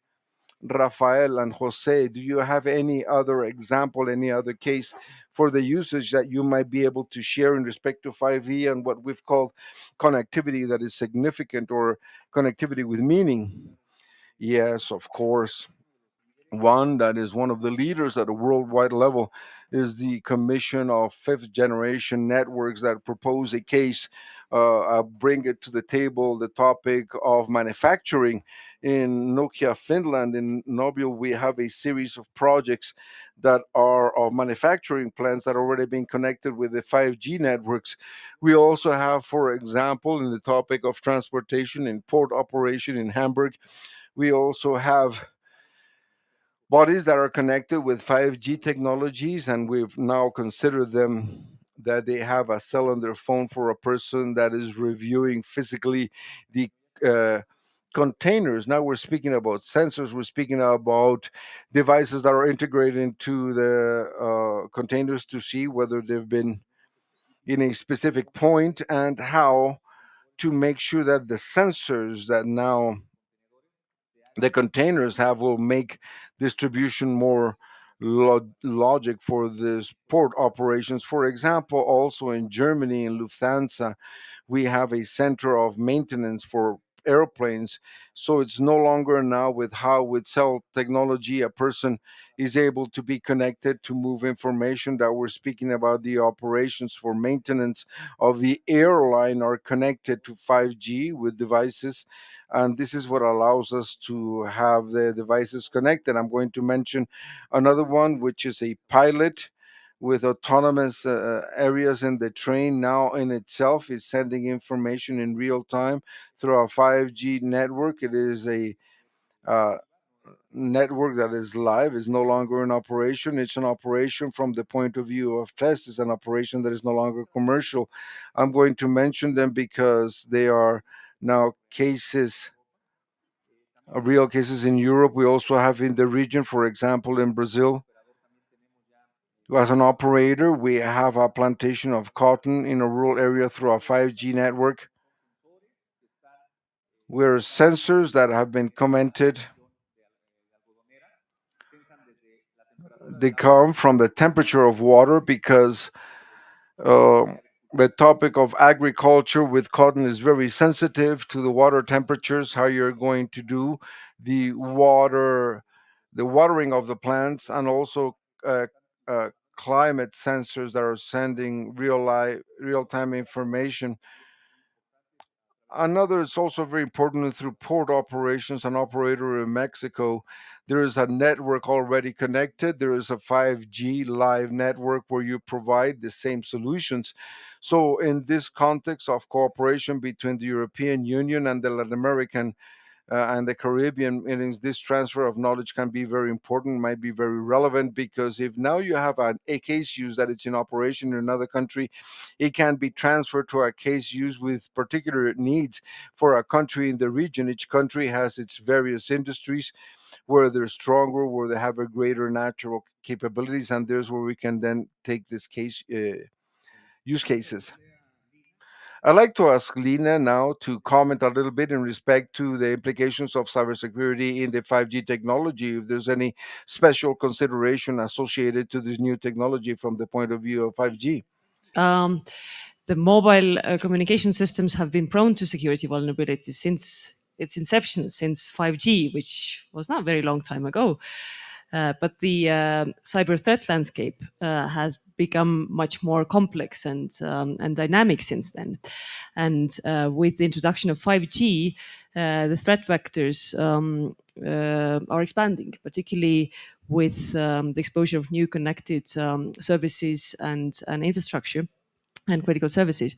So while 5G network also provides new security standards and enhancements related to better encryption, we should also consider the new risks that that are involved with the implementation of this technology, and the I'm back.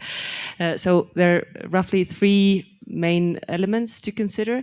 First, that due to the new connected industries and critical services, the overall attack surface has been expanded, and so the number of potential entry points for the malicious actors have been also increased or will increase.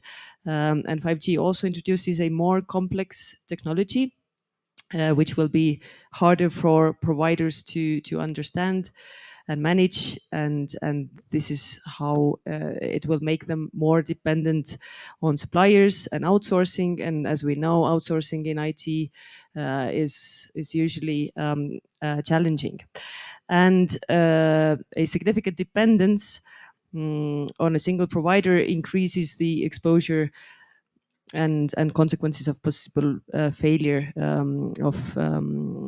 of this provider. So taking together these risks and challenges, they create a new security paradigm, which is necessary to evaluate for the political and security framework applicable to the telecommunications sector, so that countries who are applying the new technologies should be aware of these risks and could take appropriate measures. So in March, 2021, European Commission adopted or approved the EU toolbox for 5G security, which comprises a set of strategic and technical risk mitigation measures for the EU coordinated approach to secure 5G networks. And these imply that countries should strengthen security requirements for mobile network operators. They should assess the risk profile of suppliers, apply relevant restrictions for suppliers considered as high risk, including necessary exclusions for key assets. They should also ensure that each operator has an appropriate multi-vendor strategy to avoid or limit any major dependency on a single supplier and avoid dependency on suppliers considered to be high risk. And this EU 5G security toolbox also intends to facilitate coordination between member states regarding standardization to achieve specific security objectives and develop relevant EU-wide certification schemes to promote supply chain resilience. So EU and through the Latin American and Caribbean Cyber Competence Center, we stand ready to support the exchange of knowledge between Europe and Latin America. The EU member states who have been implementing this toolbox measures that might be also useful for the countries in this region who are undergoing the similar processes or will soon. Thank you, Lina. Elizabeth. Elizabeth, can you please comment how you see the role of the industry in the digital alliance? Yes, of course. Well, at this moment, we're in a macroeconomic role, and the role that the alliance has is extremely important because, from our point of view, how will we be able to achieve proactivity with sense? How can we achieve for the connectivity to be inclusive and not exclusive? And that is where the alliance has a lot to do in promoting, obviously, public policies that are aimed at having incentives for new technologies so as to being able to adopt them. And obviously these incentives can then become investments, and these investments can turn into economic growth. We see a very important role in this alliance. We've said it in the morning already. We do not have to reinvent the wheel, but we do need to innovate, and we could not just remain on their side. The summons that today we had was magnificent. Obviously we had ministers, legislators, many people, industry, the academy, and all this collaboration, this joint collaboration is that what we believe should not be lost. We should continue collaborating together, conveying this knowledge so that this connectivity and this closing of gaps might be able to be achieved. We believe that it would be important for the alliance to take into consideration that any type of governmental support that might be requested and that might be created within this alliance might be basically technological. For this, technological neutrality might persevere in all proposals and in all these laws or legislations that might be created that you can also drive. We also spoke, aside from having this technological neutrality, obviously also to develop international standards that you can comply with these international standards. And obviously, if you're able to take this into account, we as industries are going to participate and actively collaborate within this alliance, because our objective is not just to bring technology, it's also to close technological gaps and also to create digital skills. We have programs that are called Connect to Learn, that we call connectivity and brings knowledge to all children and teenagers, and will also train public officials and teachers. Therefore, practically our commitment is that this alliance should be on the long term. And it needs to be transgovernmental, transsectional, that would move governments, that would persevere and continue, because we know the public policies take at least 10 years to consolidate. and to provide results. And so technology also take about 10 years. And so we think that this alliance must respond with a long-term commitment. Thank you very much. I want to comment rapidly so that you know the last minutes of this meeting will occur. I'm going to pose the last question to Fabian, then I will ask the panelists to, and well, we're going to get some special guests up here who will provide us with some significant conclusions and ideas for this panel. And finally, we will close with the signature with the Copernicus Academy for the training of human resources in this area. So, having said this, Fabian, how do you think we can take advantage of or boost the huge investments that the telecommunications industry makes to be able to improve the economic and social development in the Latin American Caribbean countries? I feel that the first is to be aware of the moment in which we are. Here, I would refer to some words by the Secretary of Technology of Spain about how this process is going on. After the pandemic, there was a moment of recovery where there was a lot of use of the telecommunication system. Then there was transformation, and then a phase of creating capacities for resilience, which involved all of the countries on this route. I think that for Latin America, we have to have the challenge to face the last two, to transform us and to create these resilience capacities in terms of economic cycles, pandemics, and even our own macroeconomic challenges, and for self-supply and for economic growth. So in this sense, I think the answer to this goes through digital investment. We have to accelerate this from all points of view. First of all, with more connectivity and more connectivity and more connectivity, we can't consider there's another formula that would work differently. And I go back to the concept of different models for connectivity, collaboration, the model of internet for everyone, if you wish. And another very important element is the topic of capacities of people. We in Latin America have to start, and particularly in Colombia, accelerate a processor for upscaling of all of the capacities of our workforce and our students. And there are a lot of initiatives in this field. Telefonica has an initiative called Conecta Empleo that works in this respect. And finally, the use of the governments and the industries. It's very important for all of our industries and governments to have a level of digitalization, of comprehensive vision, that they don't just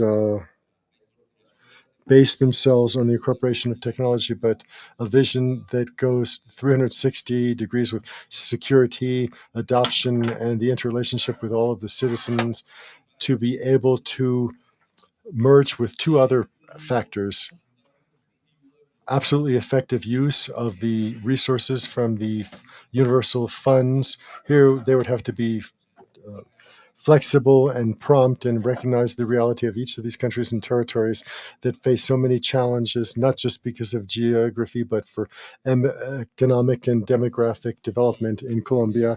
And I think that finally, an element that is very important is to generate public-private partnerships. Here, I think this has to be accelerated. Like we are here in this environment, this is a way to work, and I think we have to accelerate this so that this digitalization will be responded with inclusion and the development of the region. Okay, so thank you to our panelists for your response and your generosity and sharing your knowledge of the information that you have. So I invite you to go out into the audience.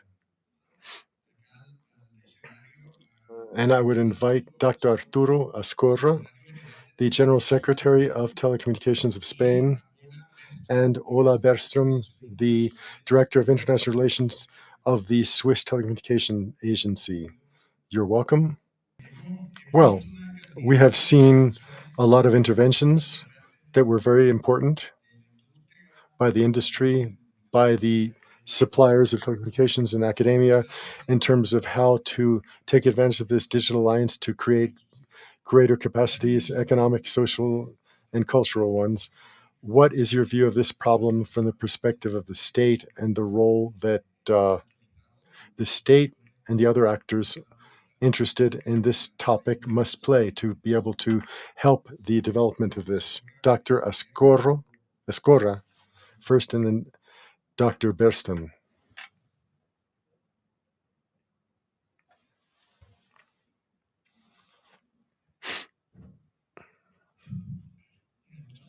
Thank you very much.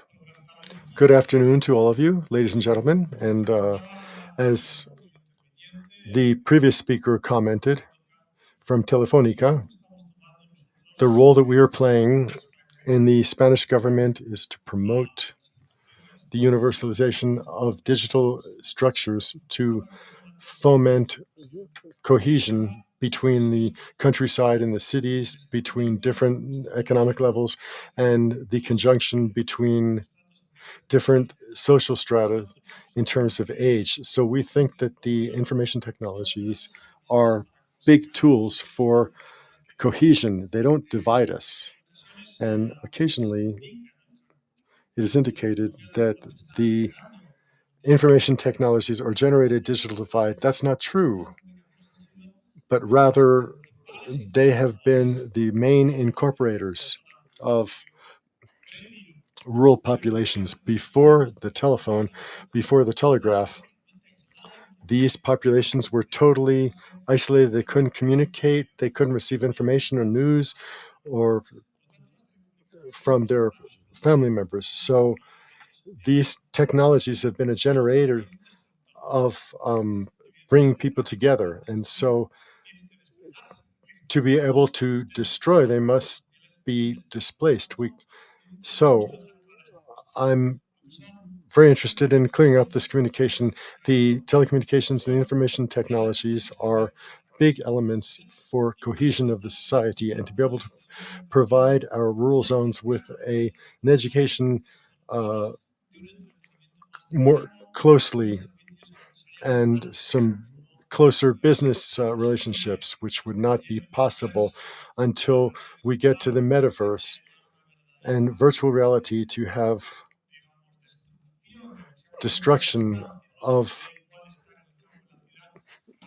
these differences at a distance, but so that we can have total equality between the rural and urban sectors. But with our current technologies, we are able to resolve this. That's why we, in our country, what we're doing is a strong promotion of to deploy 5G and fiber optics and satellite communications in the rural areas. In Spain, we want to make this accessible for 100% of the population. Therefore, our objective is to permit 100% of the population to have connection at a maximum of 35 euros per month. This in Europe and Spain, which is reasonably accessible. What's important is our policies that would be to deploy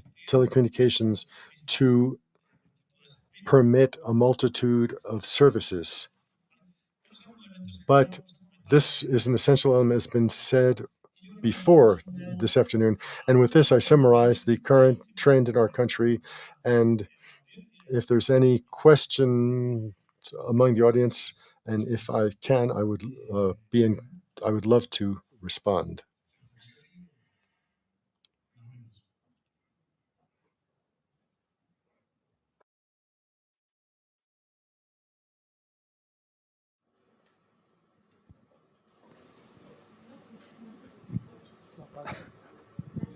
Ahora creo que sí. Speak? Okay, thank you. No, I mean, just a quick answer to questions. I think governments have a huge responsibility on having everyone connected, but not only that, but also to develop societies in the digital world. And I mean, we're living in interesting times. I think we see a lot of trends that are colliding or intersecting. We have the connectivity issues, of course, we've discussed here. We have digitalization, cybersecurity challenges, geopolitical changes is of course also at play. But I think the general trend is that we see with users, we have a huge demand for data. Users expect everything everywhere. We see a huge trend from going from physical to a digital world. So that's a good trend, of course. We see development of new business models. We have a lot of innovation. And as in the previous panel, I see, of course, 5G is a game changer in a way. It's not so much about connecting the unconnected, but it's developing the societies to have new businesses develop, have digital industry, digital sectors. So I think but that said, I think we still need to work very much on connecting the unconnected.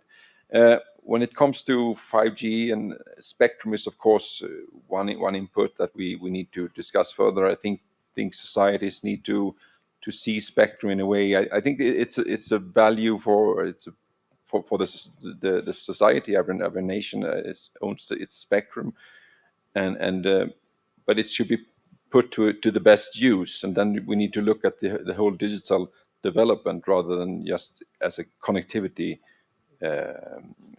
input or a factor. So it was mentioned in the previous panels as well. The dependency on digital services. We from a Swedish perspective, we are soon abandoning money in a way. All payments are becoming digital.